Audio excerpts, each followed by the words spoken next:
is Max doing? Hold on. Let's turn off the music. What up, guys? Hello. Hello. You hear me all right? How's No, I can't hear you at all. I need you to scream. what? Scream louder. I just need you to scream louder. Ah! I didn't hear that. I did not even like a whisper. I just need you to go louder, Jason. Well, good thing I'm not in the house. Whoa! That's Shut it up. Now you're trying to get a neighbor banging on your fucking. Oh garage shit! Yeah, door. that's right. Tammy's right next door. How's the sound? Good. Good. Ooh, you got lava on you? I didn't realize I can use this That's as a computer. lavalier for the layman's out there. A lavalier. Lava. You know what's great about being out here? I can smoke weed, dude. Got my rolling kit. Check out what I 3D printed. 3D printed my rolling kit. Oh man, that's fucking like the first thing every starter thinks to like 3D print. It's like, oh my god, I could have the whole kit. Oh, look at your special sewing scissors. Yeah. And those are all the weeds at. Proud of my kit. I'm old school. It's I been use going a, through what's my rolling tray? It's Bart Simpson. Yeah, it's a Pie Man Homer rolling tray, like old school. Oh yeah. This is a CB2 from a gig that we did. I forgot what that was from. Like you say, Had to dress a bunch of CB4, the movie food. with Chris Rock. CB. Which one's that? It's the most slept on movie of all time. I wouldn't even, if you guys haven't seen it, I wouldn't even be surprised. It's like a stone cold classic that no one saw. Oh shit. Look, I'm moving around.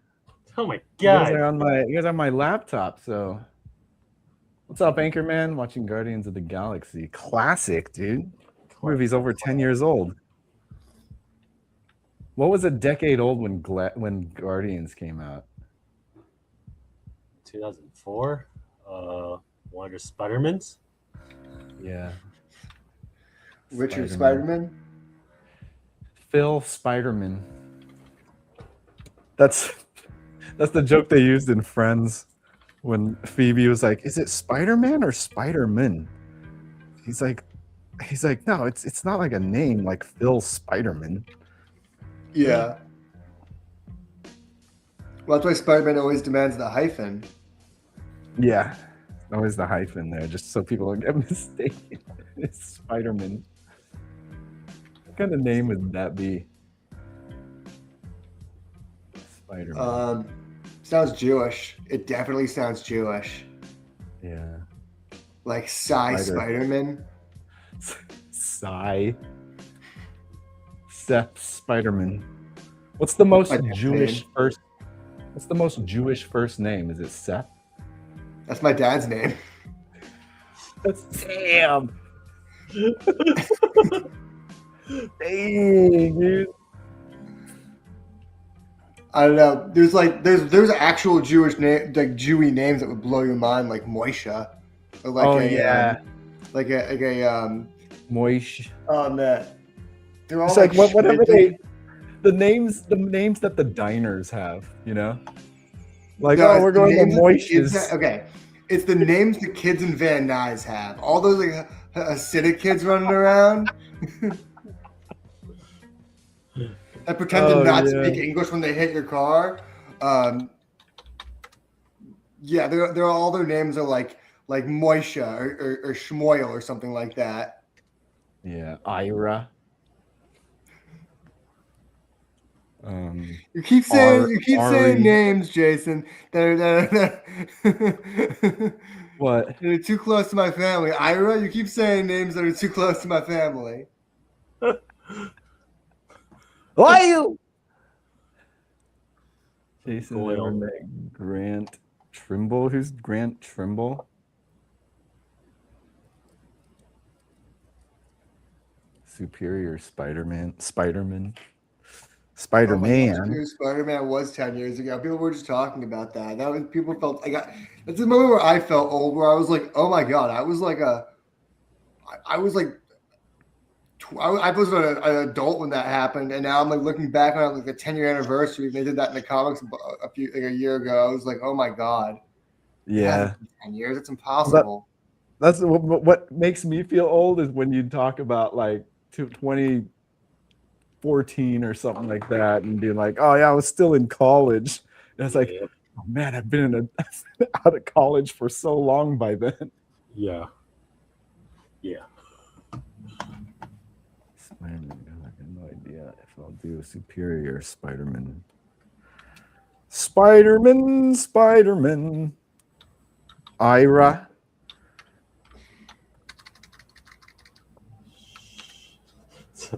These all your family. They all got all the names, huh? There's a few names you haven't gotten, but the rest of them are like normal names. Yeah. Mordecai. Is there a Mordecai? That's not Jewish. It's just Old English. Oh. See, I just lump all those together, dude. There's like a Shlomo. There's not in my family, but there's Shlomos. That's a Jewish name. Shlomo. Oh, God. Like the most Jewish name I can think of was always Shlomo Rabinowitz. Dang. That name's got. I can see the hook. That story's got a hook, if you know what I'm talking about. He's got the hook. The Shlomo Rabinowitz story? Yeah, it's got a hook. That's so funny. Gene Simmons, right? It's like it was Gene Simmons. Yeah, I can't remember who that old lady is. An old Jewish comic. She's like, you can always tell because of the hook. He does got it. You can see it. Even with all that makeup, you can't hide it, dude. That was like even funnier back in the years when they were like almost trying to hide that they were just a bunch of Jewish kids from New York. They were trying to be like, no, we're mysterious guys. Like he's the demon. He's the star child. Because you take their makeup off. I mean, you look at that like their first. When you play the music video for "Lick It Up," their first album that took their makeup off. They're like, they're ugly as fuck. They're just some random Jewish dudes from New York. What the hell is Gene doing in that film? He's all. Oh god, yeah, the face, and then he's just so gross, every once in a while, but it doesn't work without the makeup on. He looks just like a creepy. He looks like he should be on the Epstein list with just a. Like, Gene, put the makeup on, local, and then do it. You got that local sex offender look. Yeah. I could break that. There's two music videos I could break down forever. It's that and the Separate Ways video.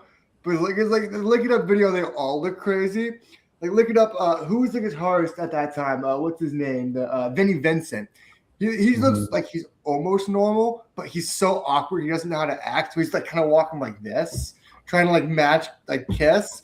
You got to match their energy. The whole video is hilarious. Like that and Separate Ways by Journey is the two most cocaine-filled videos. We reviewed Separate Ways. That's for sure. Every decision was some DP on drugs. Like, yeah, dude, put the fucking keyboard on the wall, man. That's fucking tight. It's like, we don't need a cell. We'll just shoot in this alleyway where the warehouse is. It's like where they store their instruments. I actually looked up where they're that video's. We talk about that video a lot. It's a friend of the show. Max's doppelganger. Is this going to be racist? Is this? Why don't you just pull the picture of O.J. Simpson? Is this going to be anti-Semitic, Anchorman? I found one. Max Weinstein. Sorry, Max. Sandberg. Doing the voice. It's pretty much just. It's just. If it's Billy Crystal, I swear to God. It's Jerry Lewis, Nutty Professor, or Cinderfella. No, it's Richard Lewis in the final season of Curb. Does he go full on Jewish? No, he just looks. He looks like he's dying. Like we already pointed out that it's sad watching him turn so gray, huh? Anchorman's saying Shia LaBeouf for Logan Miller. We already know that's Shia LaBeouf. That's always been a joke. But who's this Logan Lo- Miller? Logan. I have Miller. no idea who that is. I'm looking that up Is right one now. of your is this one of your Disney kids? He's in He looks he's like a in Disney two kid. movies called The Escape Room, Anthony. You should know who this is. You know, I only look like him from here to here. We have the same face from bottom lip down. Yeah, Top up I was is about to crazy. say that. The bottom lip down, same face. Disney Channel US. I was like, is this one of your Disney kids, man? You know what's funny? You know Brandon. Brandon's his gym calls him Butcher because they think he looks like Carl Urban. And when they told me that, I could not stop fucking laughing. And they always call him Butcher. They just yeah, exactly. I'm like, it's not your doppelganger, dude. Oh, Like, man, I'm that you sorry. killed me, son. Or you kidnapped me, His son. face is like usually have different faces. He's like a short, scrunched face and like spiked hair. Like you don't even look like Carl Urban. Well, he's got his complexion. Wait, no, I'm thinking of the Bautista. Yeah, I don't see it, man. Well, that's been a He while doesn't since look I've like seen. him. It's been a while since look- I've seen Brandon. It's been a while. I think what was that? It's been a while. I haven't seen him in a while. Look at Yeah, he this doesn't guy. look like Carl Urban. Whoa. Look what I threw. That's different- dope. And he's Is it gonna holding. burn up when you light it though? He's holding the hemp wick. Oh, okay. I thought it was like a sword. That's even cooler. That's Right. dope. Smoke him if you got him. That's the funny thing is like I have my whole apartment designed so I smoke in my room instead of where my comics are. Yeah. Oi, Omlanda. No way I'm racist. There was a Superman Homelander crossover that came out today. I didn't buy it. I'm gonna buy it next week. Probably. Homelander is the weakest out of all of those super soups. I know. Apparently, he gets fucking jobbed by Superman pretty quickly. Superman. Yeah, that's why it's always annoying when it's like, oh, Homelander against Omni-Man. It's like, why you even... No contest, man. I like that writer though. His name is Jeremy Adams. I see him around LA a lot. He writes like Aquaman right now and Green Lantern. He's been writing on for a while. He had a long run on The Flash. Super nice dude. I should totally get him on like a podcast sometime. Oh yeah, that'd be awesome. Because he's also written like Mortal Kombat movies, animated DC movies. He's written a bunch of shit. Supernatural he wrote on. Oh shit. Not that I Tumblr really loves watched this it. guy. Tumblr loves this guy, huh? Supernatural was such a Tumblr era show. Yep. Yeah, right. Me and Brenda had a friend in college who was like, she loved it, and she kept trying to show us random episodes. But like, no, they're like superheroes. We'd have none of the context for anything, so it would just be like, we wouldn't. Me and Brenda were just like, cool. Yeah, it's definitely like that Whedon verse coded, like nerd world, you know? How many seasons did that go for? Like 18? Yeah, it went for a while. It's a prolific show, dude. Yeah. I had a friend who watched it. And she just liked it because she thought the guys were hot. That's the reason she watches anything, actually. There was like a few years where I watched Arrow where it was like a mediocre show where I was like, okay, this isn't bad to watch week to week. And then I had a couple people in my dorm usually watching that in college, not to age you, Jason. There's one girl who's always come by who always try to get us to put on Supernatural after trying to get us into like a Supernatural. She tried to turn it into a Supernatural group. And we were all just like, nah. She wanted to nerd out with you, IRL nerds. I She wanted feel like the IRL show. friends that watch that show too. You know, I feel like if like any of us were to sit down and watch it for just like a few episodes, get you'd into probably it. follow. Yeah, yeah. I feel like Brent would love it. Maybe. yeah. Brent would Like, like it. I feel like it might be yeah. dated though. That's the thing. It's like I tried to watch Smallville last year because Brent kept Oh, yeah, telling me how that's- great it was. It's so dated. Dude, I couldn't. Dude, it's so dated. I was like laughing at it because it's just like Dude, Max, I don't that's know. a Broad City joke too. Like Trey at course, yeah. Solstice is always like, you gotta watch, you just gotta get past the first season, and it's so good. He loves Smallville. Like My if parents anything, watched it, and that's what made it seem so uncool to me as a kid. I mean, like if you were to like jump in, like I feel like you can just jump in on like any of like the crossover episodes, and it'll pass for like a decent episode.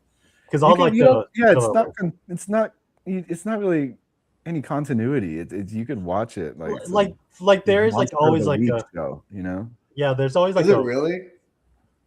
pretty much Pretty because much, like yeah. there's like a through line story that's just very loose for each season, but pretty much is Monster of the Day up until like season halfway through the show or something like that.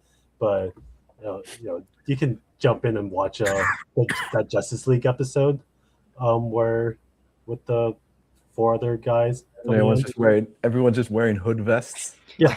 I've seen some pictures of that, and I was like, I always cry from laughter when you just see like Aquaman in like a jumpsuit. It's like he's supposed to wear armor. How do you get downgraded to that? Or like Cyborg with like around that era, it's like fuck it, vest hoodie.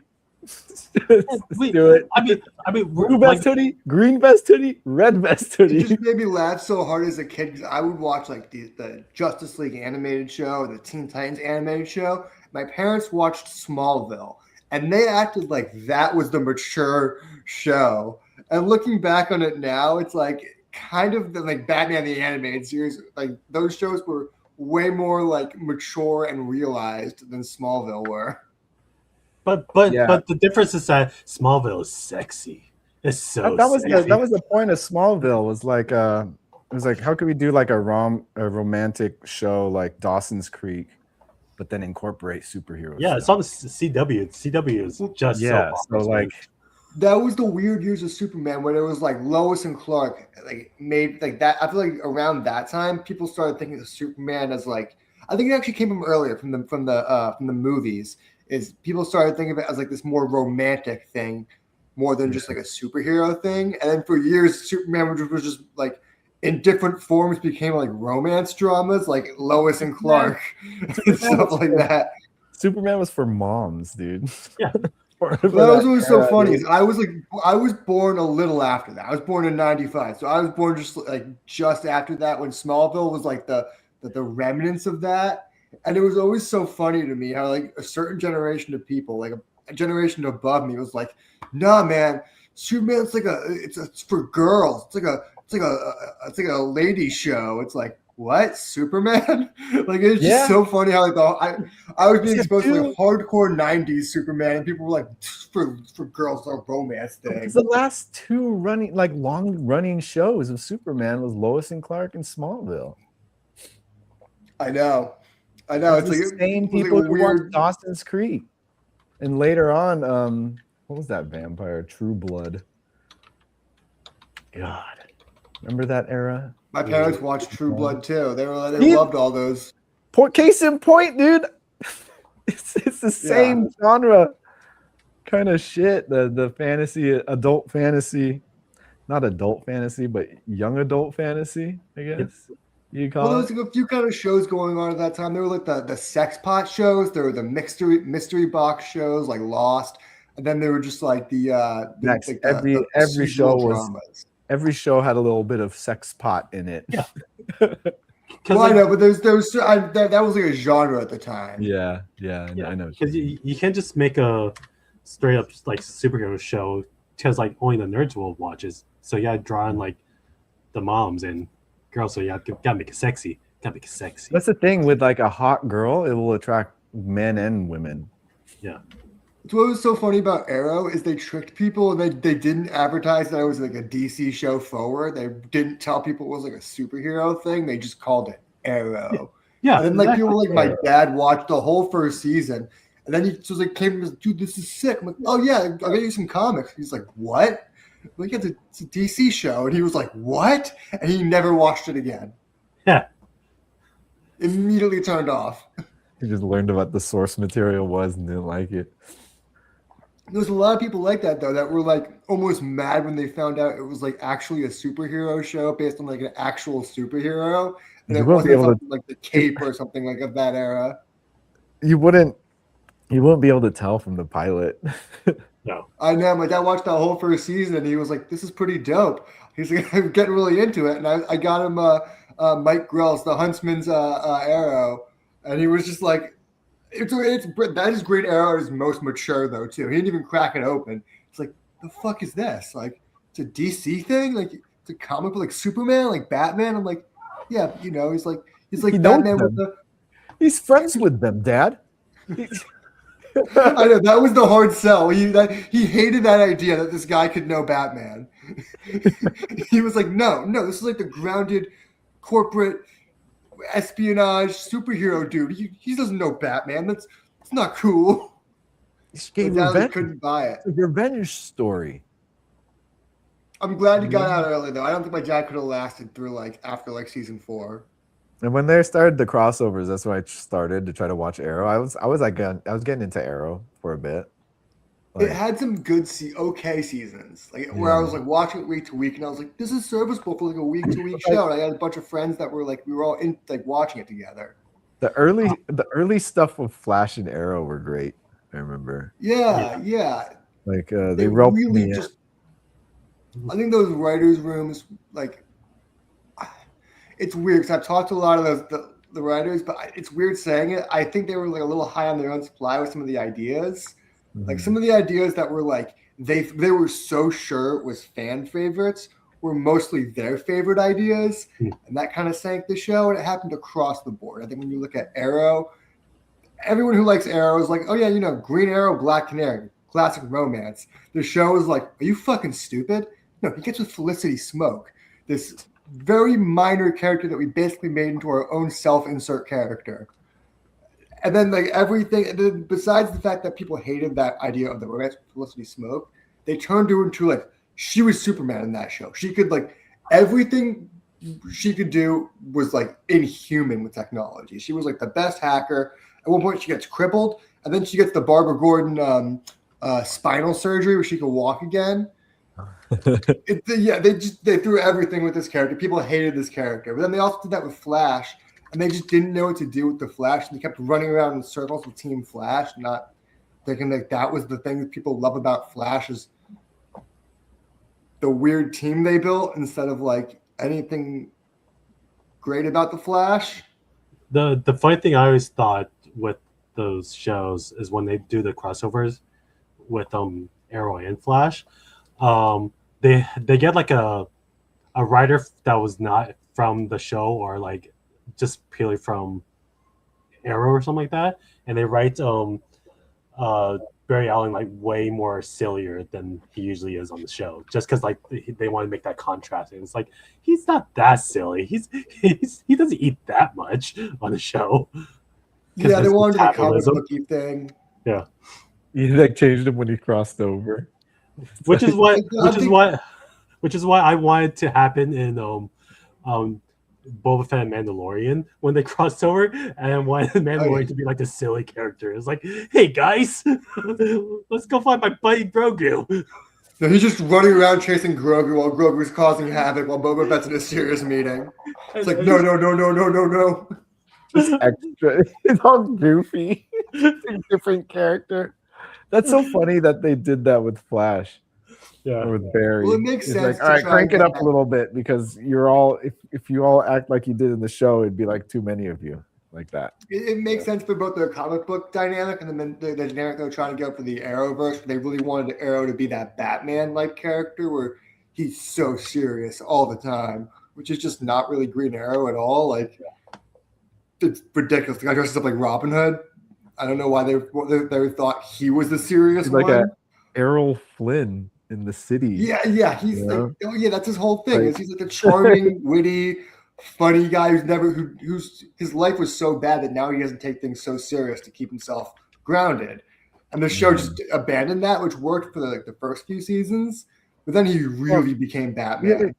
You have to consider that this is right in the middle of make it gritty era. Yeah.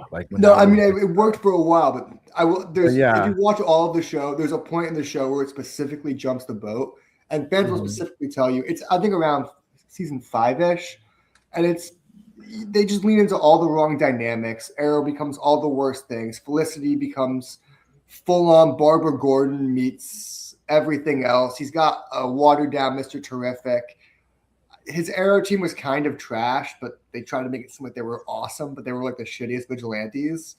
I don't know. They really wanted to do all the Batman things, but they couldn't. They really wanted it to be like Bat Family, but they didn't have those characters. Eventually, like Roy, the actor that played Roy, Speedy, Red Arrow, left. And then the other Red Arrow leaves, and he just left with a bunch of non-Arrow characters and just like loose people around him. I don't know. The show, it really jumps the boat and leans into like the Felicity Shark. Oliver stuff. Jump the shark, man. Jumps the shark. Sorry, it jumps the shark. Sorry, it jumped the shark over the boat. Okay, That's an issue with like TV shows because they just Yeah. keep going. It's like, what else are you gonna do? Like once I you don't reach think it like an would've arc, been- you got to kind of like ante it up, and you have to keep it going. You need to favor longevity over like closing of stories and stuff like that. I So think, you know, it's gonna get weird. They always get weird. Well, I think the weirdness mostly came from them indulging all of their like the stuff with Felicity is like the kind of the core of it, and that's what fans hated the most. And it's the kind of thing where if you don't love the Felicity romance, the longer it goes on, the less you'll like the show. Because the longer it goes on, she becomes Superman who saves the day nonstop, and everyone else's arrows on the team is just like kind of useless while she's always saving the day. Then she's constantly acting like an awful person, leaving the team, and there's just so much bullshit drama. There's there's a few seasons of that show where it just really becomes self-indulgent on their own ideas of what they think Arrow is and should be, and it loses the plot in and of itself. And they try to do all these comic booky things, like they bring in a second Laurel Lance because in the comics there's Dina and her mom, but then they bring in the Earth 2 version to try and homage or the DC Earth 2 that takes place in the Golden Age. And then it's just so confusing that only if you like know certain things, you know what they're going for. And if you don't know what they're going for, it's just like a mess of confusing thoughts hammered together. It kind of reminds me of when Anthony would update me on what's happening on Agents of S.H.I.E.L.D. And just like randomly, you know? It's like, I mean, whoa. there's a vibe of moving so fast, though. I know what you mean because that show, like, Mhm. I mean, I was watching that during lockdown too, just to finish out the show. You know, just want to know what happened. See if they. one day I'm gonna finish it.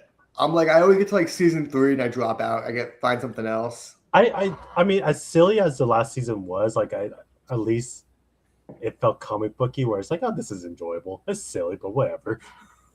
Yeah. Jason, did you watch Wonder Man yet?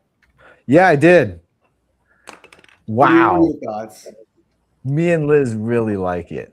Yeah, It's Everyone I'm one of our talking to favorite, was like really loving it. it's one of our favorite shows. it's so funny because of all the bullshit that happened behind the scenes, also just like knowing that there wasn't gonna be a lot of like action scenes, we're just like kind of like had like a low opinion like going in, plus like them dropping all the episodes all at once. It's like, oh, this probably won't be that great. And also it's like, the fuck, why is everyone liking this? Like, you heard me when like I was like last week when I was just like, oh, the reviews are in. It's good. That can't be right. That can't be right. Hold on. This must be a mistake. Yeah. Yeah, we really enjoyed it. Yeah. Like, just like, I didn't mind that there's like lack of any action or anything Yeah. like that. I just liked what was happening. No, I was invested in his story and Trevor's story. I liked them together as a group. Yeah. It was a cozy show. Yeah. Yeah. It was a good watch, especially as like I think actually putting it all in one chunk of episodes kind of helped because it was a good like binge watch. Yeah. Yeah.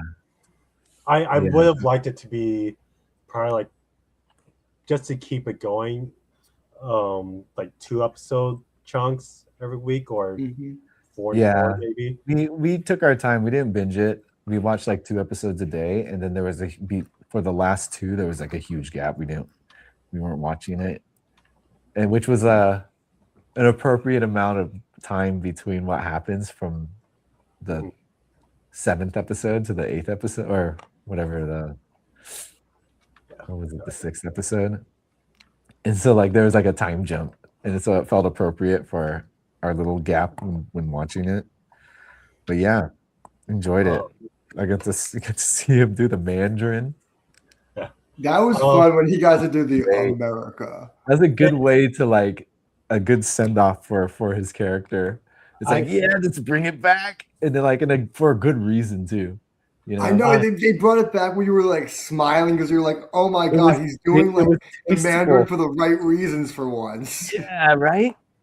Oh man, it was good. I totally forgot. I totally forgot that I saw him in the costume. Like I just like plain like threw it in the back of my head, just like I'm not gonna remember this. And then like I was like, oh yeah, I did see him. Like, how would you not remember that? I would be like walking the whole day going, America. Dude, the whole entire time I was filming it, I was just like, this is cool. I'm on a Marvel show, but I want to be in the dark as much as possible. But ooh, let's see what they're filming. Oh, that's cool. No, let's forget about it. Let's just so I can enjoy this as a fan. Like I saw the when he broke the kitchen island. Like I walked in on set and got trapped in it happened. And it was really cool because like it just collapsed in on itself. Like obviously it was practical. It was practical. Like everything like it was like enhanced with like a lot of particle stuff, but like they literally had like a box that just collapsed. And so like when it happened, I was like, what the fuck? They only did it twice though, because apparently like there was like issues with it. But no, it was. So you know, one shot and a safety. Yeah. Good for the gag. Yeah. Effects gag. Do we think Simon is a mutant in the MCU? Have to. That's the only thing that makes sense. Right? I honestly don't think they even thought about that. Yeah. But I think they will retcon it to him being a mutant, just to tie in everything. That's good stuff. I feel like the story is like a uniquely mutant story of being hunted for powers you don't want. That's what I just kept thinking throughout the whole show is like, and being marginal, having to hide it. Throughout the whole show, that was the only thing that bugged me. Is it felt like such a story that could have been saved for like a uniquely mutant story of a character who has these powers they didn't want, they were born with them, and they're being hunted and persecuted for something that's only holding them back in life that they don't want. And I think that's just that could still work. Because like I like that this one is just like more industry wise, like he's not running for the government. It's like, and there's a reason, and I like that they supplied us with the reason why like it happened. I like that whole that episode of Doorman. That was great. Clauses. That was great. You got to see the comic accurate outfit too, kind of. A little bit. Just the eyes, just the helmet. I mean, I actually thought that suit looked way cooler because he wears like a singlet with a cape. And I actually thought the motorcycle jacket and the hood kind of looked tough. I was like, that's kind of the look for him. If I were to bring him back to a Great Lakes Avengers, I would probably use that look. But yeah, like I like that there's a nod to like his original look. That's always great. They were able to squeeze that in, and yeah, like rest in peace, Jay Gads. Jay Gads. We don't know. He's lost out there. He's somewhere. He's lost. I know where he is. He's in the dark dimension. Oh man, that's rough. With like where Caecilius and fucking Dormammu. Yeah, he's there. It's where Cloak and Dagger also travel through. Jason, I told him last week, but Josh Gad was supposed to die in a horrible like accident. Supposed to be a lot more violent, but like in a comedic way, I think. But he was supposed to like die on set. But like only his head goes through and gets chopped off. No, I guess so. I guess something else happens, but yeah, like he was supposed to actually die, but they had to change it because of what actually happened on set. What happened? Our lighting technician died on set. Oh shit! That was that. Yeah. So. Oh shit. Yeah. So. Oh, that's rough. I think we filmed that like before that too. So that was like part of the other reason why they were gonna cancel it, maybe. Right. Yeah, the show almost became a tax write-off. Yeah. It was going to get Batgirled. Damn. What else to do? What else did I point out I'm last trying to week? imagine what happened. Maybe half his body went through and then it cut off, so it was just his torso. Like something Yeah. like that. It would still be like, because there's no way you can't do him die from this power without it being super gory. Yeah. I bet you I can find out because like they did film it. I just look at the rundown. Does it say Josh Gad cut in half? Oh, I don't. I'm a day player. I don't. It makes sense that he gets lost in there, that he'd have to be studied for the rest of his life, Yeah. Instead of just being like locked up. He's getting experiments on him constantly. It's what Bruce Banner was afraid would happen to him. That they're pretty much doing to this guy. I did like how there's that slight reference to Roxxon when Doorman gets his powers, which is a reference to Cloak and Dagger, who also have the power to the same dark. Yeah, the logo on the dumpster. This is an Easter egg. That's on the poster of the actual movie. The movie that Simon's in. The graphic designer on the movie poster that I'll give to you guys, she threw in a Roxxon logo just as a little something, but not for it to mean anything. But now that it's in the poster, now if anyone sees it, it'll be like, wait, did they finance this movie? Holy fuck! And it's by Roxxon. Which also like I'm gonna ask someone at some point, but I thought that the whole movie was gonna be fake and was just a thing that the DODC that they used to bait him. Yeah. And I thought there was gonna be some sort of reveal at the end, but then like nothing was lining up that's why I kind of like had like a lower opinion about the whole show. I was like, wait, I thought that was gonna be a thing. I thought about that. They revealed that the whole thing, that the audition was fake and set up to lure him in there. But then it's revealed that they're actually they are making a real Wonder Man movie with Von Kovac. So did the government accidentally fund? Was that Trevor working on it, or? Well, because like Trevor suggested like, hey, you need to find something that will draw him in. So maybe do some research, and then they did the research like, oh, he loves Wonder Man, so let's make this movie so to draw him in. But then I guess when they're supposed to like find like coincidental.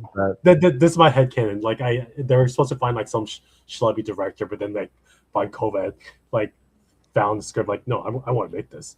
We're gonna be serious about this. And that doesn't line up to me about the show. It's just like, how is the movie real by the end of it? It's like, how does he both beat the DODC and like, how is the movie real at the end? It doesn't make the movie was supposed to figure out if he was like if he was a mutant or if he had powers or not. They weren't supposed to actually film anything. It's like $100 million movie. Did the U.S. government spend $100 million to later be like, I don't know, and then he still got the better of them by the end of it? Like, well, maybe Von Kovac actually had like this pull, just like James Cameron. Just like, no, like I want all the money. We're gonna do all this stuff to make this movie amazing. I don't fucking care. Let's make the movie. So do you think the government actually they only funded the auditions and then everything spiraled from there, but accidentally? Yeah. Well, if the DODC, all they wanted to do is confirm that he has powers, that's kind of a bit elaborate. I know. That's what I'm thinking the whole time. I was like, once they did that reveal, I'm like, so how is the movie a thing? Why are there other actors in contention? Why wasn't he cast by episode 2 and the rest of the whole thing just spent filming with him? Well, if the movie's fake, why is he going through this rigmarole? They want him. This doesn't. That's the one thing that didn't make sense to me. I was like, if he's the pick, why are they spending more money on anything else? Yeah, so like most likely this wasn't funded by them. Although I feel like That wasn't the case. no. I feel like the script needs like one more pass just to address that, because it's just like it's the only thing in the show that's like kind of doesn't make sense. Which is fine if it's just that. Yeah, it's like it's something we thought about like a week later too. Yeah. I did like. Oh yeah, we liked it all the way through. We were invested and enjoyed everything. I don't know if you guys been seeing my Instagram post for Apple Tart, but they did release the soundtrack for it, which is making great like background music for all my posts. Oh, nice. and they're all that's like, what the music is. they all like are specific to each of the like the sets. Just like fuck yeah, I'm just gonna use this. You have actual music for the locations. Like, Yeah. I'll just pull up the score for this building. Yeah. Oh, and that's the other thing I remember. Josh Gad was supposed to be Daniel Radcliffe. Oh, okay. Yeah, but we I guess they scheduling. That would He have doesn't been go more. through holes. That would have been if he was exactly how he was in the show. That would have been more funny, actually. I was feel like, Josh rapid- Gad's played that. The thing is, Josh Gad's played that version of himself before. That's why it wasn't Yeah. a little expected. kind of redundant, but like to see Daniel Radcliffe do that, and I could understand why he's a beloved actor. And if he were to no. die, I mean, the thing is, like, I feel like I think he it was should have been one of the on board. Stranger Kids. I think it should have been one of the Stranger Things kids. Nah, Josh I Gad don't- was good because he did the summer song. Yeah. In the club. Was that from? I guess that was from Frozen, right? Yes. Yeah, he was doing his Olaf song. Which is like, for Disney fans, that's like a whoa, that's funny. And Yeah. apparently that rap is that Simon does is a rap from a Disney Channel movie that came out like 7 Oh, I years ago saw or something that. like that. Yeah. Real? Yeah. So like he was like him auditioning for that, he's way too old for the role. Regardless, but he still like did the whole entire rap. I was like, wow. As I like when they stole his money, like memory from his laptop. It's just all auditions It's nothing. It's all nothing. and anything here. I kind of wish the stuff with his ex-girlfriend was a little bit bigger. I felt like that became a little bit of a smaller thread than they were like making it out to be. I thought there was going to be like a huge reveal. And do you know what it felt like to me? Remember the coming out scene in the newest season of Stranger Things? Oh yeah. Yeah. You think there's gonna be like this huge deal? Everyone's like, "Yeah, dude, it's cool, it's cool." And the string keeps going. Like everyone's like, "Yeah, dude, like We get cool it. with it." Yeah. Like the whole scene was him being like, "Oh man, I was such a bad partner." She was like, "No, you weren't. You're great, dude. I just you were too concerned about yourself. You were too down on yourself. Also, I knew you had powers. It's not a big deal. You don't need to worry about it. Have a We good lived- life." I was like, the whole we scene lived happened. I was like, together. "That was it." I thought it was gonna be like they had a traumatic breakup, and it was like the least traumatic ex-girlfriend scene in like. I wasn't really expecting much from that. Yeah, I thought I was banking on that scene. I thought that scene was going to be like a pivotal scene in the show, and it was like, okay, just Actually, self-acceptance. the whole time during that Get scene, that. me and Liz were like talking about other roles that girl is in. Like I was talking about Dread, and she was talking about this Ashton Kutcher movie. I know her. We know her from different roles. Yeah. Like yeah, she's a chick from Dread. Yeah, because I was thinking about that too. I was like, I think I looked it up on my phone, but pretty much I was like, yeah, this probably just again goes the exact way that it's gonna go. And I was like, yeah, it's fine. Be on my phone. Yeah, But yeah, it was just like him still not growing since she left. You know. yeah. I know. I get the That's acting. Al. It was like radical self-acceptance and stagnation and stuff like that. And relationship. Yeah, I get what they were going for, but I was the whole time in my head when they were going through the series, I thought she was going to end up being like a DODC plant. I thought there was going to be like some. I thought that's too much, they were man. going, I thought they kept That mentioning thought it, it and I was thought they were more going for than- something really big with this ex-girlfriend. I thought it was going to be like that was going to be the big swing. That was going to like leave us on the floor. I thought the Trevor stuff was like I thought that was a red herring. I was like, in my head, I was like, no, the DOC knows Trevor's too stupid to go along with it. The ex-girlfriend's the real honeypot. I rewatched Iron Man 3 and Shang-Chi and the one shot just to Yeah, the Mandarin follow, trilogy. yeah, just follow that all. It's amazing that they just decide to like do a full-fledged like character arc for him when he has such Character small arc. roles. He has such small roles in those other things. It's one of the best character arcs in all of the MCU. Yeah.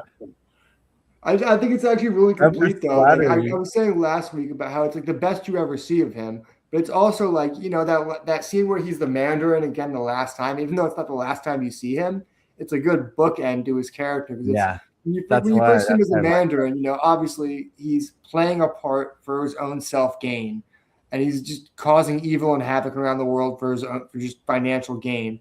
And that last aspect, the last time you see him as the Mandarin was the complete opposite, where he's playing that part for someone else's gain, knowing it's going to be his downfall, knowing he'll lose everything. His old audition tape was like kind of cool, putting like how desperate he was, and when they were just like, "All right, now do it like this." Do you know what that felt like? A casting couch. Yeah. A lot of it does. I was more familiar with casting couch before just casting in general. So No, just when they kept changing the line and they were like, actually, here's the real script. Could you do it like this? I'm like, this is the wrong couch, Trevor. This is the wrong couch, man. America. Yeah, it was good. Good send off to the Mandarin, Trevor Slattery. Yeah, I was just invested. It was mostly if you thought it was like all this stuff, gonna be twists and stuff, but just about two friends. Yeah. Like very low stakes. Doesn't have to be like. Yeah, I think that's what I enjoyed about it. Low stakes, and I was just invested in like them too. I was devastated when they split up. I was like, oh man, I really felt it. Yeah, I knew that the doorman was supposed to be in it, and I thought he was gonna be like a through line villain for Wonder Man, but I didn't know it was like a self-contained thing at all. Yeah. Like I knew that because like I saw like the practical test of like the whole gag where the actor is like raised up just so like there's a opening at the bottom so people can walk through, and like they did like with like a fake wall and everything, and I was like, oh, that's cool. That looks so awkward and uncomfortable. Yeah, it does look uncomfortable. I could see Doorman coming back though. I think, you know, something like a Great Lakes Avengers would be a chill comedy series for Marvel where it's not like not the Avengers where they're taking on superhero threats, but the kind of they're in just like the middle of nowhere fighting mostly non-supervillains, and it being like, almost like an Avengers-y sitcom of like the D-listers. Yeah. I think a lot of fun stuff with the MCU. Like throw Kate Bishop in there as like a junior Avenger, whatever transplant. She has to get him into shape. Yeah, she's the leader. They sent her to whip all the shape. Capable out of all of them. Again, I wanted to do like either a Great Lakes Avengers or a West Coast Avengers. Like I think, you know, the Avengers brand is kind of like their Marvel's bread and butter, and it's weird that the Thunderbolts was the new Avengers, and they hid that, trying to be like the big reveal.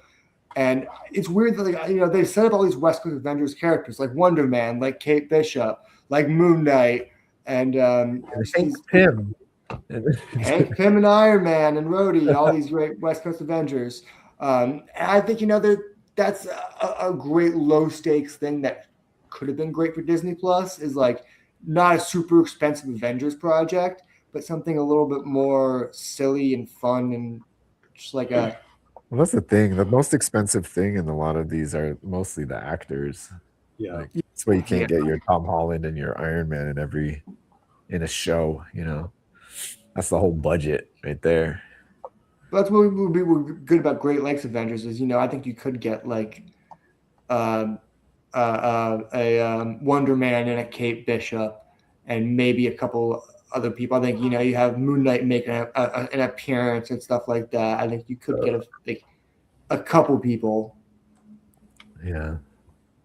Well, Moonlight's default personality is still that hopefully weird British. they see the reception of this and actually do something about it because I'm pretty I sure think this this is just show's. this I think is it's just gonna a get a one-off. season 2. Yeah, high critic rating. Yeah. But we'll see. It's funny, like all the extra promotion they're doing now. Yeah. Now that it became a Instagram. hit, they're like, everyone watch it.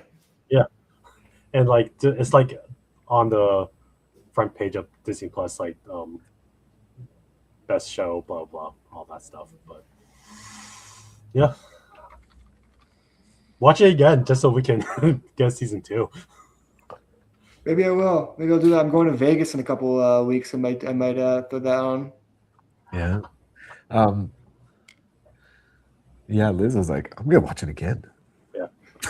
It's her favorite. I think Marvel. the only problem with it, like for the release of it, is it's like the studio came out and tried to do a similar thing, even though that was made like years later. It did have that same. It didn't have the same feeling exactly, but it had a similar subject matter. So certain aspects of it, people were already just kind of like, well, I've seen some of this stuff before, even if they totally haven't. Yeah. Yeah. It's like how NCIS and ISNC are the same. I was going to compare to like Paul Blart Mall Cop and Observe and Report. They came out in the same year, around the same time. 2 good projects, theoretically. I mean, if you like Paul Blart and that kind of thing, but like two different tones, just two similar subject matters. What's crazy Like is that ants in a bug's life. what's crazy is that I haven't all like the comments I've looked at. I haven't seen any like comparison between this and the studio or the franchise. Oh, really? I've seen a couple. I saw a couple.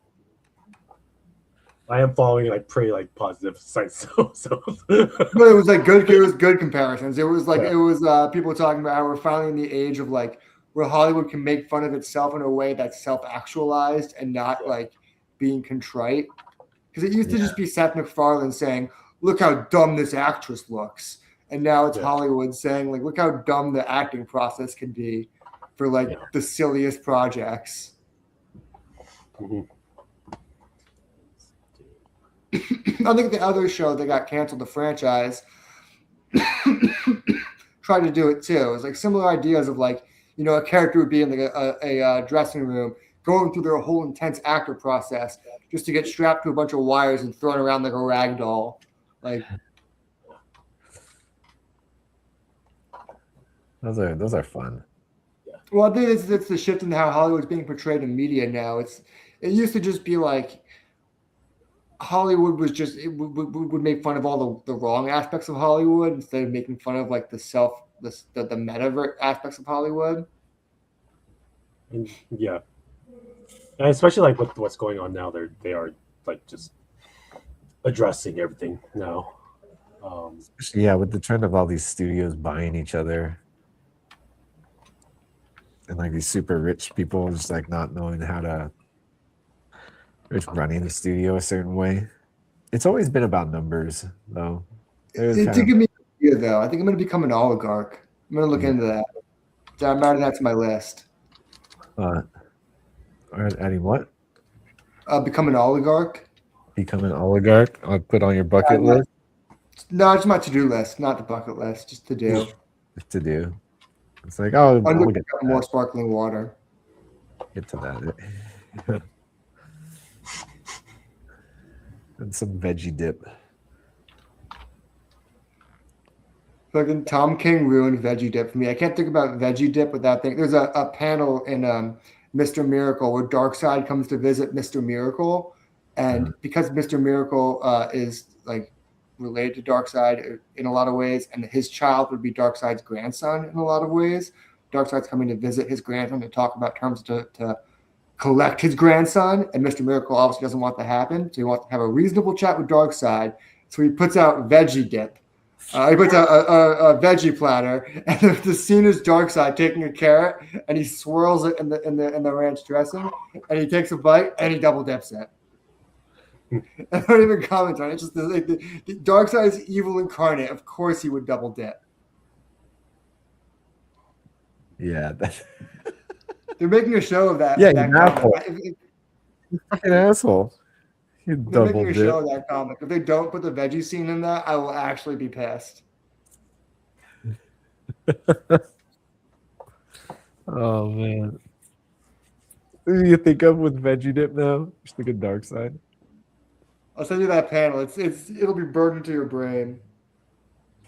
You'll never look at veggie dip the same again. Let's see. Printer's not running right now. It feels wrong. Oh no. I finally saw One Bell After Another in theaters. What'd you think? It's a shame that I fell asleep during like Shit.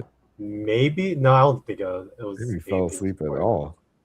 I was just tired. I woke up right when it said 16 years later, where like Oh, you didn't miss what's much. happening. Yeah, I figured as much, but I was just like, okay, I feel like I'm missing something that the reason why this is happening. But I'm just going for a ride. It's really good. It was really tense. Pretty much like everything I thought about the movie.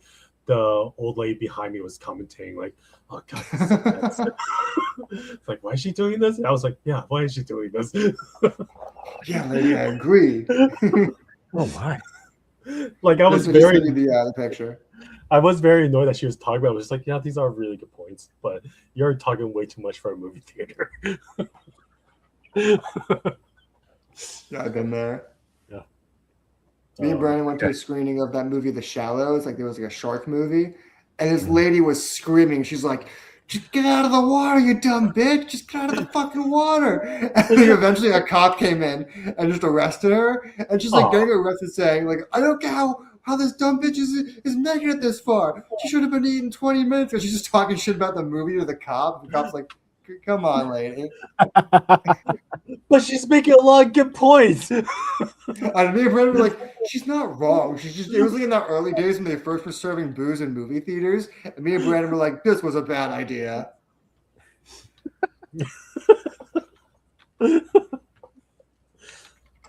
But yeah, I'm glad I saw it in the theater though.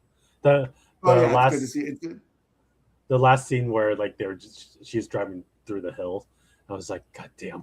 It's like, Oh yeah. What's gonna happen? Oh. Ooh. Yeah, that's a solid movie. Probably one of my favorite Paul Thomas Anderson movies. Especially in a while. I mean, his last few have been kind of like, I don't want to say pretentious, but like ever since like the Phantom Thread, he's just kind of been like, I want to make movies for like 7 people. 7 people I know from back home. Like I remember when everyone was talking about how the Phantom Thread was the best movie ever, and then you sit through 3 hours of some just Daniel Day-Lewis screaming, and you're like, I get it, dude. You suck. I get it. Like, hey, I would never know what rare bit toast was. It wasn't for that movie, so glad I got that out of it. You know.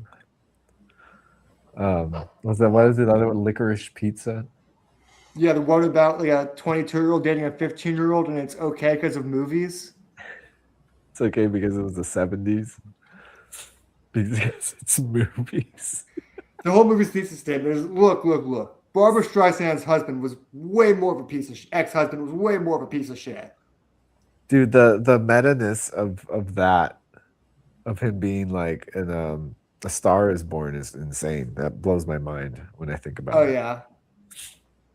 how he's played him twice, kind of,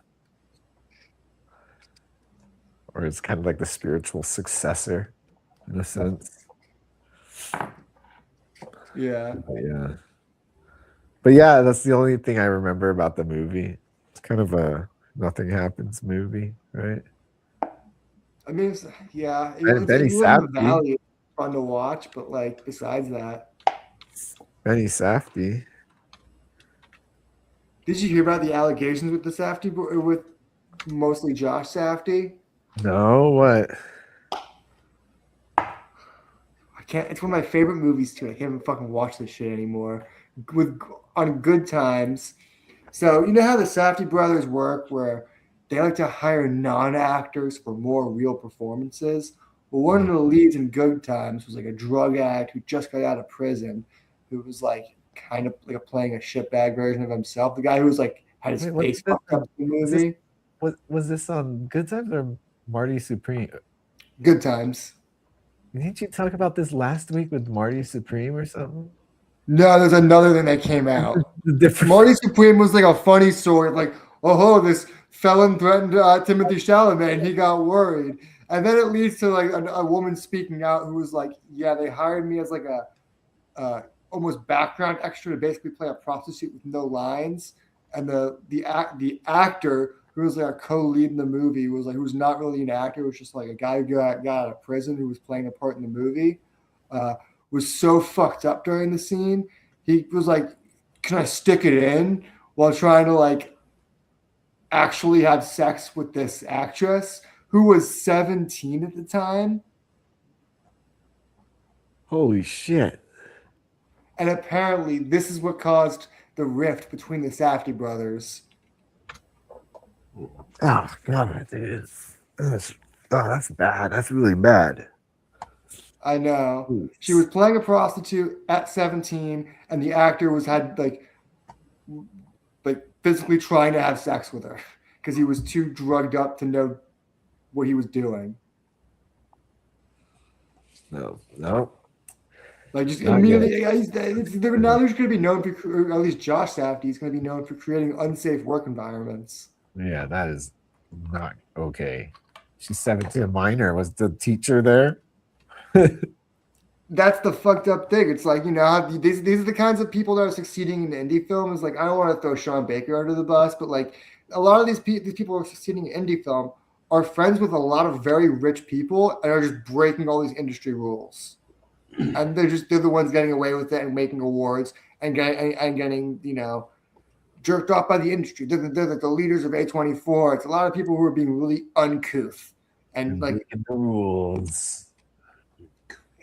Yeah, and there's also a lot of stuff coming out with like the guy who was like the Safdie brothers producer, this very powerful dude who had some very serious allegations against him too. Yeesh. So probably go digging in Hollywood. I don't know. I think when you really, I love the Safdie brothers, especially their early work. But when you look at the way they work of like taking non-actors and putting them in movies, it only works if those scenes are like professionally done, that where everyone feels safe.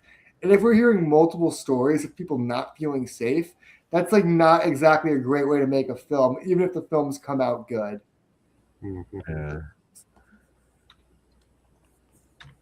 I don't know. I think especially all that like the tragedy with Al Baldwin kind of should have told the industry like safety standards are there for a reason. You can't just be lax about them for anything. And I think that extends to like actors on a set who are telling Timothy Chalamet, you don't want to see me mad. I just got out of prison. It's like, why should Timothy Chalamet be in a position where he's trying to act against the guy and trying to make this guy mad for the scene? And the guy's telling him, yeah, you shouldn't make me mad because I've been in prison for murder or something. Like, I don't think anyone should be in a position on set where they should be unsafe. You know what I mean? So like this is making movies. It's not like an hour. He's a prisoner. What am I doing? That's funny. That's crazy. Yeah, it's like this. The rules are there for a reason, and people. It's always people constantly need to be reminded for some reason. But it's like you get people like they become like this savant, and then they are able to skirt the rules, and no one says anything. It becomes a funny story on a talk show instead of a serious issue. Because at the end of the day, what matters is the outcome of the film, not what happened during it. Most of the time. I mean, Yep. Like, yeah, you watch a film, it's like, oh, that was a nightmare to work on.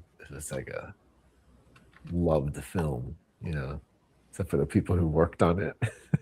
okay, anyone who worked with Jim Cameron on The Abyss. Yeah, you imagine like all the people who worked on it can't watch that fucking movie. A lot of the actors won't even talk about it now, or some of them won't talk about it because it's traumatic and PTSD. It's a trigger. I mean, I feel like we've all been on sets where we've been like, I feel unsafe right now. I shouldn't be doing this, and it's like it's not a good feeling to be having at work when you're just like, I'm just doing this for a paycheck. It's not. This movie isn't, or this project, whatever, commercial, whatever it is not my passion. I don't live for your thing. You know what I mean? I don't know why I should be unsafe for your thing. Yeah. There's like a behind the scenes of video of one of the Transformers, and they were filming like a car crash, and one of the cars like crashed and like rolled right towards Video Village, and everyone like got out of the way, like thankfully, but it's just like, but like you can see like Michael Bay just like super excited, God, or like he's mad. I was like, we didn't get the shot, but like, man, that was so fucking awesome. Yeah, I was about to say, I've seen that shot. People always try to frame that shot. I've seen it on Instagram a bunch too of like, look how much of a badass Michael Bay is. I'd be filling out so many forms, his head would spin. He would be like, what are these lawsuits? I didn't even know they made this many lawsuits. Yeah. Well, the waiver you signed before you work on his film wouldn't allow you to do that. That's true. The NDA definitely covers cars flying at you. Yeah. Bayham, dude. You know what you're getting into. There's also that guy that made the Crank films. I guess he only really puts himself in danger, but he's like the guy on rollers. He's on roller skates with a camera going like 40, 50 miles an hour, chasing next to a car, like with a camera. And in theory, it looks super cool, but like, that's not safe. Like, what if you're on roller skates? If you crash into that car, you can go through the window, smacking through that actor. Like, you know what, Max? You gotta stop being such a pussy, man. No, I've been known on sets to call out things being unsafe. Jason, you remember Loveology? I don't feel safe. Oh no, I don't feel safe, man. We filmed this short film like years ago, Jason and I, but like he was on this one, but I was doing the overnight at this bowling alley, and someone brought a Segway, no, not a Segway, a hoverboard, and was like playing with it on set, and I guess during the night, he took the camera and got on the hoverboard and rolled down the lane, the alley. I think that's what that's what he brought it for, right? They were gonna do that shot, right? But like that guy like was writing it just because like he had, but then I think they just like had the idea like, oh yeah, let's just try it. Yeah. And it's funny because like Drew was really like, oh, this is gonna be a cool shot, but then the other producer was like, what the fuck are you doing? This is unsafe. You're a producer, Drew. But you should be saying no to this. Are you guys crazy? Wait, so what happened? I mean, I guess I already got a few shots out, but then the other producer just had to put a stop to the whole thing. It's like, I can't have you guys doing this. I like that producer though. Shut it down before the camera breaks. Yeah. That same hoverboard you fell on stage. Rightfully so.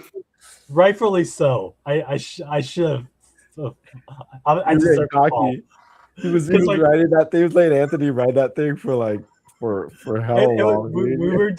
I was riding it during lunch, and I was being a little shithead about it. Just like, oh, cool, this thing's so awesome. Oh, look how good I am with it. Like, let's see if I can stop really quick. And then it's like someone yelled like, oh yeah, 5 minutes till lunch is over. I'm like, okay, I'll tell everyone. I just rolled over to everyone like, hey, 5 minutes left, 5 minutes left, and then like Jason was like, God, get him off of that thing, and then I clipped something and I fell. I had a hoverboard for about a week. Bro, it's like, bro, come on, man, that's enough. Remember when they were like bursting into flames?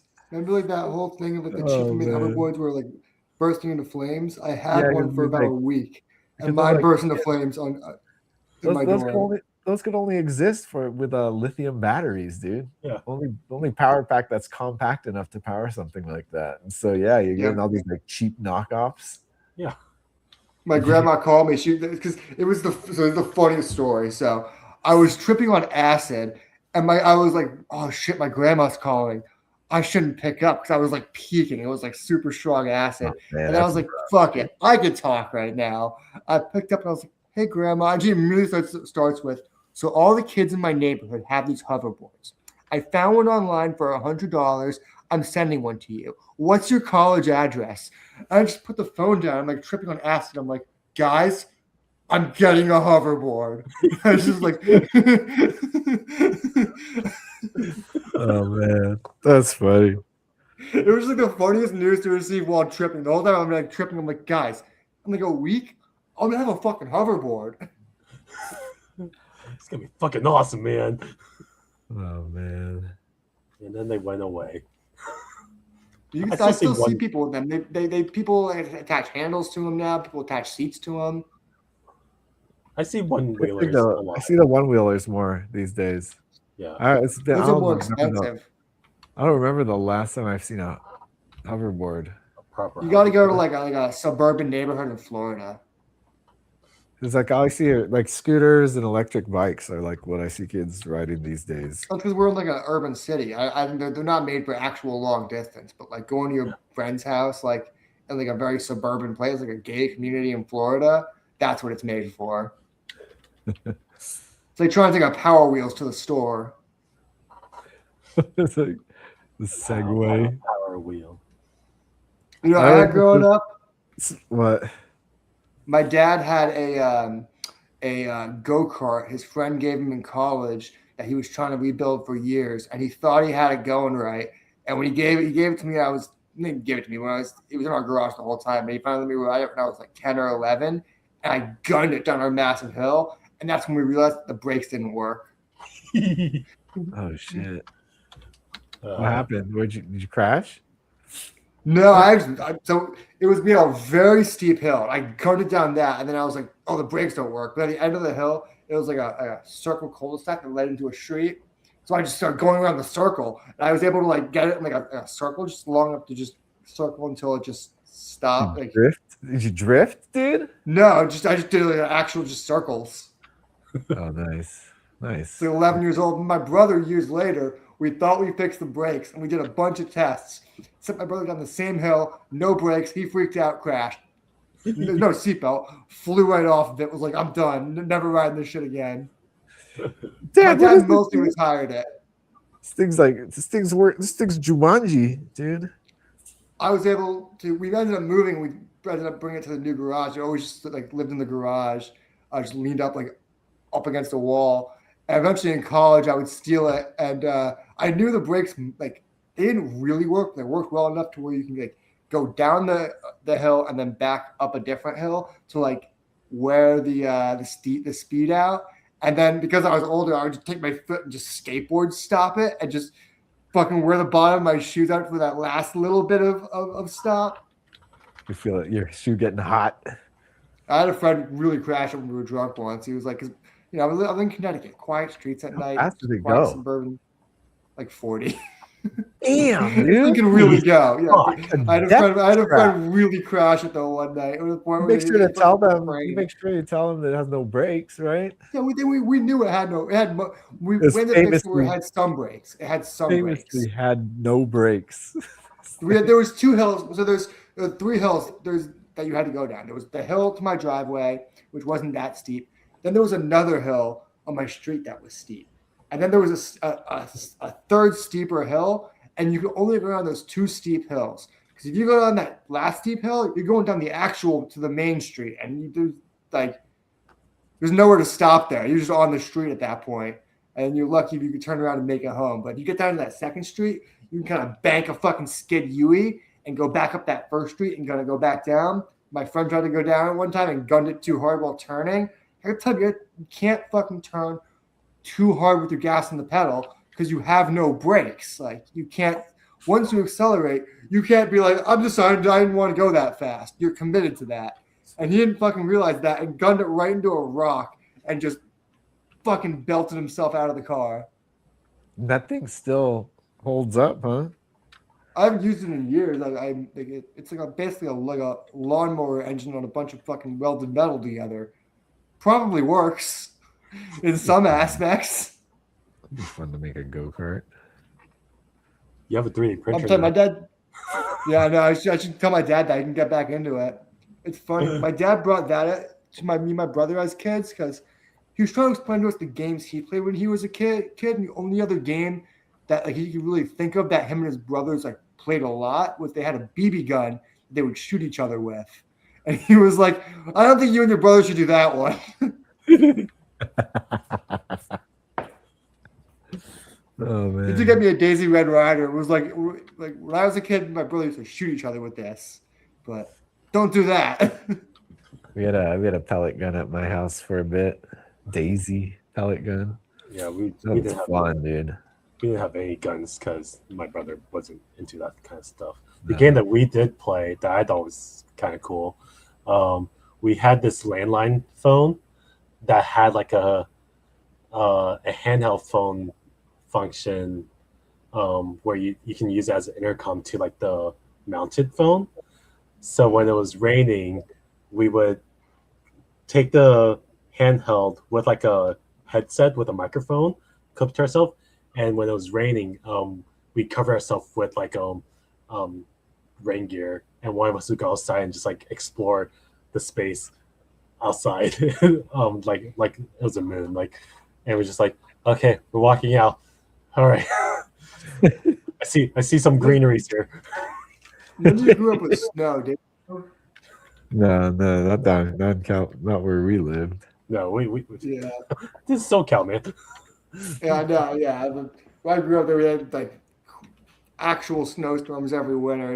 There was always like the best exploring you'd ever get to was in the winter, where everything seemed like a different place, and the snow would be like several feet high.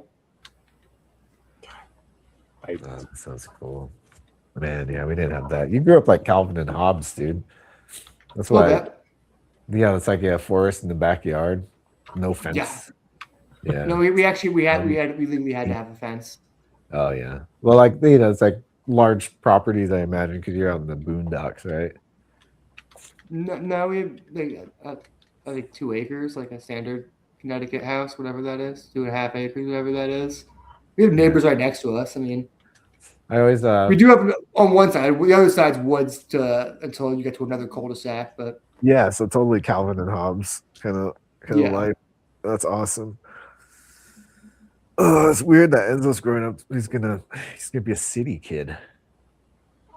I mean, I mean, yeah, but you're in a In a Nice. neighborhood. an yeah, area. like Yeah, a you're in a sub- neighborhood. Yeah, but you're like a less city area of Yeah. California. It's still Los like Angeles. just still in Los Angeles proper. Well, he's not growing up in like a Calabasas where you grew up in like a bubble where it's like a weird community inside of a larger place that you don't really go out of. yeah. Yeah.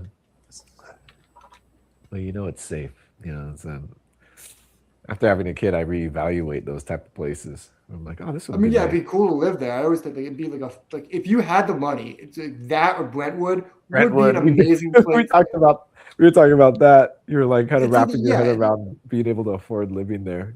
Like, In You're theory, right. great place to live. Yeah. The community takes care of the place, and like the money goes to the right places in that community and stuff like that. It's the weird thing. It's like that's why You got celebrities can live in HOA. their bubble. It's they Yeah. turned it into like an actual like small town vibes where they're like, no, the funding's going to go into like the stuff that we use, while the rest Now of that- LA goes. I watched Dublin, the town I grew up in. I watched that and them go through this right now, and like all their high property taxes are going to like the schools, like the top You schools. ever heard of the? in the state. That's crazy, dude. Dublin, dude. You ever heard of the band Dublin Death Patrol? Mm-mm. It's a Are they bunch from of Dublin? metal musicians. Yeah, they're from Dublin. A bunch of metal musicians from Dublin, like guys from Testament and Exodus. They're from Dublin. Um, and they did a whole project of like Dublin metal, like Dublin Death Patrol. They did a bunch of shows down there. Oh shit. No, I don't know about them. Dublin Death Patrol. Dude, you ever heard of Testament? Bay Area Mm-mm. thrash, Exodus, like What did I know? My friends really liked the Bay Area thrash. They used to go to the shows a Death lot. Angel. I'm gonna guess it right away. It's Death Angel, right? I don't remember. I just know like Yeah, ask my sister. everyone. She's the metalhead. Yeah. Yeah. She would one of the moms in our at the school, she was wearing a Horse the Band shirt, and she was like, she got like really excited. Like I saw her like talk to her about it, and like later on, I was like, "Did you see Faye was wearing her? Did you see Faye's shirt?" And she was like, "Yeah, her friend made the shirt. She doesn't listen to them." So she was kind of Shut your mouth. disappointed.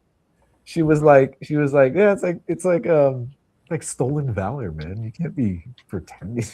She's like a poser. Everybody's really excited. She doesn't know which moms who listen to metal. Daly City's in the Bay Area, right? What Daily City? Yeah, it's near San Francisco. Yeah, this band Death Angels from Daly City, and it's funny. Are they They're all Filipino. Yeah. Every like Did you hear me? I was like, "Oh, are they Filipino?" no, they are. They're normally all Filipino. Or I think most of them are, except for all the Daily City is all Filipinos, dude. yeah. But it's every person I It's talk to half Glendale. from the Bay Area is Filipino. It's like, oh, I love Bay Area thrash. It's always Death Angel because they know everyone. Because it's like a tight knit community. So they like everyone who's they end up like I meet so many people who just straight up know Death Angel. Especially when I was at Comic-Con this year. You just know them. Still California, even though it's not Bay Area, it's in San Diego. But Death Angel. I ended up meeting someone who introduced me to one of the, I think it's the singer's sister, I want to say. Oh, that's cool. Yeah, my sister became friends with a lead singer of a band she just saw. She's Filipino from like Vancouver or something like that. She's all showing me like, look, she wrote back to me on Instagram. Which is, you know what's funny about the metal community is like I'm friends with like people on like metal legends on Facebook because the metal community is so small that they're just like, dude, I'm friends with the lead singer of Anthrax on Facebook. And like I think I'm friends with most of Anthrax on Facebook. Like all boomers, dude, hanging out on Facebook. Yeah, no, I swear to God. You posted AI slop yet? No, most of them don't, but it's like most I'm of friends with a lot of just do. random people on Facebook, and they still like will write to me and be like, "Happy birthday!" It's like random like stuff like that, and it's always funny because it's like just big name metal acts. Just like they were too boomerish to make like fan pages, so they just made like friend pages and added everyone, and then they just started interacting with everyone. God, that seems like so much work. Well, they don't interact with everyone that hard, but like just doing it. My mom's on Facebook all day, dude. Same with my mom. That's what it is. It's like they're of that age. Yeah, so like Guitarist of Exodus and Slayer shares. He always does Catter Day, where he shares cat memes on Saturday, and it's just like, okay, that's okay. That's okay. I know, but it's this metal legend, just like it's Catter Day, guys. He's been doing that for like 15 years. I remember when I was living with Brandon. I was obsessed with Brandon's cat. It's like the cutest cat. I sent him a picture of Brandon's cat. And I was like, "Happy Catter Day, my dude!" And it's literally the most. He said back, he goes, "That's a heckin' chonker right there." I was like, "You playing Slayer, my guy?" Hell yeah, dude. How you falling into this millennial cringe, man? Because they're on Facebook all day. They're on their tour bus just scrolling Facebook. It's what they know now. They're immersed in that culture. It's probably like scrolling 9gag. Yeah, probably. My mom today accidentally like shared with me. I think she just hit the wrong button on it. She's playing with Grok right now. God. And it's literally just to touch up like all of her pictures that she usually like makes me do. Like, hey, can you touch up my picture just so I look better online? I was like, I hate doing this. I hate that you're faking this. Now it's just like, oh, here, I can just do it myself now. Yeah, Oh my using God. the AI. Oh It's like- man, some of Liz's aunties are doing that stuff. It's so funny. She Yeah. shows me every time. And one of her Like- aunties is like, "Why are you looking all Habibi on flying Emirates?" I watched Like a poker. PA use ChatGPT to do math on set. Yeah. I was like, bro, these kids don't know how to use. This kid's like in his 20s, doesn't know how to use a calculator. I mean, Yeah, there's this kind of like in. what's the in difference though? The Venn you diagram. don't know how to do the math. Yeah, but He like, wasn't what's, doing like rocket science. He's doing PA math. It's probably fucking water bottles or fucking crafty. and the thing is, crafty I agree with you. Like, it is dumb that he's not using calculator, but what's the difference? Because like it's like using calculator is a tool, and the difference like the AI tools is like it's just if the slower. app he uses already does it, why Yeah. not? He already had it I don't open. know. I think to me, I would, especially if I'm at work, I would want to use my full ability and not have I wouldn't shortcut math to a AI when I could use a calculator. That feels like just like unnecessary. Yeah, it is kind of over. It's like It killing is a overkill, mosquito but with a cannonball. yeah, it is overkill. I But mean- at the same time, like, Shit talking him like in like a funny way, being like he's gonna ask ChatGPT what a martini is, and he's gonna get the complete wrong answer. It I mean, tell I mean, the what- context. You need the context. Needs to Yeah. know. Yeah, the Well- Venn diagram of Zoomers and Boomers where they eclipse is like stuff like opening PDFs and like. Have you seen technology. Darren Aronofsky made a whole movie on AI? Who did what? He did. You What was didn't hear that? about this? It's dude, Aronofsky, like someone I respect. He's doing a whole new studio. He made his first full AI movie. I'm learning. I'm slowly learning that like not everyone has the same opinion on AI as we do. I think it entirely comes down to the fact of like how much you really need to create and how much you value creation. I think if you're Darren Aronofsky and you can kind of make whatever movie you want, you can get some French dude to fund But whatever you want. But he's like, whoa, I could just do this and I don't have to wait for I don't have to do all that other stuff. This is Yes, kinda he's- nice. I can understand how people could fall into it, you know? no, like I would love like all this AI stuff when I was in high school, when I was getting to film, because it's like because I have social anxiety, I don't want to like work with people, so it's like I can just do this all by myself. This is great. It's this whole Yeah. movie by myself. Yeah. Not talk to anyone. Yeah, to be like a one-man shop. Like just you got the idea, so let's just like see what it looks like real quick. I like to And think being I'd be able to do against that, it. I It's mean- hard. It's so tempting. Yeah. You know? And really the average person who doesn't really care about the ethics or anything or isn't a real creator is gonna be like, oh dude, look at this. Yeah, like my Make a boss. commercial. My boss uses AI for like little mock-ups, like stuff that I got hired to do. She just like does like a quick mock-up and just make it look like this with measurements. God. Like, okay, that's fine. Because I also don't like designing, so like, okay, you're taking the at least I'm still getting paid for it. And you're making my job a little bit easier, but still, it's happening.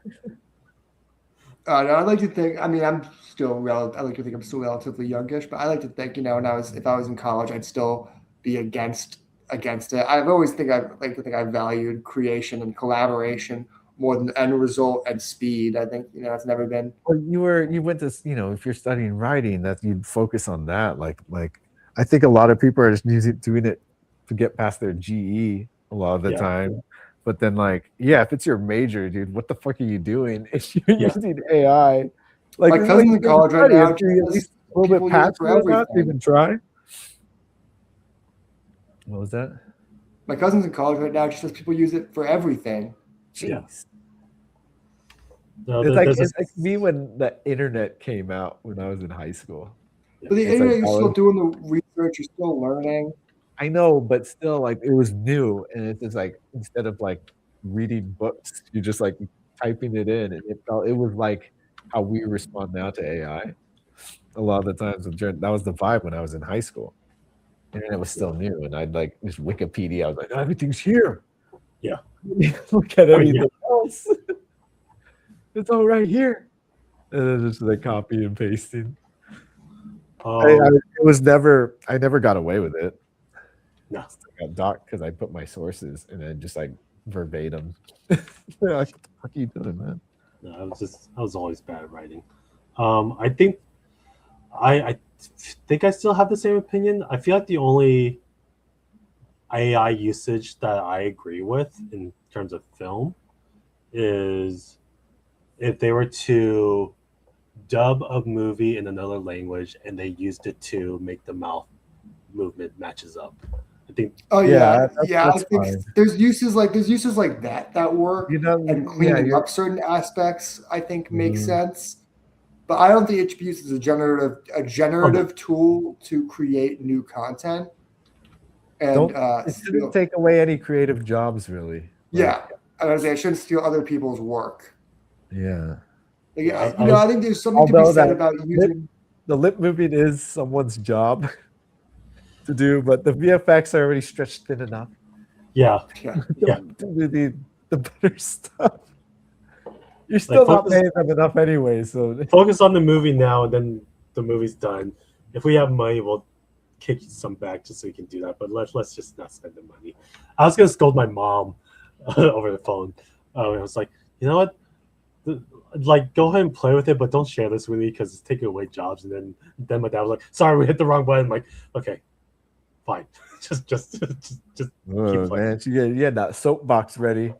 I actually had a producer tell me that they're seeing an uptick of like people passing off AI scripts that are so obviously AI, but she said the people that pass it off are usually so obstinate that it's not AI that she could tell they're even embarrassed by their own work. Jeez, why even trying? Like, fake it till you make it, I guess, huh? I've talked. So I'm in like a group text with like about 12 or 13 different writers or other writers, and an uncomfortable amount of them have admitted to using AI. Like when I get stuck, or if like I'm running out of ideas, or I don't know what to do next, it's like you figure yourself. Bless you. You figure yourself out of that one. It's like smoke a cigarette, dude.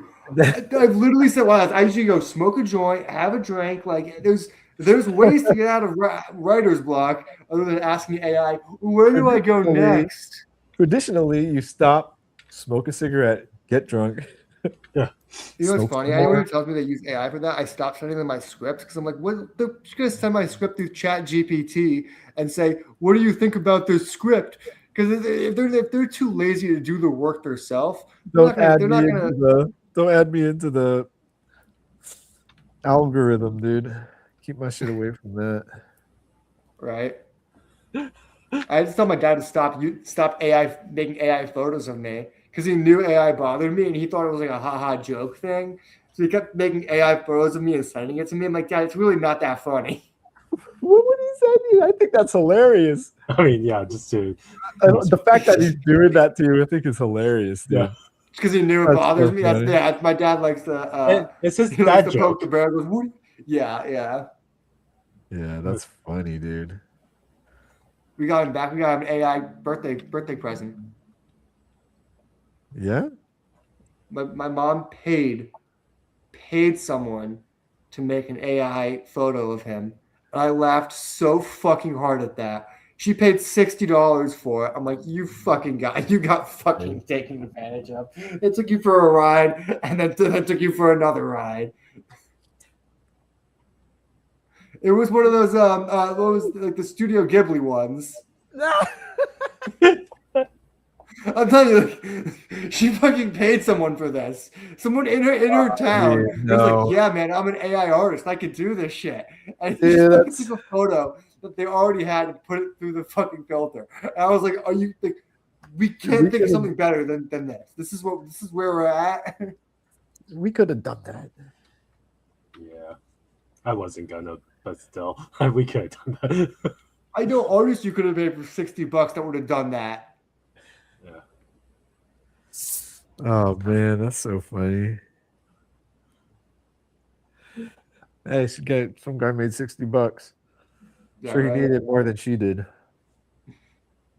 It's funny actually because I'm ending my my book. We're working on the last issue of Century on Dice. I got actually a nice message from the artist in the book saying how much he's like, "Oh, I really enjoyed working with you. The story was really great. I hope we could do another book together." So now we're already planning on the next project's going to be. Nice. Hell yeah. Your partnership, dude. I don't know. It did feel nice to have because I've my whole life I just want to make comics. It's nice to have an artist who's like, I actually want to work with you. So if you ever want to do something again, like when can we start that as soon as possible? That's nice. Centurion's dice.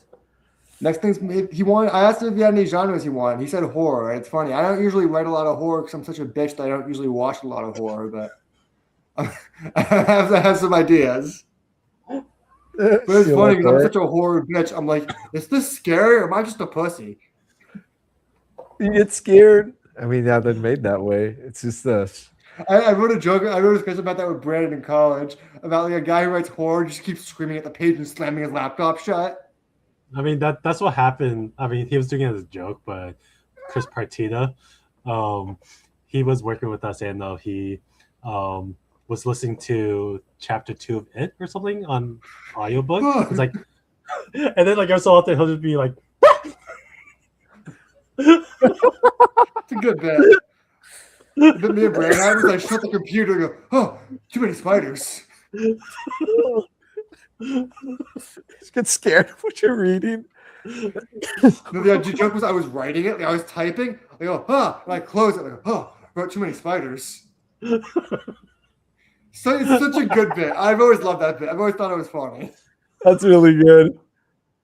That was like one of those bits, like it's an SNL worthy skit. It's like this, or even like it was very Dana Carvey like show inspired of like the waiters who are repulsed by their food, but a writer who's scared by his own material. I keep scaring myself. why do you keep writing these horror movies, horror stories where you get scared of them? Like, because if I'm scared of them, everyone else will be scared of it. The peak of it is him at the premiere outside, like, no, I'm not going in. No, I'm not going in. They open the doors just so he gets a peek and starts screaming.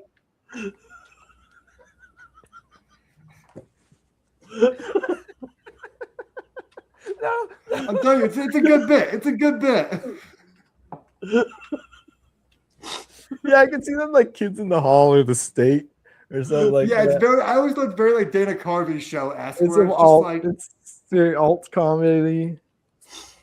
it's too much early like alt. the ways we were repulsed by food though. Like, I don't know if you've ever seen that bit. It's so good. Like Steve Carell and Stephen Colbert just take out. They're reading a menu. They're just like puking mid sentence, like gagging. It's like the best bit. Dana Carvey show was like actually formative for me. It was one of those things like an early Hulu, like when Hulu was like still just like a underground-ish thing when it was just like new Fox shows and random back stuff. Dana Carvey shows managed to stay pretty fringe after Yeah. everyone who's come out from it. Like it's weird watching it because it's like stars, like A-listers at one point. Just like one after another. You're just like, wait, they're in this? What? It's like Louis C.K. It's like Yeah. It's like people have had Colbert. great careers Yeah. after this. If you show it to like someone like who's in their 20s, they might not even know who Dana Carvey is, but they'll probably know almost every other like main actor in that show. Yeah. I still watch at least once a year. I put on The Racists from Vermont. It's one of those sketches, another one of those like perfect sketches. I don't know if you've ever seen that. It's pull that up. It's so good. I don't even want to ruin the bit. It's so good. Because when I think about Stephen Colbert, I only have one screen right now. This is weird. I can't see you guys. This is what it's like. Yeah. So used to like massive 2 screens.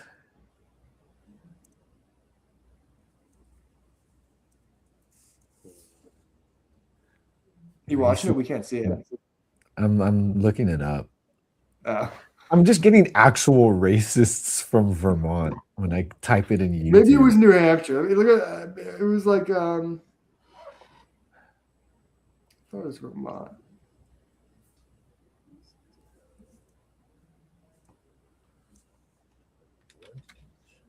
Skinheads from Maine. I was so close. Skinheads from Maine. It's like you're doing a parody of that bit. I was so close. But it's like when I think about Stephen Colbert, like people talk about Stephen Colbert to me, it's weird because like, my formative years growing up with like Dana Carvey show and Strangers with Candy, which is like and Colbert Report. So it's just like so different than his persona now. Yeah, here we go. Szechuan Dynasty. Dynasty Dana Carvey Show proudly presents Skinheads from Maine.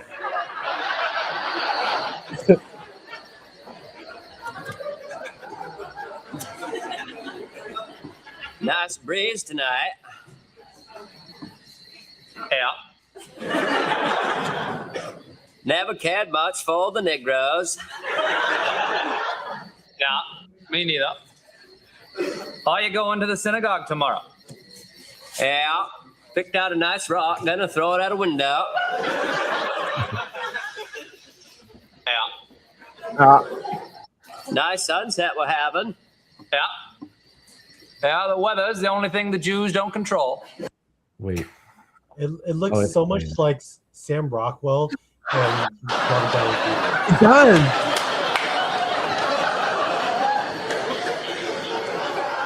Yeah. What you whittling there? Hate stick for beating on the Spaniards.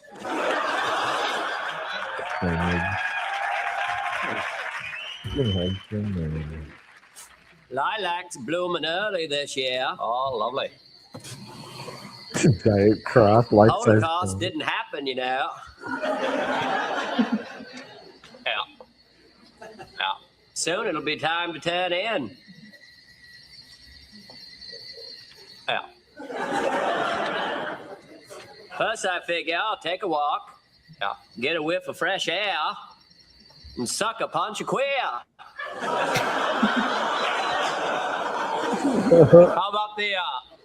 How about the Henderson queer? He's a good one. Yeah, we're supposed to gang slam the Henderson queer tomorrow. Right, yeah. Then there's the pancake breakfast at the community center. Yeah. Northwest is blowing. It's like I believe the Dana Carvey show is one of those things. It's like if you're a comedy nerd, you probably saw it by accident and it changed your life. Yeah, it was a bit ahead of its time. It came out too soon, you know. And so yeah, the people who are here talking about it who are like, that's the show that affected me, or like I hear Tim Robinson say that, like Sarah Sherman, all like the real like weirdos of comedy who are like they started a show. So resonated with all of them. Yeah. It kind of molded them, you know, galvanized their style. And it was funny because I really grew up with like Whitest Kids You Know. Like that was one of the first sketch shows I was really like watching, especially new episodes of. Like, I mean, SNL doesn't really count. That's just like a mainstay. They probably grew up on watching The State and and, kids in the Hall. You know, like they came after that. Their generation after Kids in the Hall. Yeah, I got that. It was funny. I got like the offshoot of like the third wave of like alt sketch comedy. Yeah, it would be that and like Human Giant. Yeah, Human Giant. I watched a lot of. I ran into Paul Scheer at Comic-Con last year, And Oh, I yeah. like, yeah, I gave him a fist bump. I was like, telling him I like the podcast, and then I was like, took a second. He was like, actually, big fan of Human Giant. That show was like really, really formative for me. It was like, oh, really? It's like I haven't heard that in a while. I was like, awesome. Human It's like, Giant. the league. It got lost. It's hard to find. Last I checked. Yeah, you can find like Kid Jail and a few other sketches online. Yeah, but there's nowhere to watch it. No. Really. Aziz Ansari, he took all of it down. I had them all like I had the MP4s of those just on a hard drive. That's how we had watched, like that's how I had Kids in the Hall in the state. State's hard to go back to. You need to watch the ones that actually aired because they still had rights to a lot of pop songs, and I think that that had a lot to do with why it was so good. Because I watched it again, I got the DVDs, and they had to get like free licensed music to replace all I grew of up it. with the state other projects more than the state show. And I grew up with like Wet Hot American Summer and all the David Wayne movies more than like the state. Or Stella even. No, I didn't really watch was Stella. around. Huh? I didn't watch Stella. Yeah, because it was around the same time as like Whitest Kids, I think, right? Or close. I had like the David Wayne movies like Wanderlust and it's a bit later, but all the like I don't know why I'm blanking on all these movies. You watched Super Jail? Which one's Super Jail? I feel like I've watched that. No, it's a cartoon on Adult Swim. Oh, David Wayne did the voice of the guy in that. Super Jail, man. Role Models. That's what I'm thinking of. Role Models was like a huge movie. Role Models. Yeah, that was a good one. That was like the 10 when it came out when I was on Hulu. Now there was another movie on Hulu that I watched. I think of that a lot. Oh, you got what's his name? From UCB, Upright Citizens Brigade, in that movie. He's one of the LARPers. Matt Walsh? Matt Walsh. Yeah. I'm friends with him on Facebook. Another guy I'm friends with on Facebook. That's my sister played volleyball with him when she first moved to LA. Weird. Yeah, friends with him on Facebook. She used to do volleyball pickup games in Santa Monica, and she played with him. She's like, guess who I played with? This is Matt Walsh from UCB, Upright Citizens Brigade. Nice. You friends with all these old Gen X? I'm also friends with my mutual friends with him, which is why he added me, Rob Hubel and Bobby Moynihan. Whoa. You get all the voices for the DuckTales. Bobby Moynihan right here. Yeah, there you go.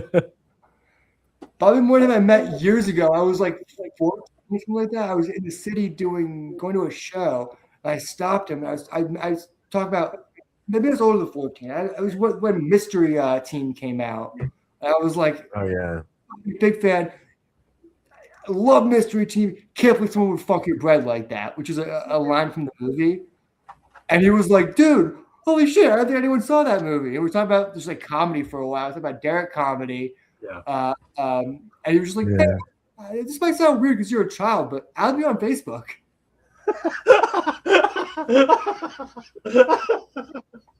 Oh, no, you're a. He mentioned like you actually know. You actually know comedy. We were talking about a bunch about like comedy and stuff like that. He was like, you actually like you know comedy. Yeah. If you like that movie, if you can quote that movie, that means you really like comedy. Well, we talked about like Derek comedy and a bunch of other comedy stuff too. The litmus test. Oh, this is a real one. I'm still friends with him on Facebook. He told me that it was like years ago. Yeah, it had to be if you were a child at that point. I wasn't super young. I mean, I think I was already smoking cigarettes. Yeah, you did that early though. Counts for anything. Yeah, you did that early. You weren't allowed. You weren't old enough to buy them. You can't use that as a. I just want to reiterate. He meant it in like a nice, non-creepy way. It was no. Of course, I got that. I got that secondhand from you, Matt Walsh, Anchorman. Oh, he just said that because Matt Walsh. All right, it's a different one. This one's the one that's friends with Amy Poehler. Yeah, co-starred at UCB with her. Co-starred. God, we had the DVDs of that. Me and my sister that whole first season. There was like a point in like early high school where I thought I was gonna like be into improv, and then I was like, I thought about it too hard, and I was like, oh, the zip zaps up, no, it's not.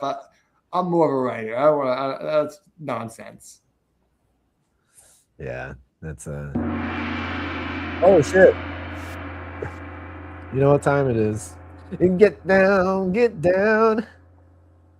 Matt Walsh. It's Anchorman's scenario of the week. Scenario. So what's a scenario? Here's the week scenario. What if Jason, Anthony, Max sneak into a Turning Point event and the stage come out Benny Johnson and he make a speech about how Batman's his favorite superhero because he conquer his demons and fight against the powerful left. Then Jason yelled, "That's bullshit," with Max yelling, "You don't know shit about superheroes." Then Anthony throws a tomato at him, causing the crowd to go crazy. That's funny. You see a Turning Point. See Turning Point. Sorry, Toilet Paper USA has their own halftime show with Kid Rock. I was just thinking about this. I was laughing so hard. I started bursting out laughing on set in the back, not on set, the back of the truck, thinking about how funny it was. All these right wingers, all these old people have to pretend to like Kid Rock. They have to just like. The funny thing is having them to pretend to like Nicki Minaj. That's funny as hell too. But just the idea, just like these old. I saw a video of JD Vance listening to Kid Rock the other day, and he's like, "Oh god!" Like this guy has to pretend he likes this shit now. That's where his life's at. All the good musicians said no, and he's stuck with Kid Rock. Well, Kid Rock has been invested in MAGA for a while now. Yeah. He's kind of adopted that personality. He's always kind of had it. It was inevitable. Yeah, Something he's like always been Kid kind of Rock. like the wannabe redneck. Bringing up what lyrics to one of his songs that was in Osmosis Jones, I think. Where he's talking about getting with minors and shit. Yep. I remember hearing that as a kid in the Osmosis Jones movie, thinking, "What the fuck is Kid Rock doing?" What the hell's Kid Rock and Bill Murray? And Lawrence Fishburne and Chris Rock. Two rocks. Chris Rock and Kid Rock. Osmosis. I don't know. My name is Ken. I think of Osmosis Jones every time I eat a hard-boiled egg. It's funny. There's all these other like smaller like bad artists that are clamoring for right wing attention, but they're just too Z-list for the right wingers to even adopt. Yeah, they're trash. Like no one. Like people like Stained are like, recognize me, and Trump is like, I don't know what a Stained is. What? Stained? You don't know Stained? It's like a Christian rock band from the 2000s. No, we were just singing them earlier. It's been a while. Yeah, they're another one of those bands that's like wants crazy right Oh wing. man, that's so And funny, dude. They don't get the halftime show. Yeah, it's all the white trash adjacent stuff, right? Jelly Roll getting heat for his Yeah, he's one of those guys like, you don't want to hear me talk about politics. Trying to stay centrist just about Jesus. You know, that's what they always do. I ain't trying to be political about be like, Jesus. Listen, you dumb motherfucker. This country wasn't built on the Christian faith. No one cares about Jesus. Say something about the Americans dying. Yeah, they're JD Vance's interview today, man. He just like could not, apologize at any apologize to the parents of these people who got killed. He just like kind of dance around it, dude. It's so, oh man. Yeah, I mean, it does. I was talking to Brad. He was like, your stance is so unnatural. It's just hard watching like them hold on to it so hard. I actually have seen a lot of people on my Facebook who are usually like hardcore right wingers, especially with the Epstein files coming out. I'm seeing people actually like leave and be like waking up and be like, "What the fuck?" Yeah, I think that's a I lot saw of one guy. final straw for a lot of people. There's been an a lot of them made it their whole personalities that they hate pedophiles and they hate this illicit billionaire secretly running the world. And some of them actually read the Epstein files and saw, oh shit, it's the guy I backed. Yeah. I saw this one guy. Like, this I used guy to you play, base your personality on is one of the enemy that you keep ranting about, dude. I saw that happen in real time. There was this guy I used to play like metal with. Like he was in like a band that played all his demon songs, and they were heavily satanic and shit. And he eventually left the band, moved to Florida, cut his hair, became very right wing, and became like so pseudo religious that he became actually religious. And this whole week he's been posting about how Trump is a demon in man's clothes, and he's like, now he's just like super religious, but and is now against the things he's changed his whole life to be about. And it's just kind of crazy to see. Yeah, I've seen my people I follow go that way. Like they're not posting about Trump anymore. They're just leaning hard into the religious stuff.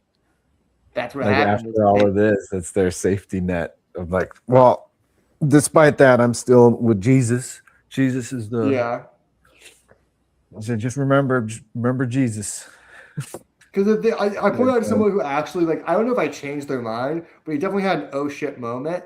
This dude who was like, he was going off all these rants about how the files mean nothing. So I just linked him to a page that had Donald Trump's name in it, doing horrific shit in the files. And I was like, this is what his own Justice Department released on their website.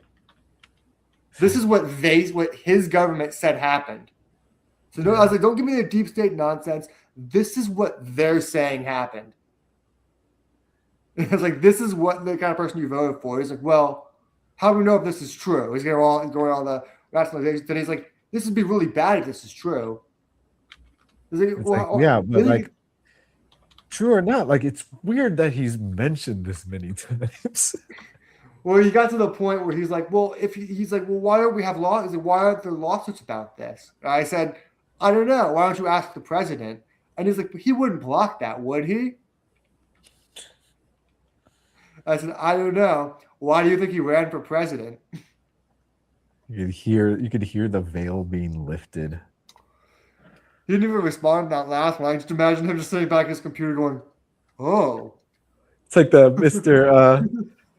The Incredible, Mr. Incredible, just like at the computer, you know that scene?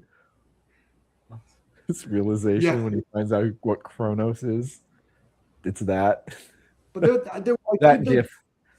Substantially see a lot of that this week of a lot of these people coming out. Like, it's not just Marjorie Taylor Greene who did post another whole thing about you can't hide from this last drop, dude. It's all of it. But also, you've seen a lot of Republicans have been dropping out of races and saying that they're retiring and they're done with the rat race. It's kind of, I think this was the last drop for a lot of them. I think they wanted a lot of them. They wanted to have plausible deniability. They wanted to say, no, if he's saying they're lying, I'm going to believe him because it helped their own sanity. But once they had the proof, there was nothing to really run from. They're just kind of like, well, this is reality now, and I can't stand by this. Yep. You gotta accept it. Moral conscience of those already morally bankrupt. Yeah. I mean, you know, when I found out when Noam Chomsky was mentioned, you know, that was rough. I'm just like, shit, dude. Did you see that Epstein was? Did you see Epstein was one of the proponents and in charge, or not in charge, but one of the proponents of turning Call of Duty into a microtransaction-filled nonsense? In-app purchases.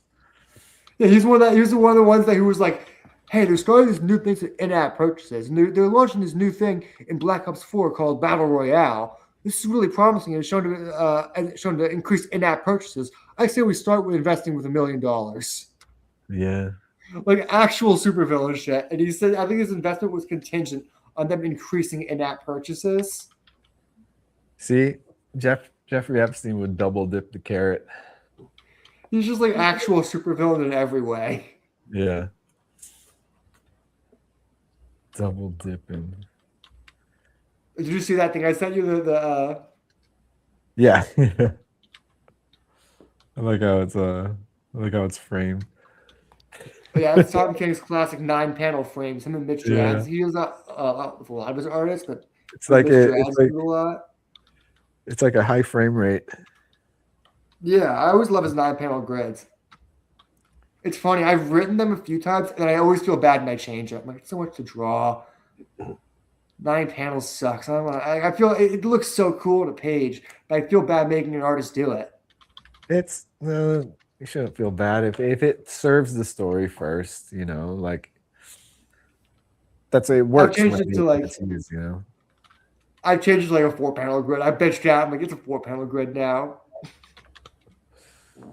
Or 6. I'm done.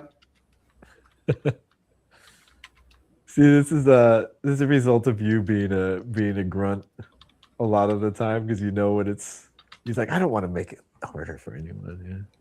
You're Dude, above the line, Max, in this situation. You can do what you want. The last issue, I had this great idea plan where I was going to have the high city. It was going to be revealed. I already changed it, but it was going to be revealed. It's never revealed, kind of never fully happened, but the idea was it's going to be so high in the clouds, it's like you can't see it because it's blinded by the sun.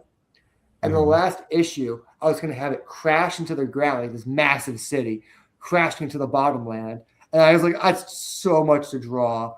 I felt so bad writing it. I was like, it looks so cool, but I can't make. I know it's the last issue. I bitched out. I was like, no, I feel bad making him. How do we even draw a whole city crashing into sand? I bitched out so fast. We don't have the VFX budget for that.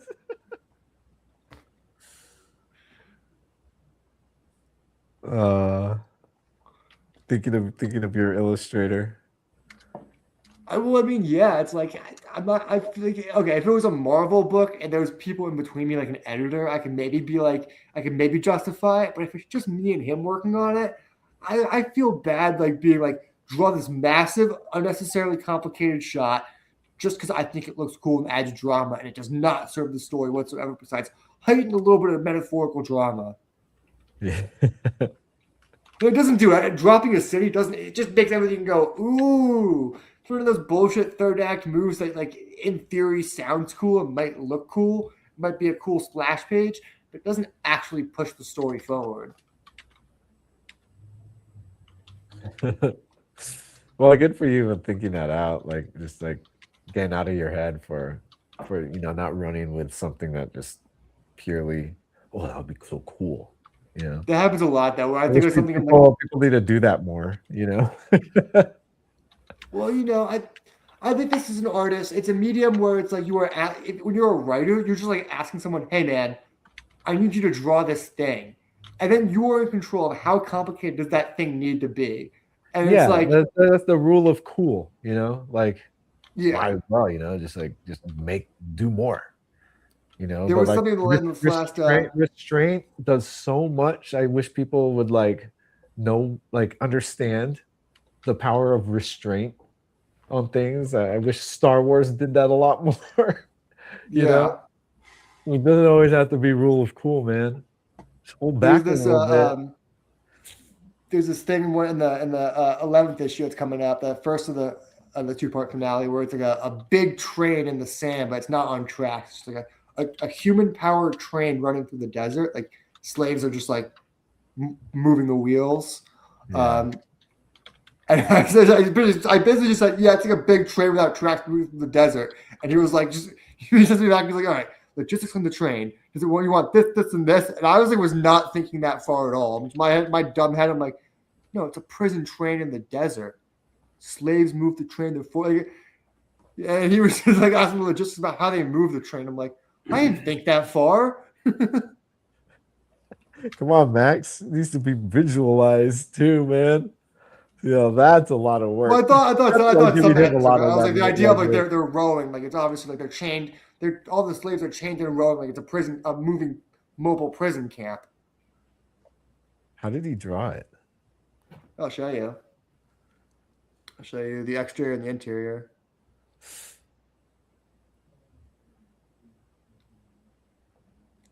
This is the exterior. Hold on. Let me turn my brightness down a little bit.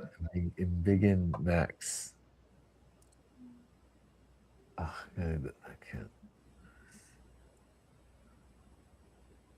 Oh, Of course. Okay. I can see the horse there. Silhouette. Is that like just? Let me just send these to you. I'm just gonna. Yeah. Send it. Send it. Remember people were saying that? Remember when that was a thing? Fucking send it, bro. Yeah, I was in college. Everything. Oh no, don't add to my story. There's a set dresser who has such a like surfer him. skater like intonation, and he's like probably 50 something, and it's really off-putting. Hey, Brent. Hey guys, how's it going? Whew, long day. Pick up the new digs. Huh? I'm in the garage. Oh, nice. You got kicked out of the house, huh? With my mic. Oh, that's Yeah. cool. Just kicked me out, dude. That's cool. Nice. Looks good. Max You- was just you- talking about his Yeah. human brain from his comic. And so we're gonna see that. Well, it's not made out of humans. It's just powered by humans. Oh, cool. Made by humans. Aren't Well, it's made by all humans. brains powered by humans, Max? Hmm. I mean, if you want to be pedantic, sure. Aren't we all students? I said that. I was buying like a computer, and they're like, "Hey, if you're, are you a student? Because get the student discount." Aren't we all students of life? We are. You do get the You see discount. You see the image I sent you? I'm logging into Instagram right now. I'm using my laptop that I've had for a while, and I'm realizing it's a beast of a laptop. The M1 chip in here and everything. Time for an update? Oh no! Oh, it's actually No, just it's, installed. no, it's a beast. Oh, this okay, is it's a beast. still Okay, good. I could 3D model on this, no problem. It's Oh, like a that's cool. powerhouse, dude. cool. I forgot I bought this like Mac PowerBook, like the newest one, like Right. a couple years ago. And Yeah. it just sits on my desk, and because I'm using my iMac most of the time. Yeah. Oh, Right. there's a train. Oh, should I share it? You can, yeah. It's gonna be on YouTube forever, man. Oh shit. I just finished shooting today commercial, Oh yeah. which I can't disclose, obviously, what I've been working on. Then why but bring it I- up? Oh, because I just found out today it's going to be playing possibly at the beginning of a certain movie during the summer. Oh, nice. Oh. Yeah. There's Max's human train. Man, it looks like a luxury train, dude. Cool. It's a big steel Double- monstrosity moving through the double desert, deck. trapping all these prisoners inside. It's like, Uh-huh. Looks like the one I'd take to Capistrano, dude. So here's yeah, it's like meant Dark Side. Oh, so it's to like double dip. yeah, he double dips. We were just saying Jeffrey Epstein would do that too. Ugh, Hold on. creepy, horrible person.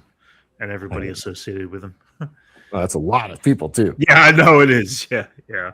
even including Noam Chomsky. Mm-hmm. Was devastated. What's that? That was the only person I heard who was on the list that I was actually like really bummed out about. Yeah. Because most people on there, I just be like, oh, of course, this Right. fucking asshole. But then Noam Chomsky, it's like, oh man, I have a chibi Mr. Miracle from that the artist from the book drew. Nice. Cool. Nice. We did that Dark Side spread from this book. Cool. I had to throw out my issue of manufactured consent, dude. You know what dropped today? Uh, The Muppet Show remake watched that Seth Rogen. Don't say anything, no spoilers. But what do you think? What's there to spoil? It's the exact same show. Oh, was it good, or was it? Did you Yeah, consider it? I Solid? like it sucked that it's just one episode. It's only 30 minutes long. Oh, it is. I thought they would have done at least an hour. Yeah. Wow. Like this was literally just like a pilot. It was a special. No, I know. Yeah. Yeah, but it's just like, yeah, this like it's cool they did this, but like this should have just been a full series. Like this, it's like Yeah. this is Yeah. the same show. I think they try to test the grounds to see how well it sell. You know. Which was a spoiler was a joke in the show. yeah. Okay. I All don't know, right. man. I feel like Muppets are struggling. They did the whole Dark Crystal thing, and that got no traction.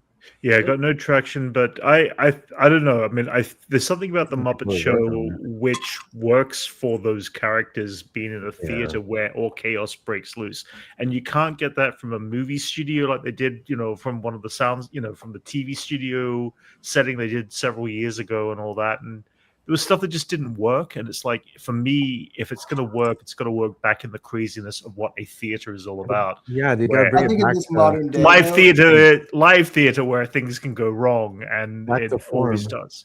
Yeah, and I think that's what I think makes in it this very day funny. though, it kind of hinges on the guest stars to carry That's for a a lot of younger the- audience. Yeah, That's no, that's sure. that's the reason for most people to watch Yeah.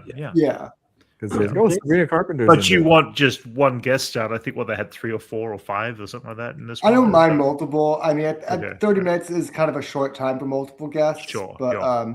I wouldn't mind like 2 per episode. But I also think it's Yeah. one of those shows that could definitely get a lot of A-listers for basically scale, just because I mean, what like actor actually doesn't want to be in a scene with Miss Piggy?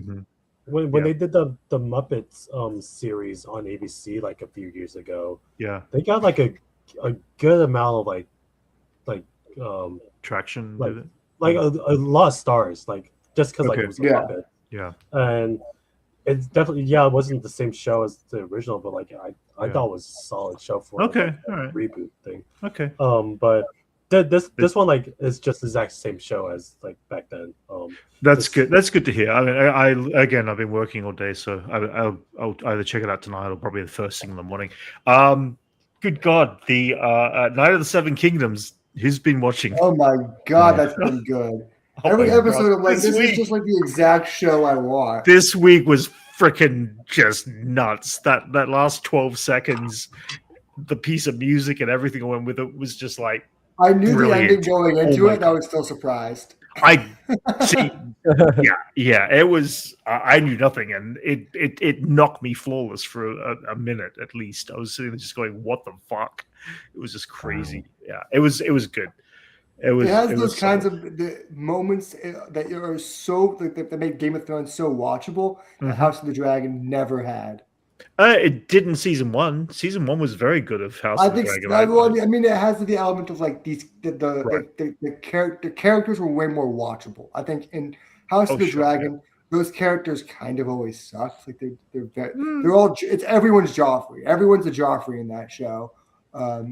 Well, in this show, everyone's Dinklage. Yeah. Sure. Okay. Yeah. No, that makes You're right. That makes sense. Either way, it's very enjoyable. Did anyone watch the finale of Fallout? Not yet. No, I haven't had the time. But my last couple of days have been just like we're shooting this commercial. We're way behind on Fallout. I haven't. On disclosure, I haven't enjoyed this season that much. I think it's been kind of mid. It's not great. Yeah, it's been I mid-season. was surprised that yesterday was the season finale.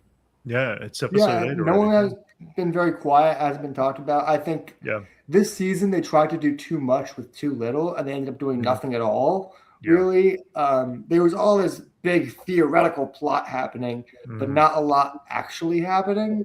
Yeah, because they're getting another season. That's why. Yeah, exactly. It was one of those like now we've actually started our elaborate 12-season story, and it's just like I just think like the stuff with the vault dwellers who popped to the surface, that was just so boring, tediously boring. It was just like I forgot about that almost. Yeah. They just simply had nothing to do I except didn't care about that really. Again, I don't know what the finale's like. I haven't watched it yet. No, I'll say they have stuff to do, but it's just like it's nothing interesting. I didn't care about them at all. I don't even know why honestly, I don't even remember why they were up there. It's like they're looking for why they went up there. I don't remember why the others went up there. Spoilers. I don't want to say it for anyone, but there's reasons, kind of. Yeah. Okay. I'm not going to watch it. That's what tomorrow is. Tomorrow's my day off, so I'm just like, But it was funny going from Percy Jackson to that. And Percy Jackson was like a show where because they were going by basically book chapters, they had to get so much done in each episode. Yeah. They had to basically go through a complete chapter arc in each episode. That was pretty mid too, though. I mean, I liked it. I liked it more than Fallout. And you still haven't watched Welcome to Derry yet, have you, Max? No. Oh God, dude! What the fuck are you watching these shows for? Drop everything. Because I'm watching Shrinking, and Shrinking is so good, and you'll like that because Harrison Ford's in it. Watch you want to be freaking mind blowing with really good writing. Hear me out. What's mind blown? Michael J. Fox was in it. I know. I read that. I saw that. Spoilers. I saw the behind the scenes interviews with him and Harrison Ford were not interviews, but I saw that they were photographed together on the set. So Yeah, I mean, it's interesting because Harrison Ford's character has Parkinson's in the show, and they're playing a little bit off of. So Michael J. Fox worked with the creator Bill Lawrence on Spin City and had to leave during season 4 because of his Parkinson's. Yeah. And they're really playing into that real life aspect that Bill Lawrence had to deal with of like this terrible disease is affecting someone he very much was close with. Yeah. Not just someone he worked, someone he like was friends with. And they're giving that role to Harrison Ford's character, and they bring Michael J. Fox in. As the counterbalance. I wouldn't say why, but they bring it's brilliant. It'll make you. Is it a one-off episode, or is he more of a reoccurring character now, or about to be? I won't say anything. I'm not saying Okay, nothing. all right, okay, fair enough. Have they just started the new season, or they just started? Or 3 episodes in. Okay, all right, okay. This is a 12. I haven't watched any of it yet. I should. Apple Plus, yeah. I'm waiting for like a good chunk of it to drop before I re-up my. There's 3 seasons. Apple There's TV. 3, Oh, yeah, that's the 3rd season. already. Yeah, I've already watched the first two seasons. I haven't watched any of it. Yeah, again, I watched don't have Apple me Plus. and Liz watched the 1st season, and we really liked it. They brought in Colby Smothers from How I Met Your Mother, Maria Hill from Avengers. Right. It's funny because they like. She has a lot of scenes with Jason Segel, who's in How I Met Your Mother with Marshall. She's the love interest.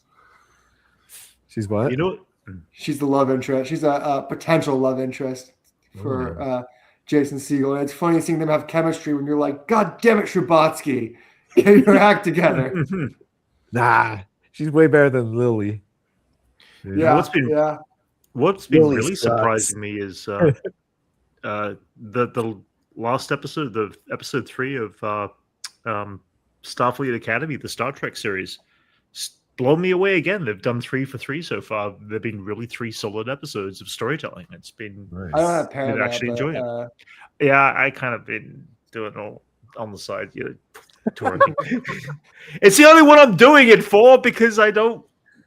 Well, I can't afford everything. Like I built my way up to getting HBO Max just last year for the first time. So deal with it.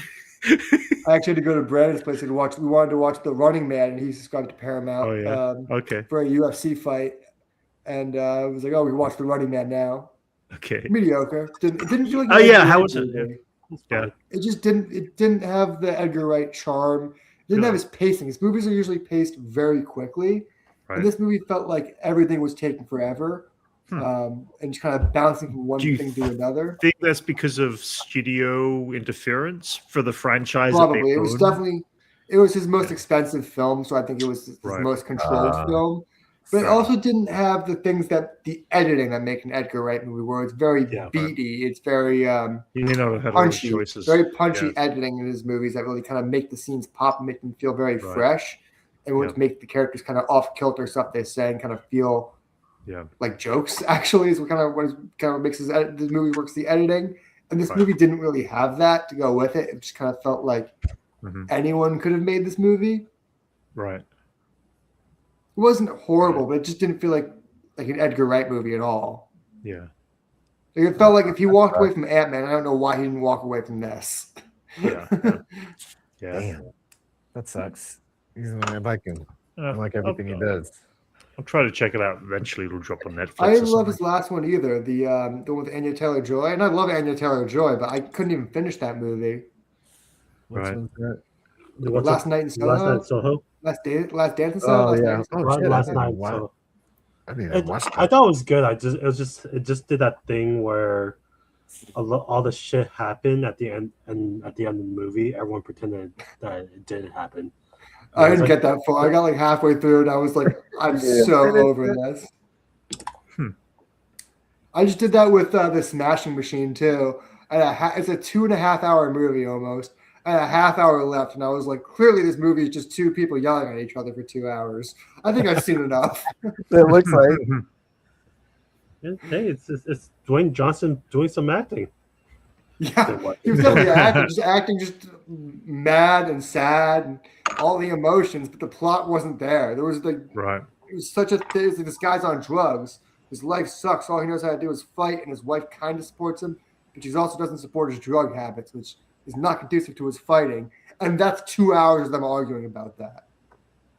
It's 2 hours of him getting his ass beat and her shaking him, saying, "Are you high? Are you high?" It's the last scene was him getting punched in the face for like 45 seconds straight. If he wasn't high, it'd be a lot more problematic. Mm-hmm. But I hear the difference about this movie from other movies is that she didn't go to her sister's just because they had a big fight. I'm gonna go to my sister. No, it didn't have that. They just stay in the house fighting. It's what makes the movie even harder. Maybe there's some development in that last half an hour, but I swear to God, I watched 2 hours of Emily Blunt and The Rock just screaming at each other about drugs and fighting, and I was just like, I don't think this is gonna really go anywhere in the next half hour. I think I've seen it all. Not like Benny Safdie. I think he's always been a very interesting director. Right. Oh, he did this? Yeah. I didn't know. Benny Safdie did Smashing Machine, while Josh Safdie did Marty Supreme. Yeah. Smashing Machine. So what else has been going on this week, guys? Anything interesting? I've just been laughing about Elon being too weird for the Epstein Island. Yeah, he was so My weird. favorite email I've ever seen is Ghislaine Maxwell saying, "Sorry, Elon, we're thinking about closing up shop. The island's closed." He's that guy, isn't he? It's like, oh damn, yeah, too late. I was going through all the scenarios. I think Elon was at the island, had maybe some interest in some of the weird stuff, but spent most of it showing bad memes to these billionaires who could not give a shit about memes. Mm-hmm. I imagine he turned to Jeffrey Epstein at one point and said, "Epic lols," and Jeffrey Epstein was like, "You're too weird for the island, man." Yeah. When was that? Like 2016 or something like that? Or Yeah, like 2015, 2016, some shit like that, probably. Yeah. Girls for the win is one of his actual emails. God damn, dude. Weirdo. Yeah, that's pretty funny, dude. Fucking weirdos. It's so funny. It's just so funny to me how they're just like, Elon Musk is at that point was still one of the richest men in the world, and they were like, "Yeah, find a different billionaire's island, man." Yeah, make your own. He shows up and it was like, oh, shit, no. Yeah. He's here. Elon's here. Oh man, he's gonna be all weird. Yeah. Have you guys seen Don't invite him. Yeah. Huh? I imagine Elon shows up to the rape island saying, "Has anyone seen Long Cat?" Oh shit, it's that boy. Rafflecopter guys, am I right? He reminds me of what's his name, Rick Moranis' character in Ghostbusters when if he's invited to a party. No, he sent an actual email to Jeffrey Epstein saying, "That's a disservice to that character. He's got charisma. You're right. He's throwing that part. He's connecting people. You're right. Yeah, like he's the life of the party. They're the reason they're there. Come on, man. He's the anti-life of the party. Which day and night will be the craziest party on your island? Yeah, he's couldn't even. Could I come over? When can I come to the island? I was just laughing so hard, just Elaine saying, "Sorry, Elon, we're actually thinking about closing up operations on Little St. James." That's so funny. That's the real reason why he thought he wouldn't be in the files, because he's like, well, they're not going to show my rejection from the island. He's like, I didn't get to go. Why would I? He was so unincluded. He was like, I'll burn the whole ship down with me. Yeah, that's what he was like. Trump's in him. And he was like, when he was having his fallout with Trump. I just want to see his reaction to reading it. And he's like, Bill Gates and Stephen Hawking were there? Come on. Bill Gates even? You didn't hear about that? Apparently, in the Epstein files, it's revealed he not only was at the Epstein Island, he caught an STD, and then he was trying to he emailed Jeffrey Epstein. He said, "Do you have an antibiotic I can give to Melissa discreetly?" Melinda. He wanted Yeah. to give his wife an He give antibiotic. antibiotics. So he may have given Melinda Gates an STD from Epstein From- Island. From a Russian girl, a Russian prostitute. Also, did you see this stuff with Brett Ratner and supposedly Melania? Yeah. Yeah, they made the connections of like her hair and Yeah. like the bracelet she's wearing or something. That was a young Yeah. Melania. He was all on her The year too. before she met It was Trump. like it was confirmed that he met her through Epstein, right? Yeah. Yep. Now we're kind of Photos of finding them out together. Melania. Does it just me? That make me feel a little bad for her. Like She's just one of them, one of the victims. she's at a one victim point. who's been I- completely like what's not Stockholm syndrome, but what's the like indoctrinated. Yeah. Well, she's Like I one of the imagine rich- like even She's though still like just as bad as the rest. super but I rich. imagine even though she's like complicit to horrible things, I imagine her just like doing small stuff like planning the inauguration design stuff like that.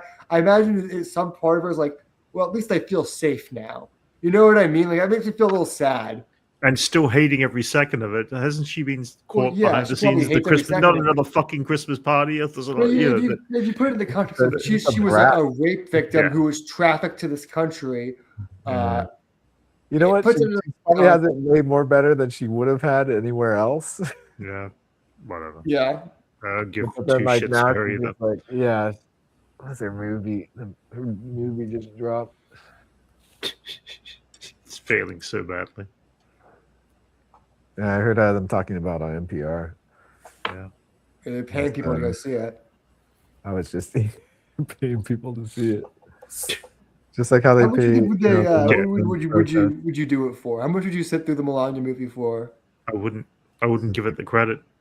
Someone's like, I'd rather refuse. watch January 6th. Yeah. Honestly, I'd do it Yeah. for like 500. Wow, you are a whore, aren't you? It's a decent day 500 rate. $500, dude. to It's sit also through a like shitty with- movie. With the got my temperature phone out. of Review. the industry right now, yeah, take the money. I saw that people like, you could do it for 50. I saw somebody who claimed to have done it like 5 times, something like that. I was like, it's not like a bad like day rate to just like. And you can just tell people I was paid to watch it. Yeah. You just give it bad reviews. You just even it Yeah. out.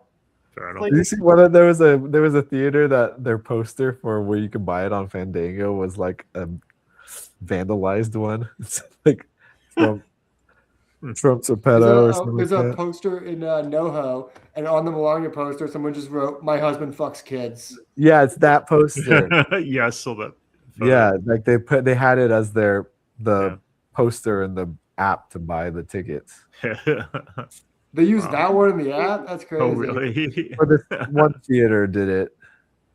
Was that the one that got the license pulled for the movie? I'd be so happy if I was the theater manager. That'd be a Successfully bonus to get That'd it be pulled. funny. I think they pulled it from some theaters because the marquee. They couldn't resist writing stuff from the marquee. Yeah. I don't know what it was. I didn't get into that. But yeah, dude, it's weird that. Yeah, I heard a review on it. It's just like she's just like It's just her doing rich stuff. Yeah. There's really nothing to her character or anything like that. Nope, Nothing nothing is about really her. learning about If you go into her herself. past, it's just like she's a rape victim who was trafficked here to marry a rich guy. Yeah. It's not a happy story, and that's It not what the Trump happens to be- administration wants to portray about her. This happens to be one of the most famous rich people in the world. They wanted to make her seem like she's powerful, so they're like, "Oh yeah, she's helping with the inauguration design. That's her big project or Give her a whatever." project. Just give her some. Give You something know, like to keep typical her- first, like the task they get to a first lady, where it's like, here's something mostly menial that you're gonna delegate to like 50 other people anyway, but it makes you look good to press. See, Jackie Kennedy. Jackie Kennedy. Yeah, I wanted from her. yeah. Man, dude. Crazy that all of Trump's family, including his sons and daughters, were in the Epstein list files.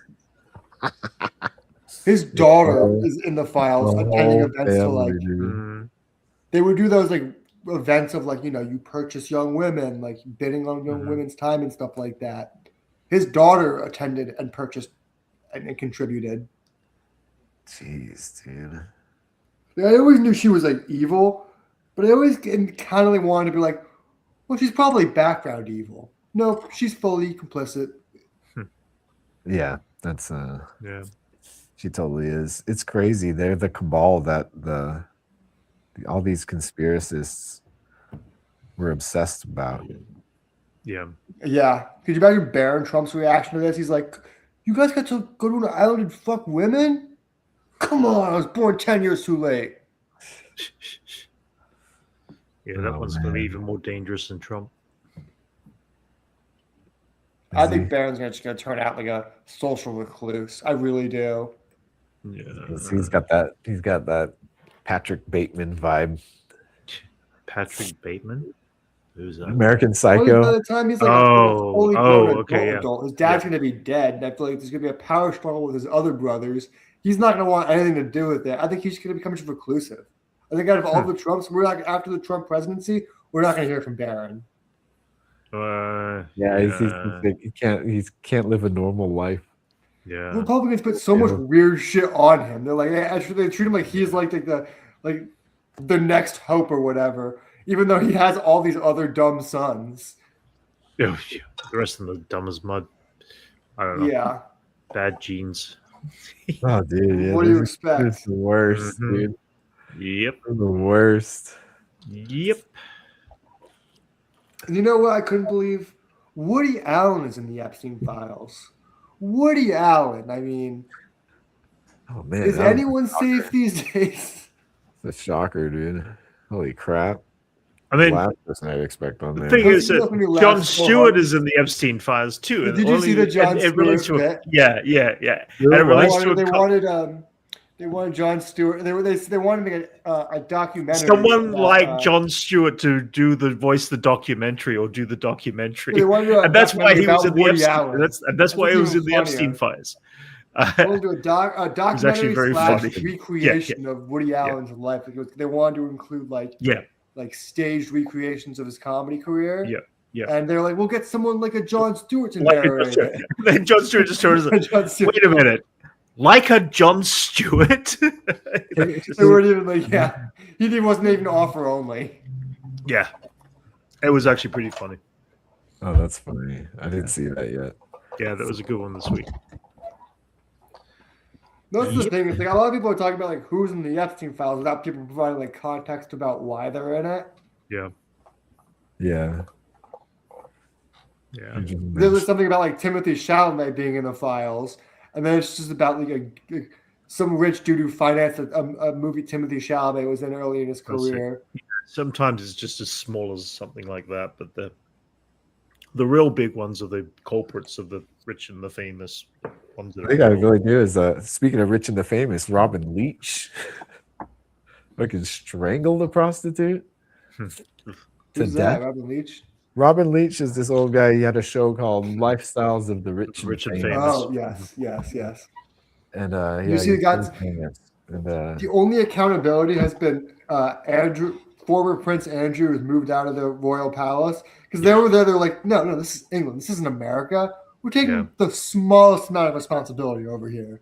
Mm-hmm. Yeah. Yeah, And they sure, don't we'll want sweep you under got the some rug. damning But pictures in you're that. getting out of the rug too.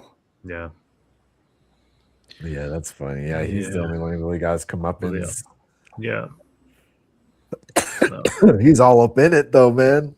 Yeah. Was that him without his pants on? Probably. And then like that lady lying on the ground. Did you hear that Clintons are going to testify though? Mhm. Ew. Oh, that was they're banking on them keeping quiet about it. They're like, oh, man. Yeah. I think that's why they're If putting you the whole get us, fucking you're gonna shit. get them too. Yeah. And they're like, all right. I here. hope they're fully transparent and don't just try to make themselves look good. Bill's like, Hillary, you've been through this before. You know, this will be fun. Bill goes how over to George Bush and goes, "Trust me, she did not inhale." Was that Dick Cheney's not mentioned in the files? That's all a great meme about what was George Bush's vice president? Dick Cheney not in the Dick Cheney. Epstein files. He's like, You They see had the an same one? island. They did what there? But he just did it all for the love of the game. Like all the evil shit that he I'm did. American. We destabilize countries and then There give them was the glory of democracy. they had no leverage on him. He was just doing it. I just thought my mom was joking about, like, don't you miss like the old school evil people, like just like the oil barons, or like laughing at Trump, or like yelling at Trump like right now, saying they can't do shit in Venezuela. He's too evil for the oil barons. He's too public to be that evil. Yeah, You know, someone this evil shouldn't be this public Yeah. about it. You know, like all these other guys do evil shit. You vice Yeah. president do evil shit. You know, especially if your president is George W. Mhm. You know, but like to be the president doing the evil shit, to be like one of the most evil of the evil shit. I think I sent you a meme where it was fucking Dick Cheney saying, "Oh, we gotta find. I gotta travel Circle of Hells and find out which Circle of Hell Condoleezza Rice and Colin Powell are in there. You gotta go up there and solve this shit."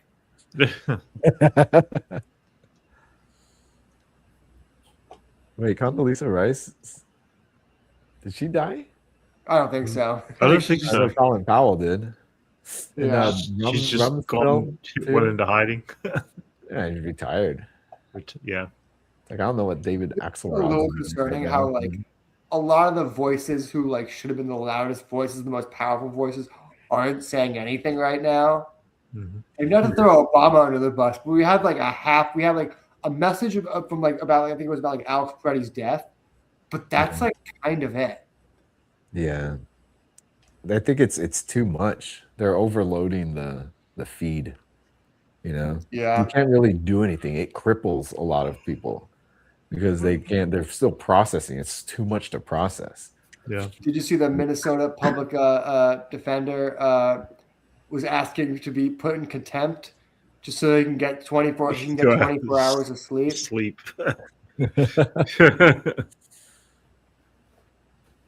Yeah. Oh man, yeah, terrible. It's just too much stuff. Yep. Like no one can really say anything right now because like something will happen again. Then you'll have to Yeah. update like, oh shit, this and consider that. So they have Yeah. to further investigate before they can properly say anything. I think it's Well, the be other way. I think people problematic are at times, genuinely like that. like, I think people with the most power are scared of speaking up because they're scared of losing their power. The other way, you Yeah. look at something like Don Lemon, like he got really vocal really quickly, took up a lot of traction on TikTok, and he got immediately arrested. Mhm. Yeah, that's crazy, right? And that now they're scares, like, what? powerful Now people. they're honoring him, so it's some award or something, right?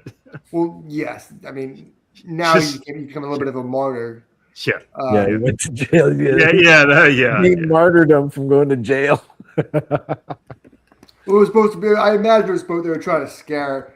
It's him like and when the Jimmy public Kimmel a got little. canceled. It's giving me those vibes, you know. It's like people. Yeah, that's why he went on Kimmel. He kept saying he was going to save it for Kimmel because Kimmel's one of the other few people who knows what it like to be that successful and that. At a certain point, it used to be at that point almost untouchable by the president. It would be unheard of for the president to cancel a TV show, but he tried to do that with Kimmel. Yeah. Don Lemon obviously doesn't have a TV show anymore. He's fired from CNN, but he he's basically still was like, well, I can't. pressed. Like, Yeah, he's like, I can't fire him from TikTok, but I can get him arrested. yeah.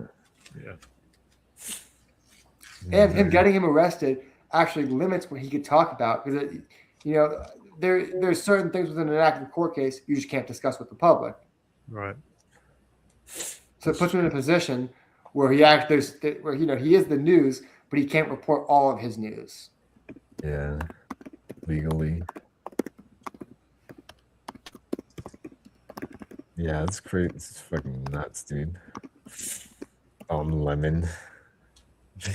Someone was joking about they wrote Don Lemon on their coffee cup at Starbucks. Kind of mocking all the Charlie Kirk people. That's funny. I had a good joke about Don Lemon. I said, well, there's so much support behind Don Lemon right now, you'd forget why he got canceled and fired in the first place. I know, right? Don Lemon. Yeah, this is moment right now. What else is new?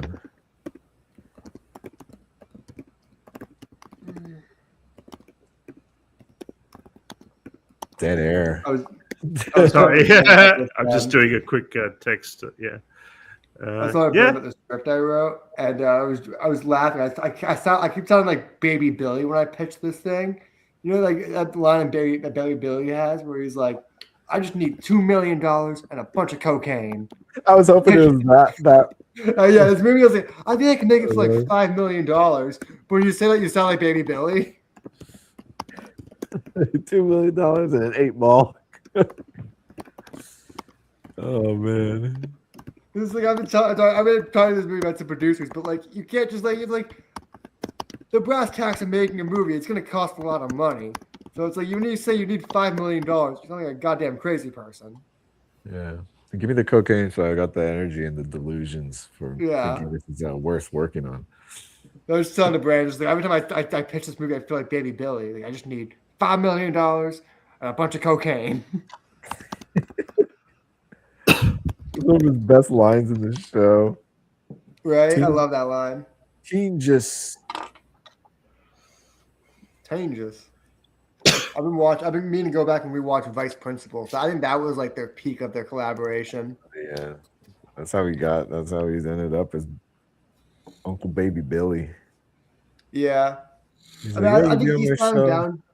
You need Eastbound more and Down changes." is good, but it has too many seasons. It starts to like kind of ebb and flow a little bit. Well, Vice Principals is just like super consistent.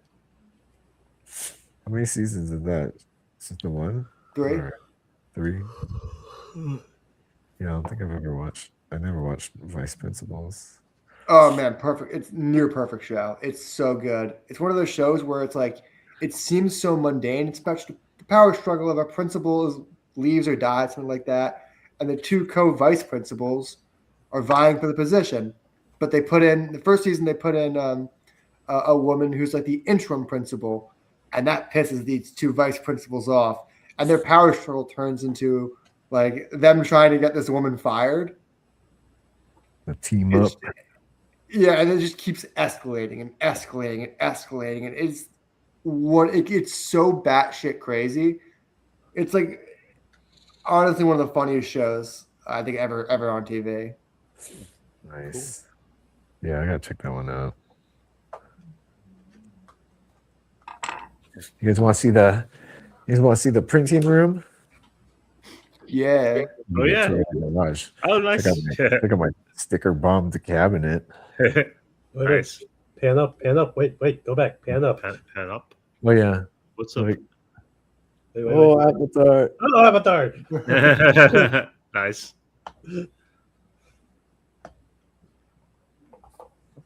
What you printing out right currently? There's nothing right now. Okay. I just finished. Cool. That's like empty. That's time that you should be spent printing right now. I know. What the heck? Feels wrong enough to be printing something. How much would it cost to print like a full-size comic book spinner rack? Damn. a bit of time. Fuck.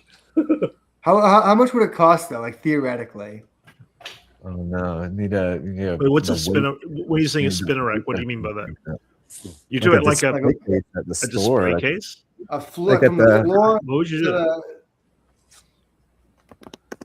Like when you go to a comic book store or like 7-Eleven back in the day. I feel like you can buy that for cheaper than.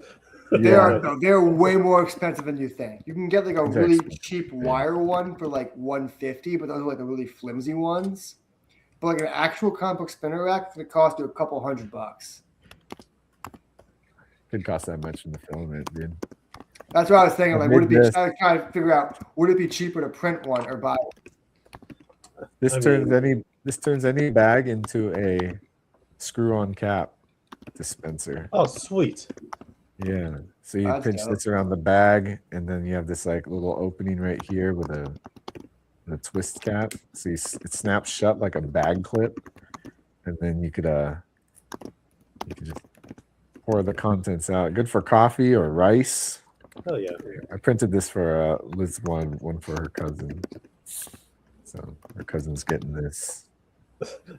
Is she finally seeing the uses of it? I did the spice rack. We have like a telescoping spice rack now that you could like pull things out and then look instead of like digging through. That's the one thing I did for the house. I like that the way I sold it to her was like, yeah, you can make anything you want. Like you can make a lid for this, but you can put a cat on it. Yeah. She's like, oh, Gigi. Put a bird on it. Put a bird on it. Put a bird on that. Portlandia was so good.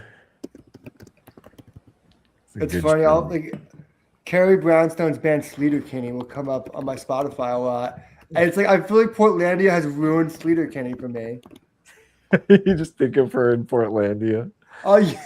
She'll have because she sings, so I'll like hear her voice like, yeah, that song's sang. Then she'll have a phrasing that sounds too much like a I'll hear the same inflection she'll say a Portlandia line in. I'm like, no, not now.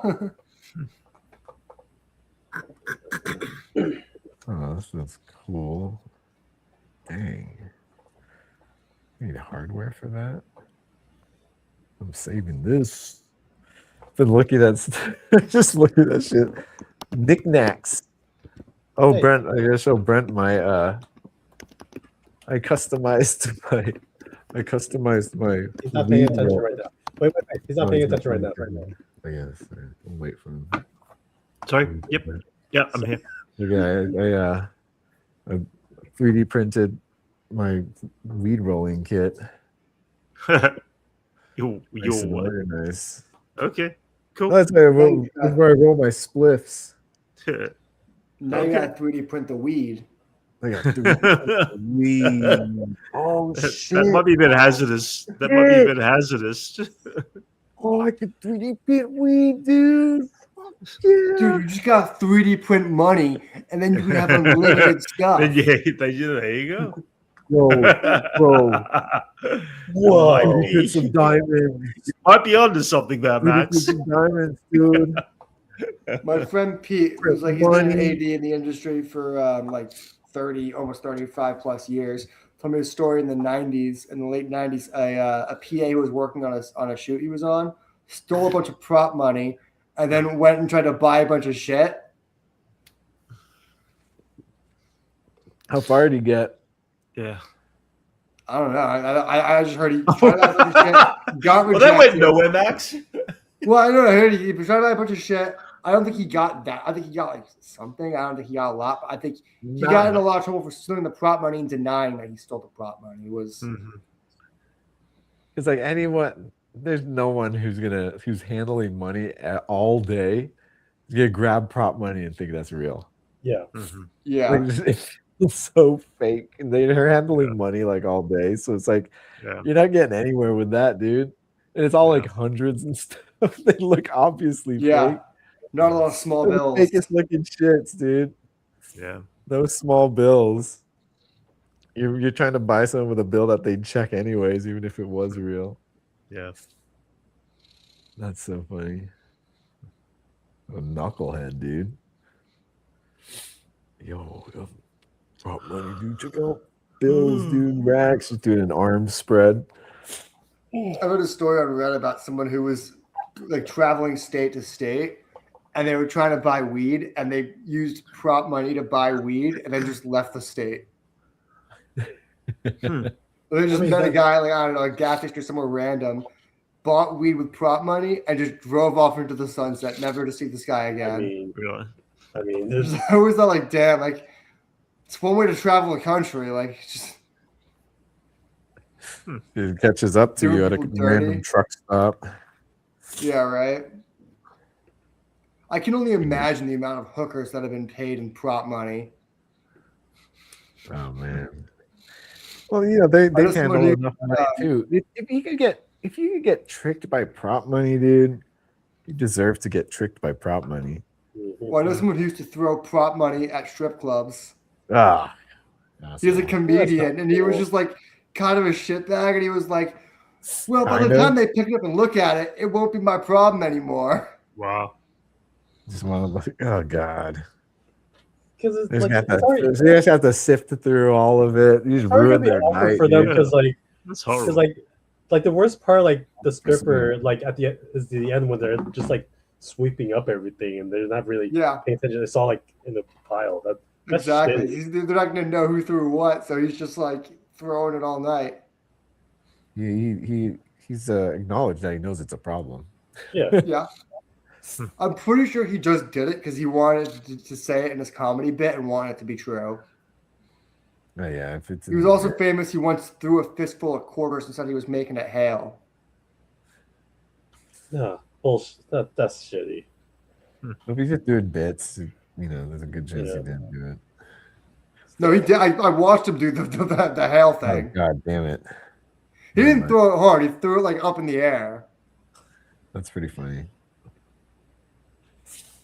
What was the only thing that was funny about it is watching the strippers head go like this. When you hear all the sound of the quarters and the coins hitting the stage.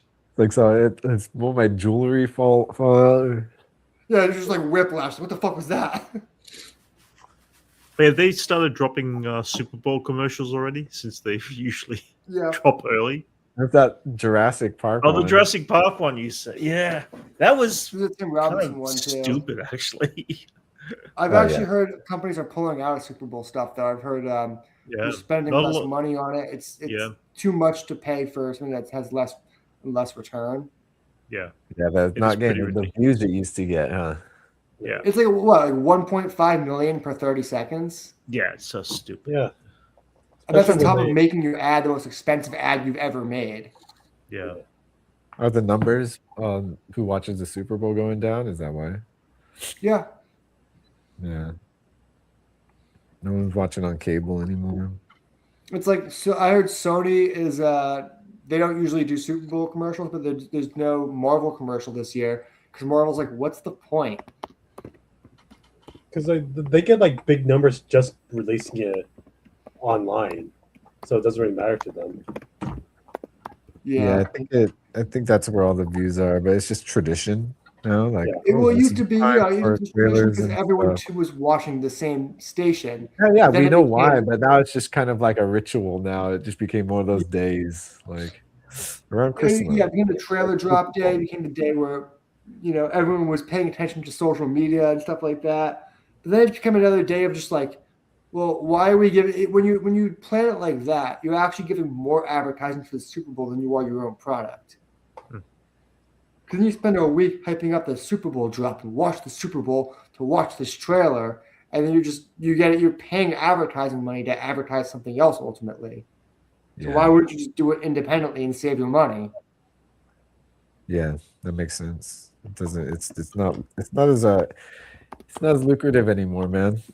Like that was an No. investment. That was worth it at the time. It's not. It was anymore. a couple years ago. Like a random guy raised the funds to promote his small company during the Super Bowl, and he ended up making that money back because enough people still watched it that they were like, it was like newsworthy thing. Yeah, I guess I had a lot of the story behind it too. Probably helped. Yeah.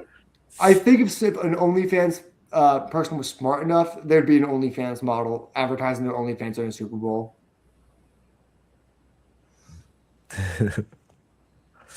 It was yeah, it's weird. Yeah, this became its own culture of like. Have you guys seen OnlyFans billboards in LA? Am I the only one seeing these? Where?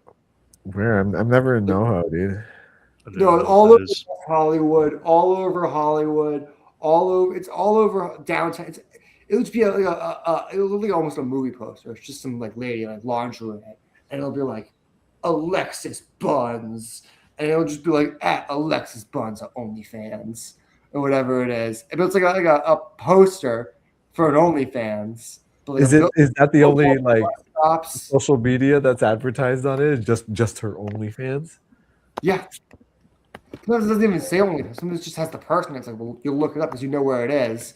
There's one, that big church on Highland, in West Hollywood, like the church on like the corner of Highland.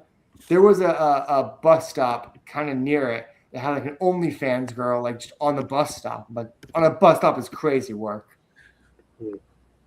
Dang. They're making that much though. I know. Yeah. I wonder if this helps. I wonder how much this is helping.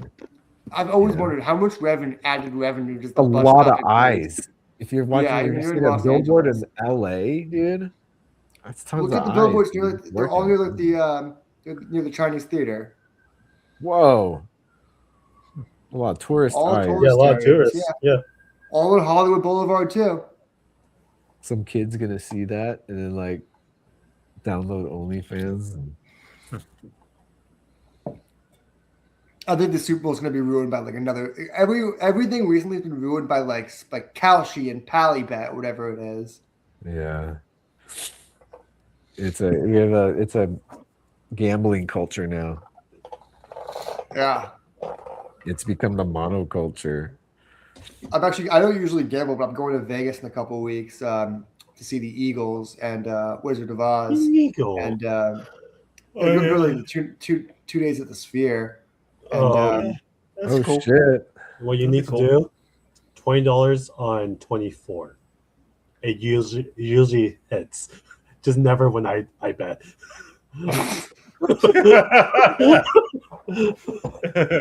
I was gonna say you're probably gonna get higher. it's a surefire thing. 100% of the time, 40% of the time.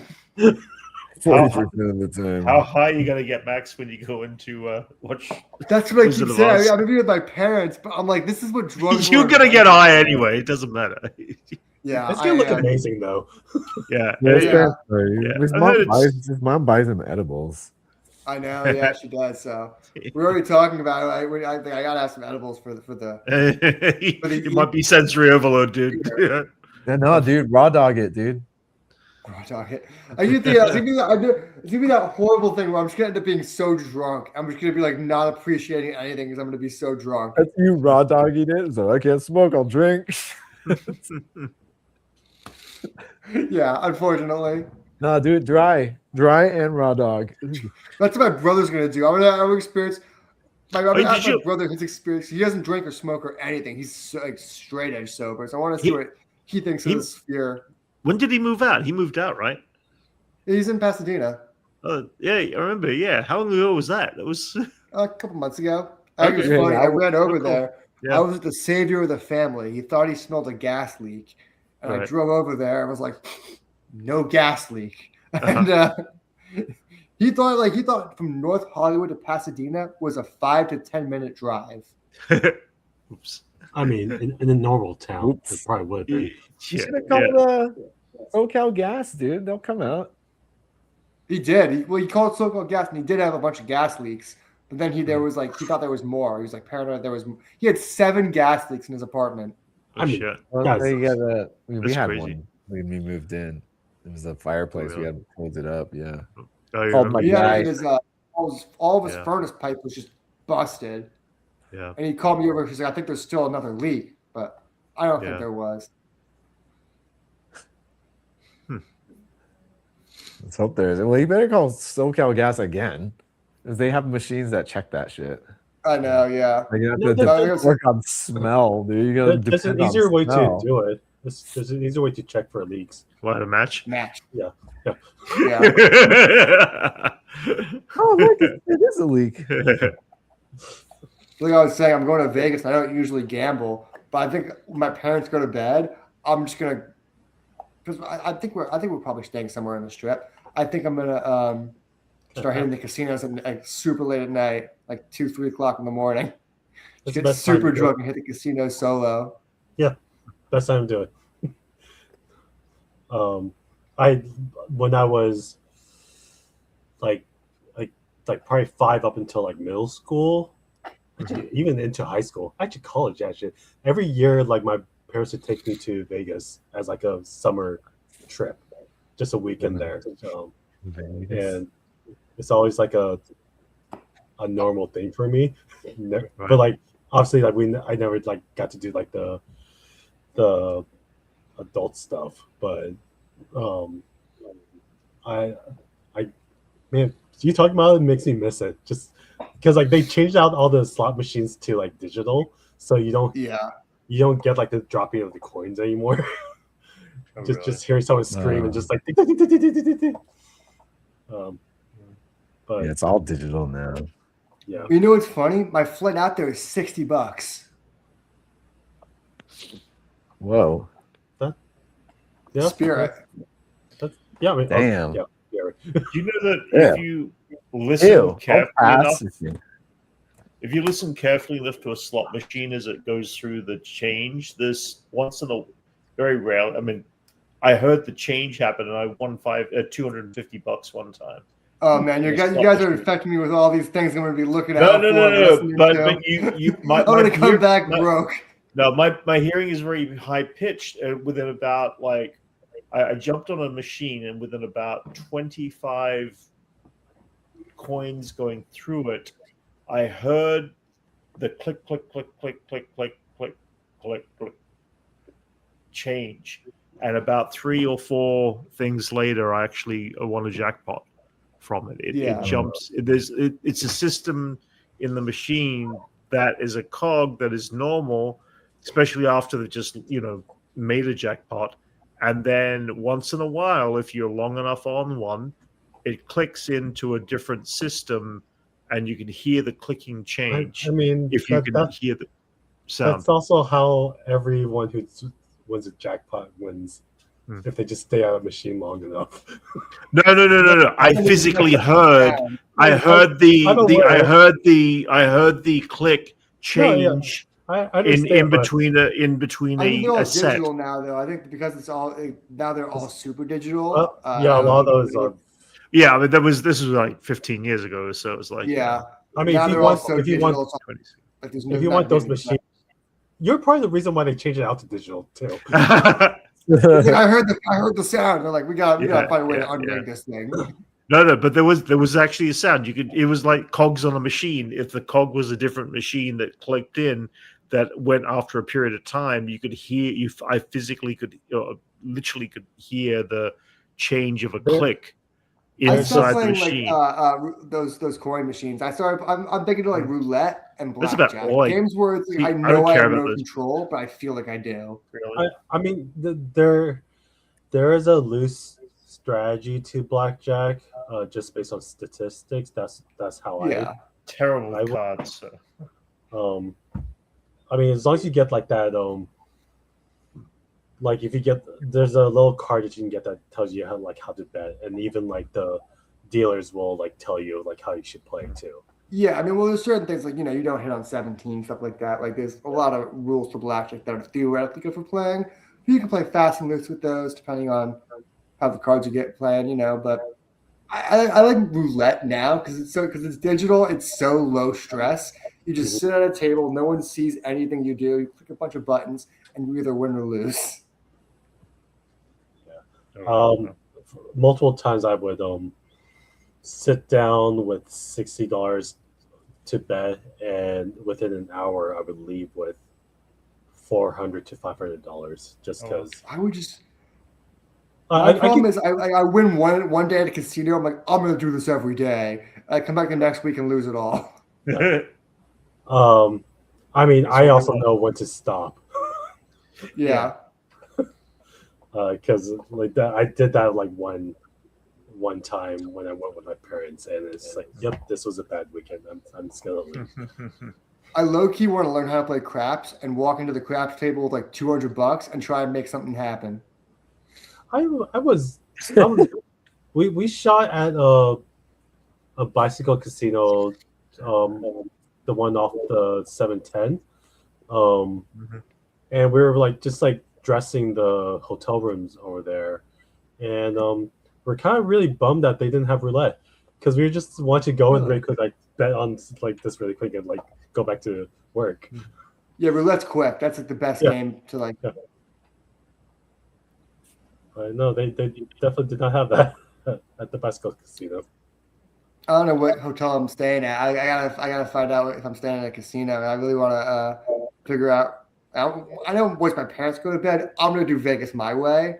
Probably not the way I would do it if they weren't there, but definitely gonna do Vegas my way. What's that, Max?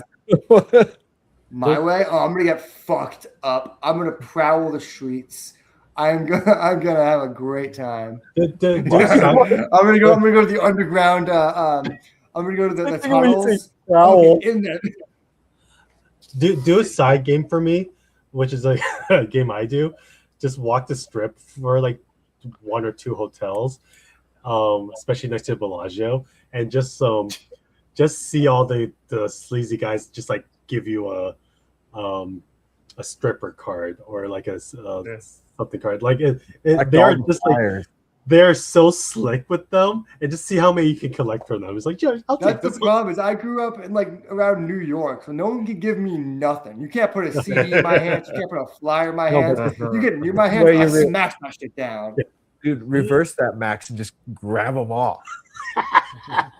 You know what's funny? Do the opposite. My It'd be fun. My friend there was this guy outside of a Megadeth show trying to do that thing, that especially it's a big thing in New York where they'll just give you a CD and then demand money. And then it's like, no refunds. You took that shit. And my friend grabbed it and goes, yeah, take another.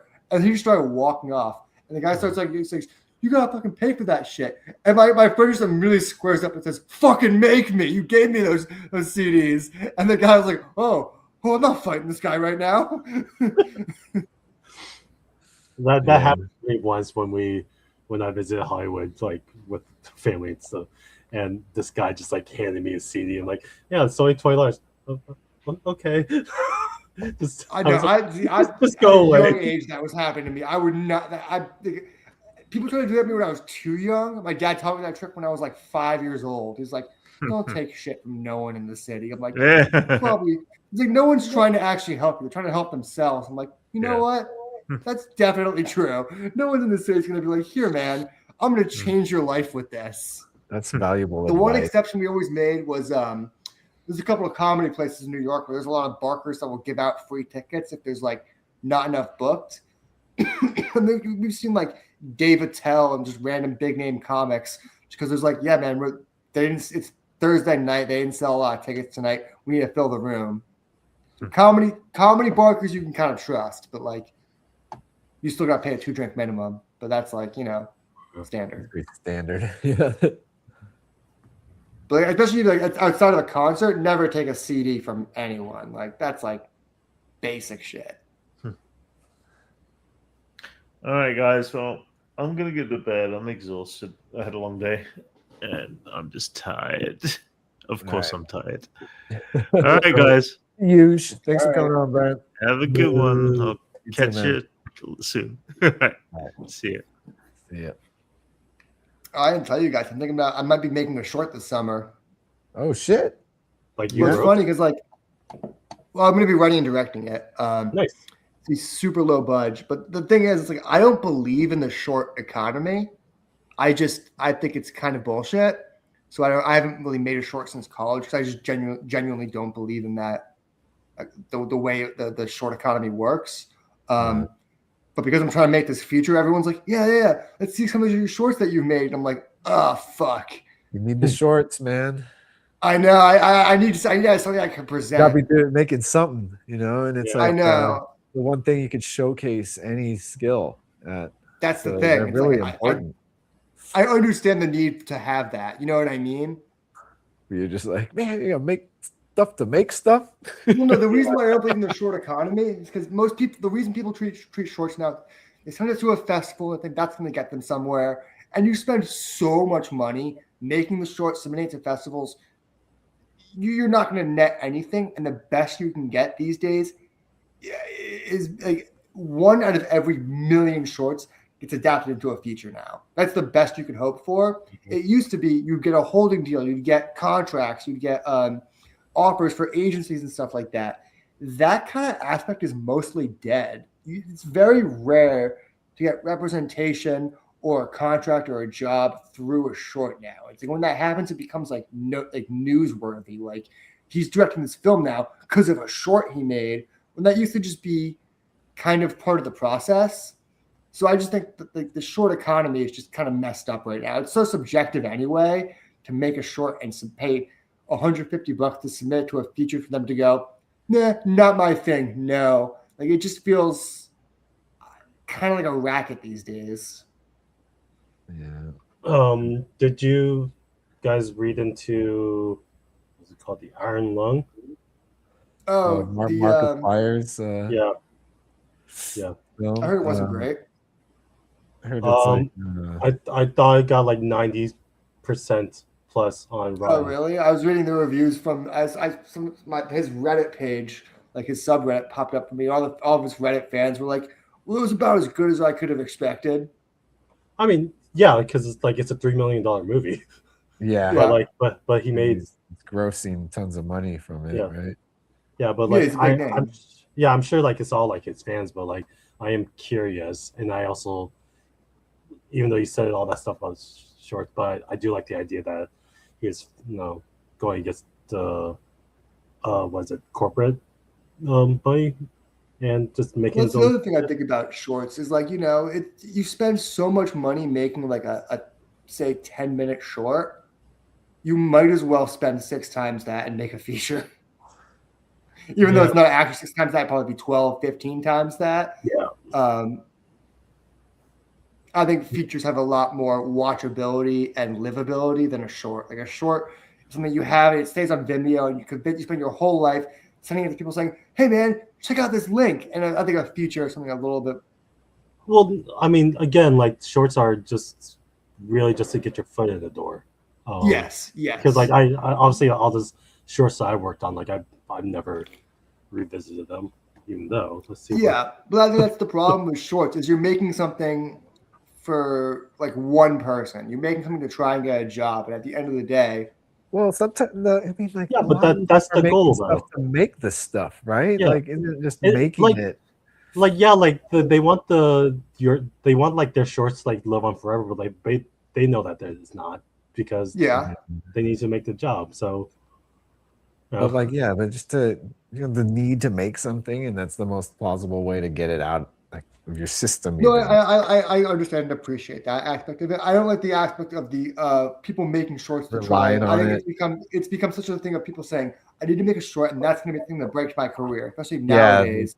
Is that's become the Yeah. thing people think they have to do that, and I've never agreed with that mentality. I think it's the same thing as like writers trying to submit to like writing contests. Like it's such a subjective thing that it's like you're just looking for other people's validation for knowing it's just gonna monetarily put you in a hole. Mhm. I mean, No, yeah, it's- that's the industry. I mean, yeah, sure. I mean, yeah, pretty much, yeah. Yeah. You're just describing the industry. well, I mean, the current aspect of a short is where people think that that's the thing that you have to make your career on a short now. It's like Yeah. I just don't agree with that. I also think it caused an inflation of bullshit film festivals, and now it's like there's all these film festivals. So it's like who cares? Like who cares about the so and so branch of so and so film festival? Like who? Like, they're charging so much for entry fees for these festivals no one cares about. This year's the last year that Sundance is going to be in Park City. I think they're moving to a different place in Utah, though. Yeah, it's moving to Boulder. Oh, Colorado. Well, it's been in Park City forever. I mean, since it started. But yeah, it's gonna be a shock to the economy. Yeah. It's still a major ski city, so they could lean on that. A ski town. Whoa. Ever been to Shush. It's an old ringtone. I went right before COVID happened. It was fun. I'm gonna try Becca, not Sundance though. Tribeca! I always think of Tribeca's a that cool when film I hear- festival though. Like it's all around the New York City, so it's like all these cool Yeah, theaters. Yeah. What I remember about Sundance is just snowing, it's super cold, no parking because that's just a small ski town and they're not Yeah. used to that volume of people there. So a lot of the time you're just looking for parking. I heard restaurants is a nightmare there. It's like Oh god, so many you can't book anything, you can't get anything. You can eat trash because you can't get to any of the nice places, they're so crowded. It's just to The night lists capacity, are dude. booked months in advance by publicists and agents for the potential of the celebrities eating there. Yeah. Yeah. Those just books just in case. Tribeca's a little bit of that, but only if it's like the elite places. Like you maybe have to get a reservation at Nobu a couple weeks in advance, and like if you're going to Tribeca Film Festival, but it's not like you could you're in New York City, so you could still get great food anywhere. Yeah. Yeah, you're in New York City, so you don't have to stay in that. It was nice for us. We were obviously in Connecticut, so we would take the train in, grab like an early dinner, and then go see like a movie or something or a couple shorts. That's nice. Rebecca.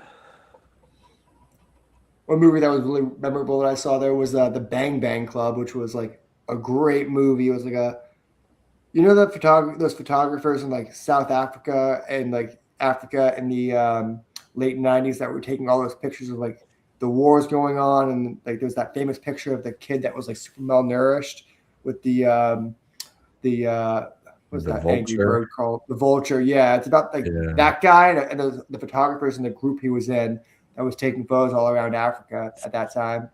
Holy shit. That was a what's the equivalent to a Pulitzer for photography? It's all about the guy who won that. It's like what that did to him, and the lives these guys. It's a great movie. It's Taylor Kitsch, Ryan Felipe, great cast. That movie's already cursed. It got Taylor Kitsch in it. Shit. I know it didn't do well. No one saw it. I loved this movie. I was looking at the premiere of this movie saying like, this is gonna be awesome, and then no one saw it. I was like, God fucking damn it. That guy can't catch a break, dude. He had so many opportunities. It's just like, God. And he's a good actor too. He's like, yeah. Well, what's up with the Taylor Kitsch curse? I don't know. And that was an actual Bad good movie movie. too. You can't even blame the script or the directing. Should have known from Battleship, that's gonna be a bad movie, but like he's like Logan and what was that? John Carter on Mars. John Carter, yeah. Did you watch that? Even I didn't watch that, and that was like made for people like me who's like, here's an old pulp comic book hero. You'll like this. Couldn't even watch it. It's not memorable at all. I watched it. I can't recall shit. And it's super expensive. I watched like this caravan of garbage of it, like the Weekly Planet did. I don't remember any of that. I was like, I watched this. How come I don't remember any of this? Yeah, it's what happens when you have vague action schlock. Yeah, came out around the time when what was Lone Ranger. Yeah, they're doing all those pulp heroes and like all those flops came out around each other, huh? Yeah, they hadn't really figured out the action comedy and how to make it like an instantly profitable thing. It was when it was still like the Marvelization of movies was kind of taking over, and they were like, what other old heroes and pulp heroes do we kind of have to run with? They're doing IPs, they're just trying to find an IP that would stick. I always thought it was really interesting at that point for Marvel to do a different kind of movie and do like a Rawhide Kid, which was like a 40s like cowboy comic. He was like an outlaw who pretended to be a bad guy to secretly bring justice for the good guys. You see that working? What's the westerns like these days? What kind of westerns? No, not now. I think during the time of like the battle, like the early 2010s, I think that would have been a interesting movie to make. Like it was pretty crowded. You had like Lone Ranger and Jonah Hex. Cowboys. Yeah, I was going to say it fits in with that. True Grit. There was a little bit of a Western revival at that time. It would actually kind of 310 to Yuma. So I think they did a remake of that. That around they call that it the time. Western revival. Yeah.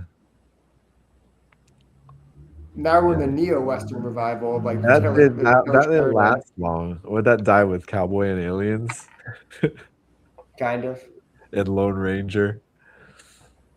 Both flops. I think Lone Ranger was flopped because of Johnny Depp. I think the whole idea of him as Tonto, people were just like, that's a joke, right? Like they wanted a Jack Sparrow in it. You know, Yeah. they needed that heat. You know, couldn't just be Army Doesn't help Hammer. that you're stars into eating people. We didn't know that That yet. was peak Army Hammer. We didn't know that To yet, be man. fair, we didn't know that yet. then. But we still didn't support the movie. Dude. I thought it was real twins when I watched Social Network. I didn't know who this Army Hammer was. I was It's like, gonna oh, be man, Batman. he's just one guy. He's gonna be Batman in was it The they Reeves, did Del Toro? No, George Miller. George Miller. George Miller. George Miller, not George Reeves, George Miller. Justice League. Yeah. Man, that would have been Justice League nuts. Mortal. What did he do instead? Happy Feet? I don't remember Yes. why he didn't do that movie, but I don't even know if we were like ready for that movie. Oh no, at that no, time. it was a strike. There was like a writer strike. Oh, so it was like around 07. Then. Yeah. Hmm. It was a stereo thing. It wasn't. He didn't walk away from it. I don't know if we were like ready for it though at that time. I think a full like That seems really early, huh? Like, dude, we a full got Justice League movie felt like it would have just been a pretty basic, Like, boring action movie at that time. between Batman Begins and Dark Knight, you get just random like Justice League movie. Shortly after Superman returns too, or right? Yeah, and it was interesting because it was like before That's anyone nice. was doing like shared universe superhero movies. It would have just been like its own thing. Well, yeah, the only thing we had like Spider-Man. The Spider-Man was wrapping up. The X-Men wrapped up. They did a Last Stand already by that time.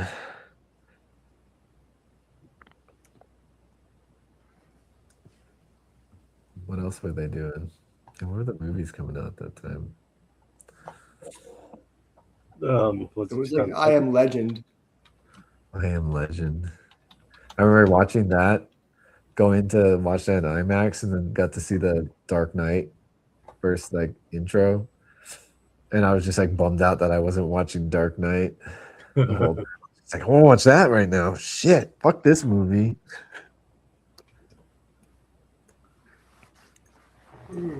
Legend. I heard they're remaking, or doing not remaking I Am Legend, doing a new version of I Am Legend that's more like the original story. Yeah, it deserves that. Well, I feel like the movie like purposefully misinterpreted the story to change the meaning of it. Like the idea was always like the story of I Am Legend is he's the legend, he's the monster. It's they're all scared of him. Like the main character is like he thinks he's like one of the last people on Earth, or maybe the last person, and he's doing all these horrible things to these vampires to keep them away and save himself, only to find out he's the bad guy in their story. Yeah. He is the legend that they speak of. They didn't do that in the movie. Though No, there was the a movie's spot that did that, but they changed it. yeah. The movie decided that they wanted him to be heroic. Because they're just monsters. Yes, it was the idea. It's one of those things where it's if you think about it and you're a fan of the original, you're like, what the like they completely did they didn't get the point of the story that the monsters weren't evil. Yeah, they missed the whole point. Could have been more compelling. I seen that they have a rendered cut of that too, I think, but they just changed it. Well, yeah, I think the studio just wanted. They thought Will Smith as a hero, wants to be an action hero. We want to play this movie like he's always been the hero. That makes the monsters just monsters, which makes the story kind of pointless. It's just him and monsters. It's just them against monsters. Yeah, just him versus monsters. It became a very standard, almost zombie movie because of that. It lost all the nuance of like, what does a monster mean? It's basically the thesis statement of the story. It's like, is a monster the guy doing bad things or the one that looks scary? And it's like, that idea of, what is a monster to man? And the movie was just like, we're not asking these deep questions. He's fighting all of them. It's going to look cool. Because he like kidnaps one of them so he could like study it. And I was like, that's my girlfriend. That's what the it's plot of the supposed to book be. is, Yeah. him Like, doing you horrible get things. animals. Like, dude, you got my girlfriend, dude. You're back. Yeah. What's Yeah, wrong it's with funny you? how like what was even funnier is I have it somewhere around here. I have the there's a graphic novel of I Am Legend by Steve Niles and someone else. I can't remember who wrote it. Very, very good retelling of it, all in black and white. And when the movie was coming out, they heavily advertised that this is the graphic novel the movie was going to be based on. So I was like, fuck yeah, let me read this book. Book, amazing. 10 out of 10, no notes, actual great horror, super slow, Just making the super movie even worse. yeah, what's worse is the graphic novel is so vibey and so like you're just kind of living in it. It's quiet and it's very like deliberately paced. And the movie's like, yeah, but what if he had a gun and he's running through the city like an action movie?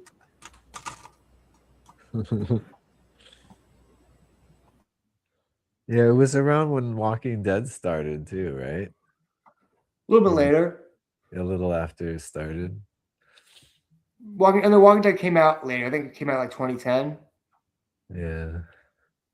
Yeah, it's like 09 or 08 when what was that? 08, right? When Dark Knight came out. Yeah, Yeah. weird. Let me look it up. I Am Legend was 2007, and Walking Dead was 2010. I was right. Yeah. Yeah. I always loved the original. So when Robert Kirkman was pitching the Walking Dead comic, he pitched it to a bunch of guys at Image, and like the CEO, one of the publishers, Eric Larson, who was one of the founders of Image, said, "This will never work. I'm sorry, we're just not interested in publishing a zombie book. It's not what we're interested in publishing right now. It's too basic for our lineup." So Robert Kirkman goes back to him and says, "No, you're misunderstanding it completely. The zombies are actually just a false flag. They're the setup for the aliens that are coming." And he basically lied to the publishers and told Image that no, the zombie arc is just setting up for when the aliens come down, and the Earth really goes to shit. And he strung them along for years while the book was unprofitable, saying, "Don't worry, the aliens are coming." The aliens never came. Yet the book did well. Yeah. It I wasn't mean, until it's doing great, but like, when the aliens come in? Well, it wasn't until the book wasn't a success at first. It was like mostly Robert Kirkman stuff where he just kept with it and kept marketing it until it was a success. Yeah. I mean, obviously, the TV show really helped, and it's kind of like Invincible was like I wouldn't say not well known, but it was not a successful book by most means. I don't think it was generating net positive money for most of its run. Yeah. I always thought that was funny though, how Robert Kirkman just kind of lied his way to the top, being like, "No, it's actually about aliens." I mean, anything to publish, I guess. I wish I had that in me a little Yeah, bit. I'm dude. too honest. Just do what you gotta do,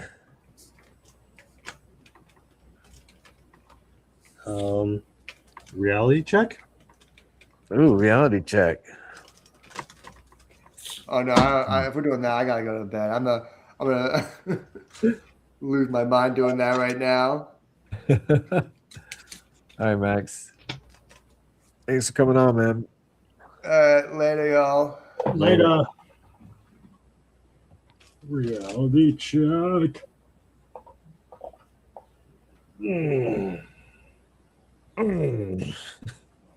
I upgraded my phone. Oh, you got the new phone? 15. Oh, the 15? Yeah. Does it That's have, why. have that little small screen on the top? Yeah, it has the island. I haven't gotten like the full experience of it. The island. Oh, I didn't know. Yeah. That's cool. But it's there. I can actually open my Pokemon Go right away now rather than waiting like a minute for it Oh, to yeah. open up. Well, what your last one was pretty old, huh? 12. Oh, 12? It's Oh, just that newer it's than just mine. that it's a 64 gig. So Uh, like it piled up. Um, this is only the 128 gig, and I wanted to get to the 256, but I would have had to wait for it to ship. And I want my new phone now. I'm probably gonna regret that later, but whatever. it looks like what, healthcare. Did we do healthcare? It's not up, but I don't think we did. All right. What's the last week? Bridges. Last week was Bridges, I think. Yeah. There. Oh, they're all sick. They're all sick. Oh shit! This is not loading for some reason.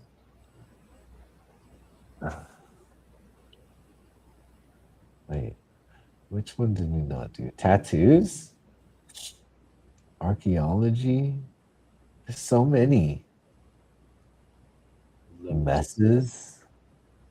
Ooh, I don't like messes. It's got a pretty high, it's like 76%. I think that would be kind of easy because it's a lot of Yeah. stuff to look at. Yeah, yeah. If it's all low. Hopefully it loads.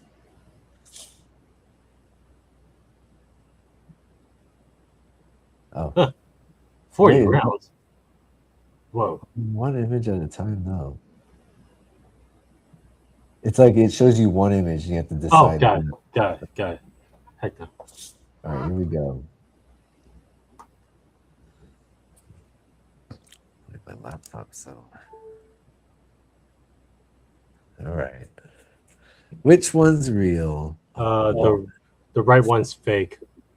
Just Right one? because of the box on top. Yeah.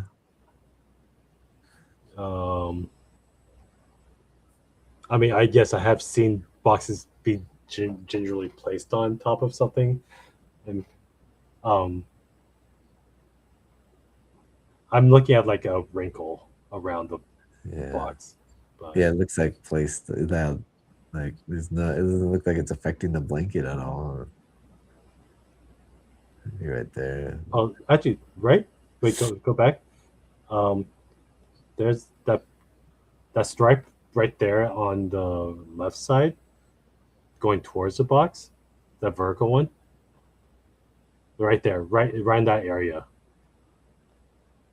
Like that pattern, like doesn't look right. Yeah. Is there anything else? Okay, it's kind of like a fold, maybe. Yeah, what's this? Oh, this piece of tape. The box is folded in. All punched into it. I've seen a lot of boxes, man.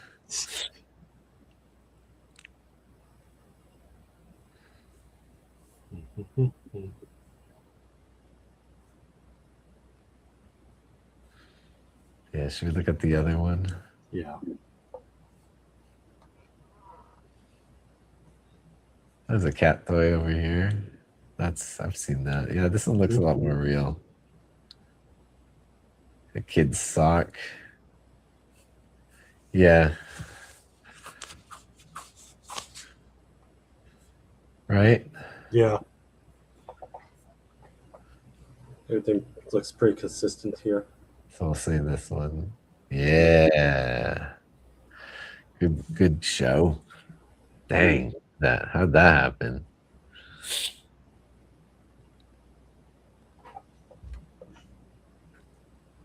Dang, that's crazy.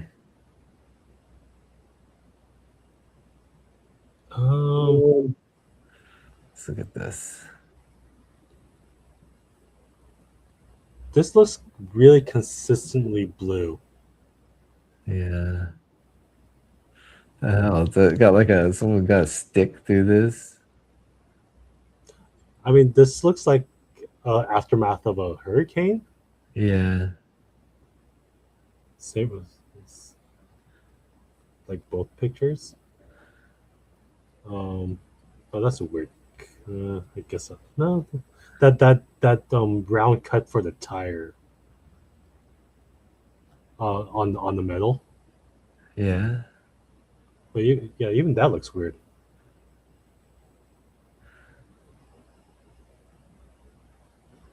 Yeah, stuff's kind of weird, huh? Let's take a look at the other one.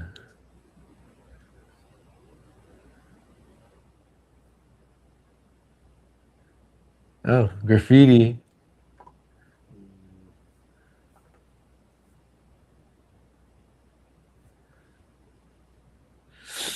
Yeah, I mean, I don't see anything standing out to me. And like this seems like really chaotic enough for it to actually happen during a hurricane, tornado even. It's like a freak thing. Yeah, that's crazy. Yeah. I'm gonna say this one's fake. Yeah. Yeah, right? Yeah. Just Yeah. don't Yeah, let that shade of blue. the graffiti, yeah. The graffiti kind of stood out. That's real. Yeah. Because we've seen what it tries to do graffiti. Stuff to look at. The right one looks realer just because there's some knickknacks on here that This framing looks nice. So look at this like weird wire. Look at the brand on the computer screen. Yeah, what is that? Vaio? Sony Vaio? Yeah, a lot of this stuff's getting all mixed up. What are you looking at, man? What's he working on? Are you designing this? I don't even know what that is. Oh, look at the keys. Look at the keyboard. Oh, like that. Yeah. I don't even need to look at the other one. Yeah, that's not even. Should we just look though? No. Yeah. The keyboard is pretty much. It gets in the way like crazy. All right, trash. Left is fake. Yeah, where are you gonna scoop this thing up? Or the thing right here.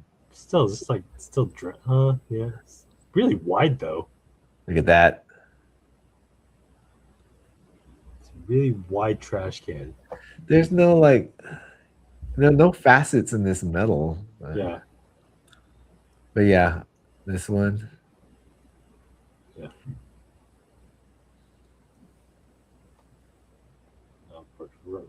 Right one right away. Yeah. Right. Let's take a look. Look at the stuff. The keyboard. Yep. A massive keyboard, dude. I guess I can't do keyboard. Can't do keyboards. Oh, are there any keyboards here? Yeah, I'm starting to think this one maybe. Yeah, this one has to be. Look at this keyboard. Wow. Can't do messes. No. There's too much stuff to look at. Mm-hmm.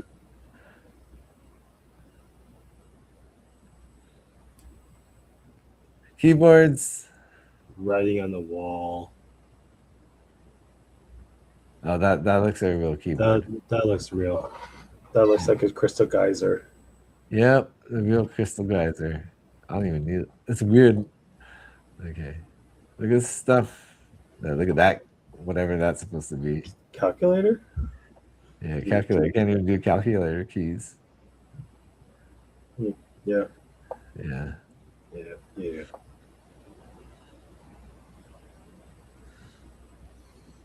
I'm gonna say this one's fake. Yeah. Look at the soda. Look at that writing. Mm-hmm. Illegible. Nice try, robots. Where's my water, dude? Parched. Dude, what are you grabbing? Which sparkly water? What flavor? Lime? Yeah, lime. Yep. Lime. I gotta refill it. I'm gonna restock it. Do I still got ginger ale in there? Yeah, I've had it once in a while. There's still one left. You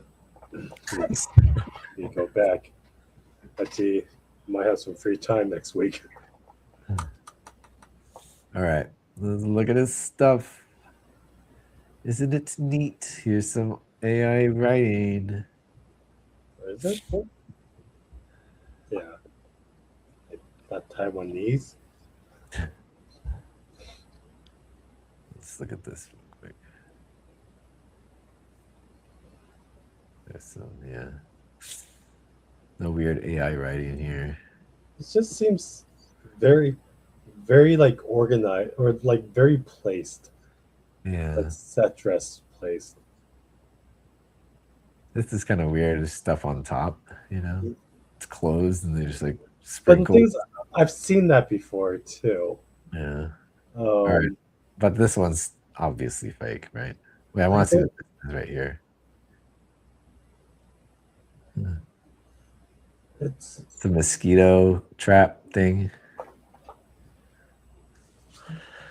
I mean, like One of these. Yeah, I want to say it's this one just because of the placement of the trash, but I know like I know this is not Japanese, but I know the Japanese are pretty like organized with their like trash. It doesn't look that type of foreign. It looks more like a Eastern European, if anything. Yeah. But it looks like it too. Yeah, It's right. fake. Right. Because it's like English right here. Why would you know? Yeah. That looks way out of place too. What the fuck, man? Mhm. Ooh, look at this stuff.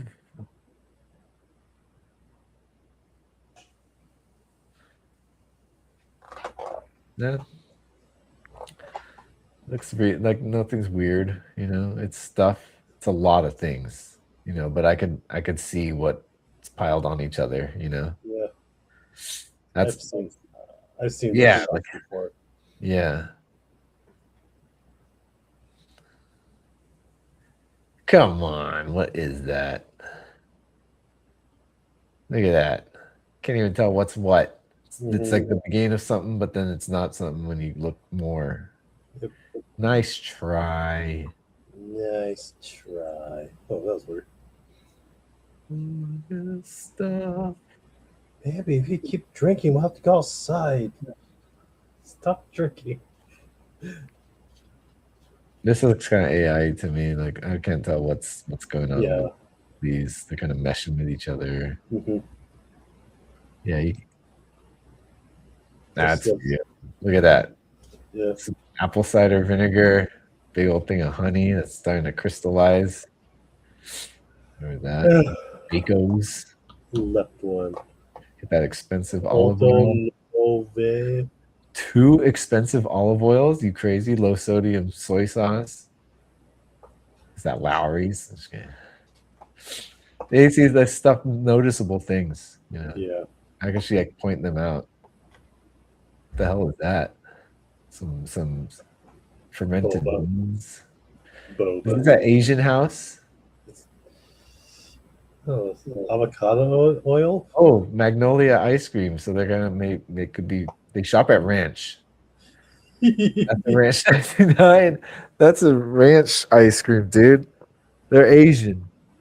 They're Asian, dude. This could probably got fish in it or shrimp. It kind of reminds me of that dried pork, shredded pork. Oh, the pork floss. Yeah. Yeah. Make it I just left. have one of those donuts from 85 Degrees. It's one of my favorites. Oh, they make those? Yeah, it's like a Pork yeah, floss? the donut with pork floss all on top of it. Thick too. Hmm. It's good I stuff. haven't had that in forever. That's a poor meal. That with the rice. Yeah, I didn't grow up with the pork floss. Oh shit, like video games. Pretty organized. You can tell N64, some Xboxes. Xbox games. Yeah. Look at this. Real stuff. Real stuff, man. Is that a balls? Yeah, that is a balls. Dude, oh shit. Wow. Damn. That's really specific. Yeah. Very specific. I like that you know what that is. That was like a high school thing that like Textured. someone in the church group like drank a lot, and then like somehow I had access to it. God, where we buy those? Fuck. Like they judging from this computer, it's totally that era. You know those CDs. 2000 iPod, dude. Dude, what the heck? Nice. Keyboard looks good. Dude, double monitor was really pretty ballin' back then. I don't even need to look at this one, dude. The hell is that? I can't even know what that is. Look at the CDs. Just look. I want to see the straight lines of. There's no straight lines. What are those? It looks like books. It's like a volume of some like. It's like it's a cross between a book and a DVD cover. Yeah, right. Like you look over here, it's a DVD, but then it turns into books. Yeah. Yeah, look at that. That's What was this? It's supposed to be headphones, but then turned into like a sculpture that's like in front, but at the same time underneath this shelf. Nice try, robots. All right, here we go. Oh man. Left one. This one's fake. Yeah, look at that. Deformed shoes. Yeah, hella fake, dude. But they're all consistently deformed. Yeah, not the normal one. See, this is. I was like, oh, but this. Then it's like soul gets all fat right there, all bulging. Little bulgia. And then it's like that pile, that rounded pile. Yeah, this is real. We don't need to look at that. Like this is like he doesn't have the storage space, but he does care about laying them out. They're still paired. Yeah. Like there's a thought to it. Nice try, robots. All right, stuff. All right. Let's take a closer look.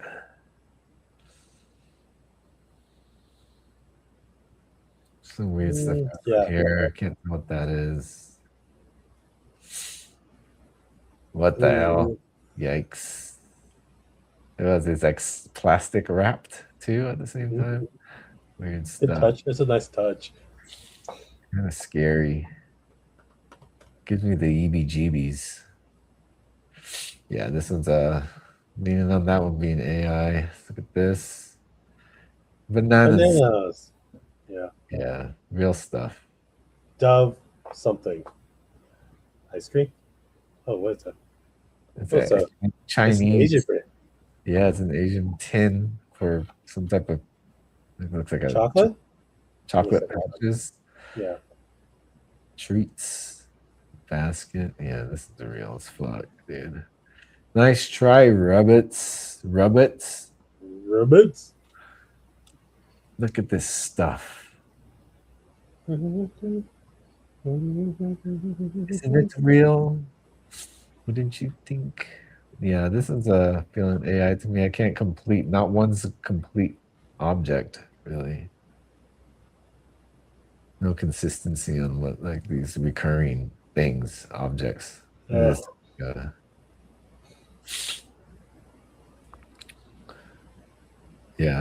AI. Right? Yeah.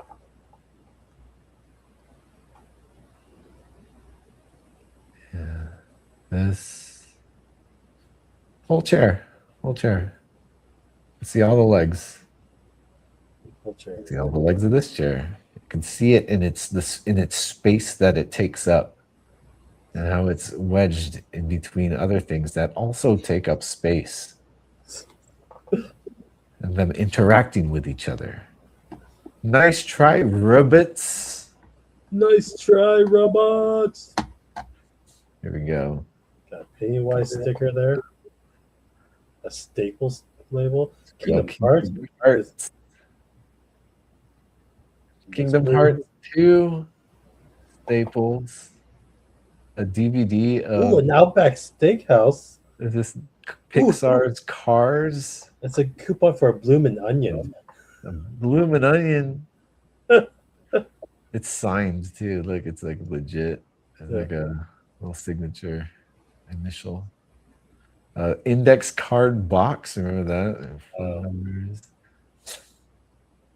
A bag from some restaurant. CD stack. Remember CD? You used to see a CD stack at everyone's setup. Yeah. I don't know what that is. It's like weird things. Oh. It's a real picture of someone. Oh, Lord of the Gilmore Girls. Rings. I saw Gilmore Girls first. Huh? I saw Gilmore Girls first before thinking Lord of the Rings. Point blank. The computer is a PC, but it's running iTunes, I think. Whoa. Yeah. Yeah, it is. Well, I mean, everyone had an iPod. You kind of Yeah. had to. I God, mean, you live like this, girl? she's crying in the night, according to that book. God, this old cranberry juice, how long has that been there? I mean, there's a reason why this picture was probably taken. It's like, girl, look at how you live. Yeah. All right. I don't even need to look at this. Look at this. Look at this Magnum water bottle. Holy shit. That red Wide mouth. The red Wide water mouth bottle, Nestle. the red bottle to the left of it kind of reminds me of Chick-fil-A. Yeah, it does kind Got of. some Chick-fil-A vibes Like there. it's sauce. The big old jug of the sauce that you can find at the grocery stores now. This the hell? It's like an installation. It looks like a inflatable ball that's just folded up. Yeah. This would be kind of cool to do art installations like this. Like make this in real life. Yeah, Like real objects that are just a little off. And that would be kind of cool. yeah. Just if the one time you use generative AI just to render something just for a base and you recreate that. Yeah. But you need this primitive AI. Yeah, It's getting too good now. Like you're not going to be able to find versions like this anymore. Like a mom and pop's AI. you gotta be running through a lot of heat guns just to melt everything. Oh yeah, for real. But that's but just to make these objects unfamiliar, you can still look at them. And it's like I can't tell what this is. Maybe even make that tape roll out of Jello or something. What's going on with the right one? Looks like it's made up with 3 photos. Yeah, right here. It's a panoramic. It's a part of a pano. Yeah. Because oh yeah, it could be they just lined them up pretty good. A sandwich. I mean, hey, there's a Coca-Cola bottle right there. Oh yeah, look at that. Very recognizable. Been seeing Coca-Cola bottles my whole life. TV. Monet. It's weird because the panos immediately sets it up, and I was like, no, that everything's right. The hell is this? Plastic? A No. jellyfish? He's Like got it's a hot- sleeping bags on the ground, dude. The keyboard. There's Yeah. melted wax on your keyboard. What the hell is that? But look at that mug. Yeah. Like You drink it like this.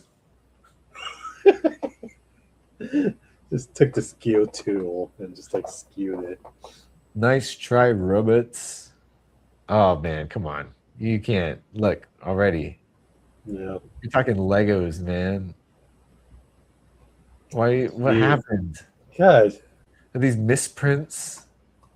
God. That's how they get you. This was a pile of misprints. Yeah.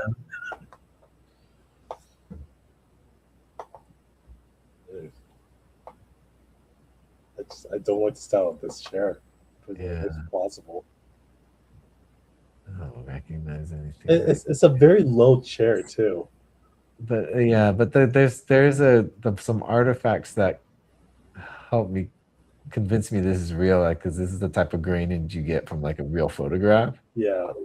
like the way the particles are. So this one is starting to feel real to me. And like there's a reason why the guy probably took a picture of that chair because it's so Yeah. low. This one, look at the trash. It's all a lot of like consistently this like kind of Some worm. worm or seaweed. Like I'm just looking at the couch that there's no there's a lot of They're missing a row of buttons right here. Yeah, and there's a lot of buttons for that. Yeah. Yeah, that's weird. Nice try, Rubbits. God, it's disgusting. The trash. Worms. God. Right. Let's look at this stuff.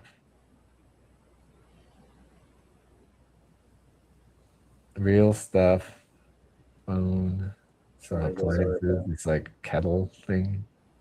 Microwave. The wires are pretty consistent. Yeah, wires are going to things. Headphones. A lantern, some headphones with the right amount of wires, even some other small earbuds. Yeah, you just gotta look and recognize things. That's been the secret to this. Also, you're stretching fabric patterns on It's frames. it's like they painted it first and then they stretched it. Well, it's like a very 70s thing to do. Yeah. Like that's an old thing. My parents did that. Some picture frames, a very vintage oven, stove thingy. Cool. You're real. This. Let's try to. The fuck is that? The fuck is this? It's kind of a basket, a suggestion of a basket. This one I thought right here, I thought was going to be a cat case, a carrier. Yeah. That's just half of it, and maybe other stuff is in it. Like this partial in and out existence of a book. Yeah, look at this. Nice texture on the cardboard. Bunch of jerseys. Fake.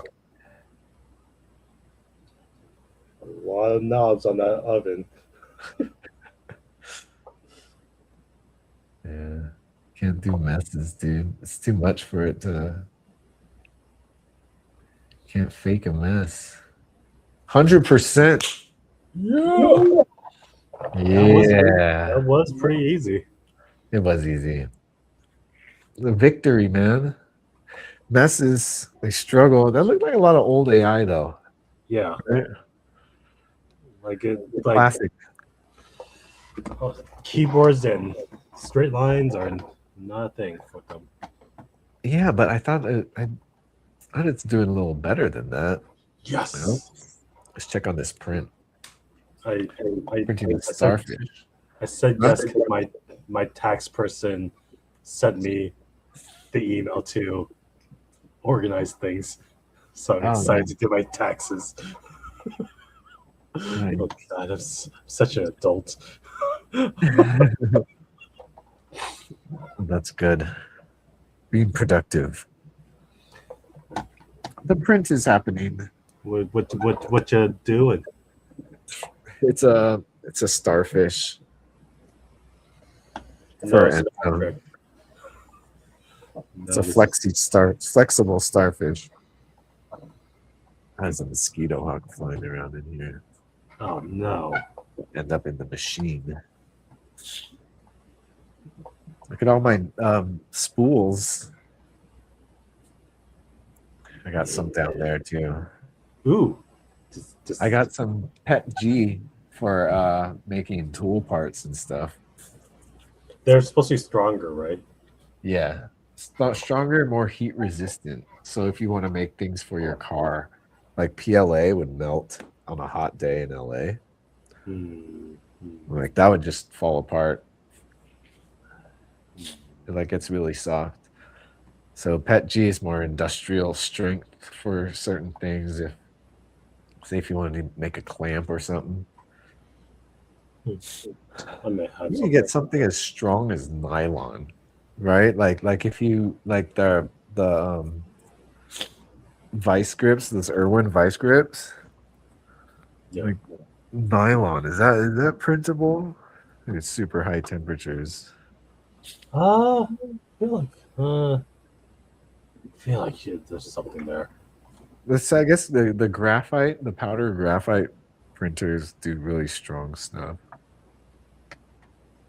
Oh yeah. Yeah, I remember seeing those like when they first came out. Yeah. Some do it on Adam Savage did Untested, and then Norm brought a model of a sculpt that was they wanted to print was an action figure with ball joints that you got to insert. And the graphite is so rigid that the ball joints they couldn't get them to flex enough to pop in.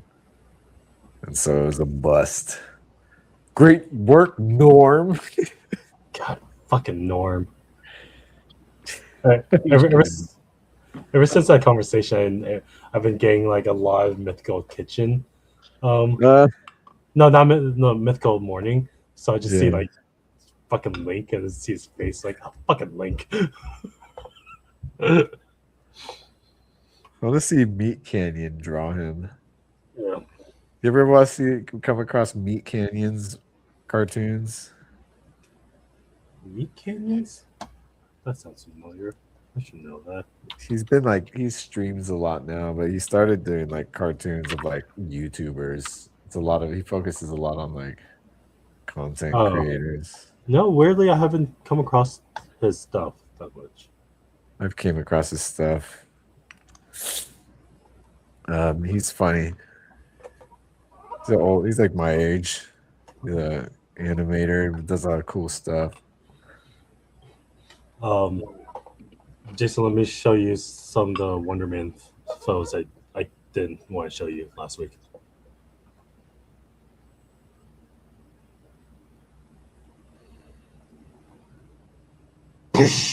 Ooh. Whoa. It's crazy. Like I always think it's funny that they just leave this for me just like walk in and look at. It's like I should be allowed to look at this. Never mind. You don't even get to see all that in the show. It's weird because like the couch was covered, which like I was like, huh, that's a choice. Yeah. Well, he was trying to hide it.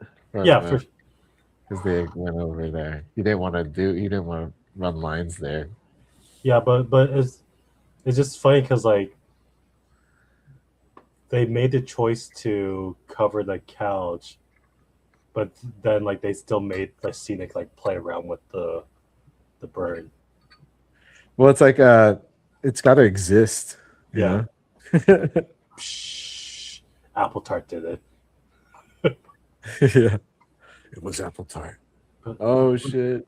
Look at that peeling right there. You know, it's nice, dude. They did a good job on that. What was crazy is that they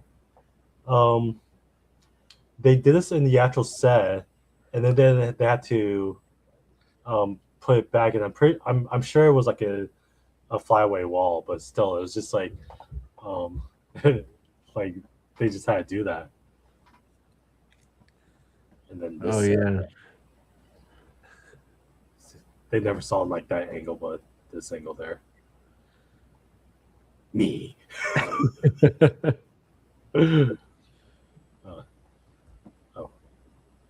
Oh yeah, no, I recognize that. So this took a weird amount of time, weirdly long time to do. Between the scenics painting the walls and then painting these pipes. We had so much we had a lot of overtime on this set. Yeah. But did they paint the walls after they put the pipes up? Everything was built and then they had to paint it in place. So we wanted to give them the pipes first to do a base paint on it, but then like once we put it up, they did have to like weather it down appropriately. But so at least it was base paint, right? Yeah. And the wall. Yeah.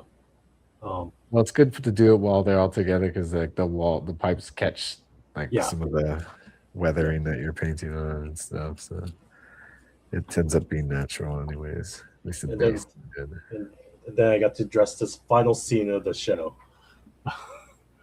Like I placed, even though they were tighter on it, I placed all the rubbles around it, and it was like the few times I got to like dress it to camera. Whoa. Yeah. Did an apple pie. It was in the shot. I like, but like it's like, oh man, like this is perfect. Like having the camera set up for me just to dress it, because they were filming like another scene and they decided how to get the shot like perfect. This set was weird because there's a moment where one of the walls need to be fly away, and we had to like set up this curved pipe here, and that's supposed to connect to like this wall something, but this wall had to fly away, so we had to find a way to make this secure to the wall and make sure it's still connected. It still can fly away. Yeah, but then also we had to make it look good for the LiDAR scan. And we had so much like additional hours just to make this happen, but then they just ended up not doing the LiDAR scan. No. But it's just like we spent so much time on something that wasn't that You're like, this is getting a LiDAR scan. It's got to be right. Like, yeah, and it's got to fly away. yeah. You're like, all right, cool. We'll Like, really focus on that then. It was funny because like it was me and Clint, and Clint's is like the other, for lack of a better term, other like Anthony, like handyman, like he can kind of do stuff, but then he kind of like he probably would have been like a good member of our build crew, Yeah. but he just like kind of got tired of building, but he's still very good at it. But like it was me and him on this, but then he just like, this is bullshit. This is all bullshit. And me, I'm just like, this is a problem I'm trying to solve. This is fun. Yeah.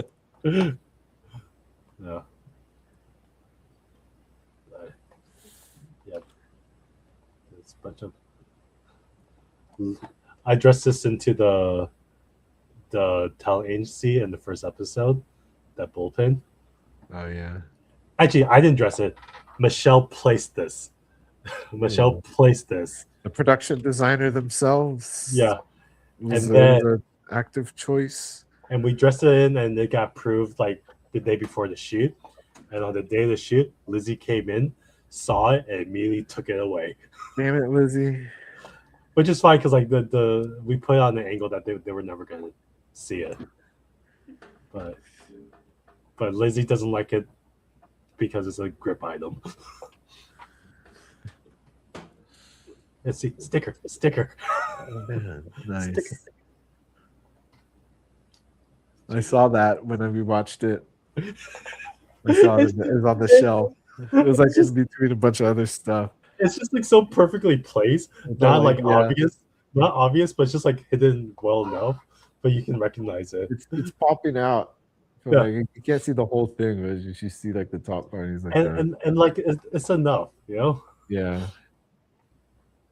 This I is also saw when JP's cart. And did you see that it's the thumbnail and new Rockstar? Like in the breakdown, like it's on the thumbnail. And JP just like freaked out. It's like I wanted to just be an Easter egg, but I didn't think it was gonna be a thumbnail. This is amazing.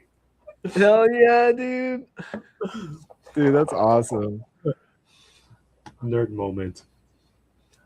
It's funny that I posted these pictures today, and Marvel Studios like posted like a doorman specific like post. I'm like, oh, synergy right there. But this vault was in downtown, like I want to say it was like a few blocks away from you. Real door. And there's a cart. There's a cart. There's a cart. Oh, I mean, if you saw Is that this a real cart, shield? What's the shield made out of? it's foam. I don't know where he got it, but like that's just like permanently stuck to his rake there, and like he barely needs to use the rake, so it's just there to hold the shield. If you do stop and pause on that scene, he is in the shot. Oh, he is? He's JP's also in in Marvel Universe. he's in the shot where he Ben Kingsley meets Kathy Freeman on the spaceship. He's sweeping in the background. JP is back there. Yeah, so he's like he's in there. Oh shit! There's that. There's I another get one. It's getting cold. And then yeah. That's why I gotta figure out how to oh I lost it.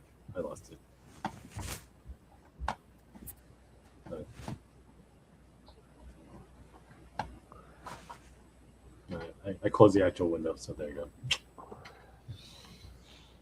Might could do probably do a rewatch. I've been like slowly rewatching it just to get these screenshots. Man, Some really like that show. yeah, like again, like JP. I talked to JP like about the script like one of the first days I came on set to film this, and I asked him like, so what are you thinking about the show? He's like, I don't know, I don't think it's gonna be that great. So like that was always like been that mindset the whole entire show. And then like even when like before we went to the screening, we were just talking, just like, yeah, I'm not believing the critics, the reviews. Like, yeah, it's just like it's probably just because it's different. It's probably just because it's different. But that's a good thing. But apparently that's a good thing. Well, it's like when we watched Fantastic Four, and then we were like, "Why is everyone liking it?" But we saw it, and we were like, "We're like, ugh, why is everyone praising it? Did we miss something?" Yeah. Yeah. And No, then like- like people started to come around, and I mean, like, I again, like, I think the same. I still feel the same thing. Like, there's nothing bad about Fantastic Four. It's just boring. yeah, Like, it is like after having some time to sit on Wonder Man, it is pretty much like, because like everyone kept saying like it's the Andor of the Marvel universe, and I was like not to that extent, but pretty much like, yeah, it's like it's just different, it's different. It's like it's smaller, like thing, but- more contained. yeah. There's like it's smaller stories, and no big. Like, It's like a really big short, yeah. Yeah. right? Because even like someone like one of the set dressers commented like, how come we're just dressing all these like regular LA sets? like are they like bigger? Like, I mean, I know there's a spaceship set at some point, but yeah, we are dressing a lot of like on location like normal things. Yeah, it's just everyday stuff, nothing out of the ordinary. Yeah. Except for that complex where Trevor is held. The only like most the DODC prison. Yeah, DODC. We see that in She-Hulk too. That same building. Yes.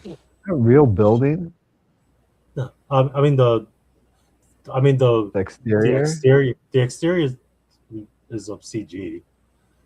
Okay. For sure, because I mean, I know not. I shouldn't say that. I don't know, but I'm pretty sure that's CG just because I saw a post of the 3 times that building showed up. Miss Marvel, She-Hulk, and this, and they are all different. Well, it's the same like center building, but then like the exterior is like looks different. Like they didn't make a choice on like where's this place, because I think Yucca Valley is like first time it like actually like says like, oh, it's located in Yucca Valley. Yeah, that's not. Yeah. It's in the Yucca Valley, Yeah. Joshua Tree.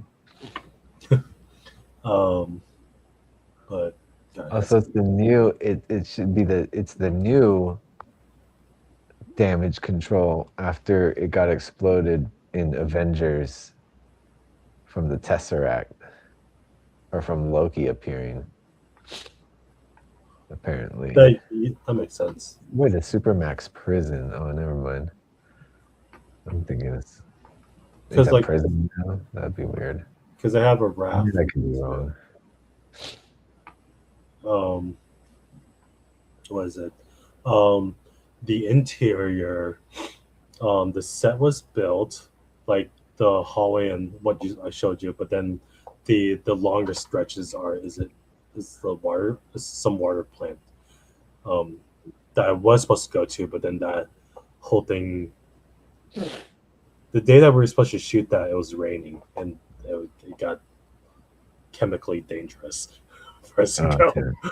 Okay. It's a busy day for the water plant. Yeah, and then I just missed it because then they shot it after the incident, and then it never came back after the incident. Man. Just because I didn't watch it, because like it happened in a different spot at the screening, but after the first episode they did a in memoriam to Spike. Yeah.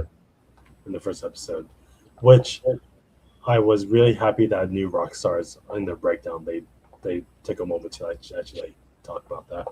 Yeah. Good old Jessica Clement. Oh, she was covering this show. Yeah. It's like a 1 hour long like breakdown. Oh, the whole thing. Yeah. And good breakdown. Good breakdown. Yeah, I gotta check it out. I think Liz would be down to watch it if she really liked the show. And she was already talking about rewatching it. She got so invested in Trevor and Simon. Has she seen the other movies with him? Yeah, Like with I was Trevor? asking her. I was like, "Wait, have you seen Iron Man 3?" She's like, "Yeah, you made me watch it." I was like, "Oh yeah." Yeah. She saw Shang-Chi in the theaters. Yeah, again, small part for him, and then he got this big, juicy thing. Just- What? A juicy thing. he got this juicy, long, big, juicy roll. Oh yeah. Yeah. I like that he's like still like a fleshed out character. Yeah. And usually used for like comic relief, but like yeah, holding a big role for this character and a good arc. I didn't think about it when we were dressing his apartment, but Jessica Clement like pointed it out. Trevor Slattery or I guess Ben Kingsley is probably a variant of Trevor Slattery, or vice versa, in this universe, because every Ben Kingsley movie is just played by Trevor Slattery. Because like all the posters that we put up, like we just like took his real movie, and just like put Trevor Slattery over it. Oh man. And I was like, because like I saw the poster, but I just never looked up like the actual movie, so I just like wasn't really sure if it was a real movie or not. I was like, holy shit! Oops. But that's really Theories. You guys started theories. gotta ask Van. Van is our assistant art director, and like she put in like a bunch of, like she's like the other like big Marvel fan that she tried to put a bunch of stuff in, including the Morris. Oh, I can actually put this on my thing now, just in case. The Morris seat cover.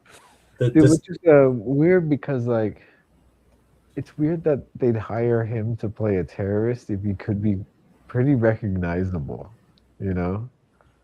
Yeah, That's he kind of like a plot hole there, unless that was gonna get revealed, you know? yeah. But like, yeah, he's been in stuff and people recognize him from things. But maybe like in this universe, those movies weren't well regarded. Yeah. But then like still, like in the show, someone recognizes him from something else other than like yeah, Simon you know, recognized someone. Simon's Yeah. the one who doesn't Yeah. knows his work, but Simon knows who he is outside of being the Mandarin. So was it later on known that holy shit, wait, that was the same actor who was in this? And people probably like figured that out eventually. Yeah. But kind of like sloppy on part of Guy Pearce's whole Yeah. plan to think he's like a real terrorist. Especially if all eyes are going to be on him, someone's going to figure out that he's an actor. I mean, If he's already got like roles that he's done and been seen before and in shows. speaking of, I can put the sticker on. Just I got the sticker that I can put on my water bottle now. But Nice. It was cool to see the Mandarin again, though. Teacher. You never really see him in person in Iron Man 3. You only see him in videos.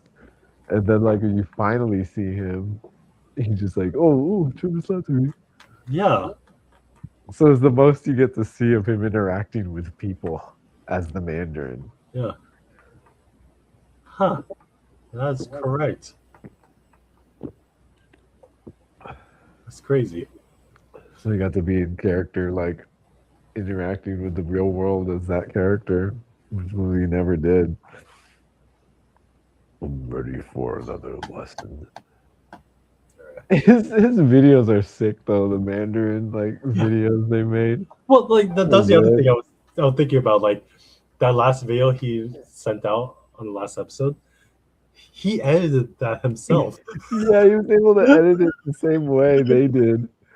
It's like, and like it's like that's not too far fetched because like he actually like understood the SD card on the wire and then all that. I'm like, yeah, oh yeah, like he's tech savvy, I Yeah. guess. like just like just knowing how long to send back a text message, like not to be too eager. So crazy. Like he was in that little pocket universe for a minute in China. Yeah. He was just like trapped in China for a while. Yeah, again, like I forgot how funny the character was because in Shang-Chi, like the whole battle is happening, then like he's just laying down dead. It's like, Boris, shut up. Like, just go back. Dead. He's been through so much. He's like seen dragons and soul suckers. Yeah. He was in battle with dragons and soul suckers that saved the world. He gets home and gets arrested. He goes through all this. Just to think that from his perspective, it's been crazy ever since like 2013. 10 years. I was just like dealing with it all. The prison gets broken out of prison by the 10 Rings. That's a huge chunk of time that he was stuck in China. Yeah. When did that short come out? What was that between? That was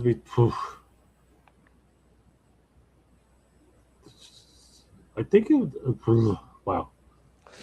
Yeah, Because it was after Avengers. No way. No, it was like already Guardians or something. Or because the first short was like the items. Thor Dark World or something. No, because it what was it called? All Hail the King. There's like 4 MCU one shot. 2014. That's the Guardians. Yeah. Yeah. But was it? There was other things. There's like a There's something related to the Avengers, an item that they found with a funny thing happened on the way to Thor's hammer, which That I was think was the Coulson one, 2011. Yeah, that was between like Iron Man 2 and 4.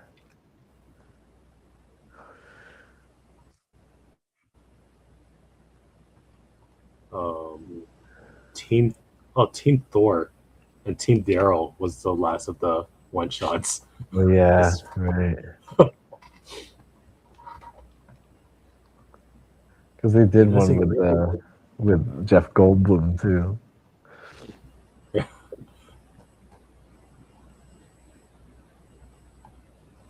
Let's bring those back. I guess these spotlights are the closest thing to a one shot. Just like more involved. The what is? These Wonder Man and Echo is called spotlights. Oh yeah, that doorman. I like that doorman short. That was cool.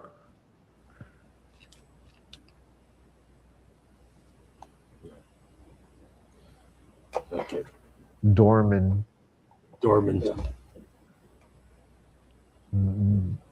Ding dong. Ding dong, motherfuckers! Wouldn't it make more sense if it's knock knock? Yeah, that's one of the social media when he's all like crashing out, reading tweets. Oh, I really like that. All right, gonna take it off. Yeah, let's call it a night. All right, guys. Thanks for tuning in. Thank you, Anthony, for coming on. Same time next week. Until next week. Later.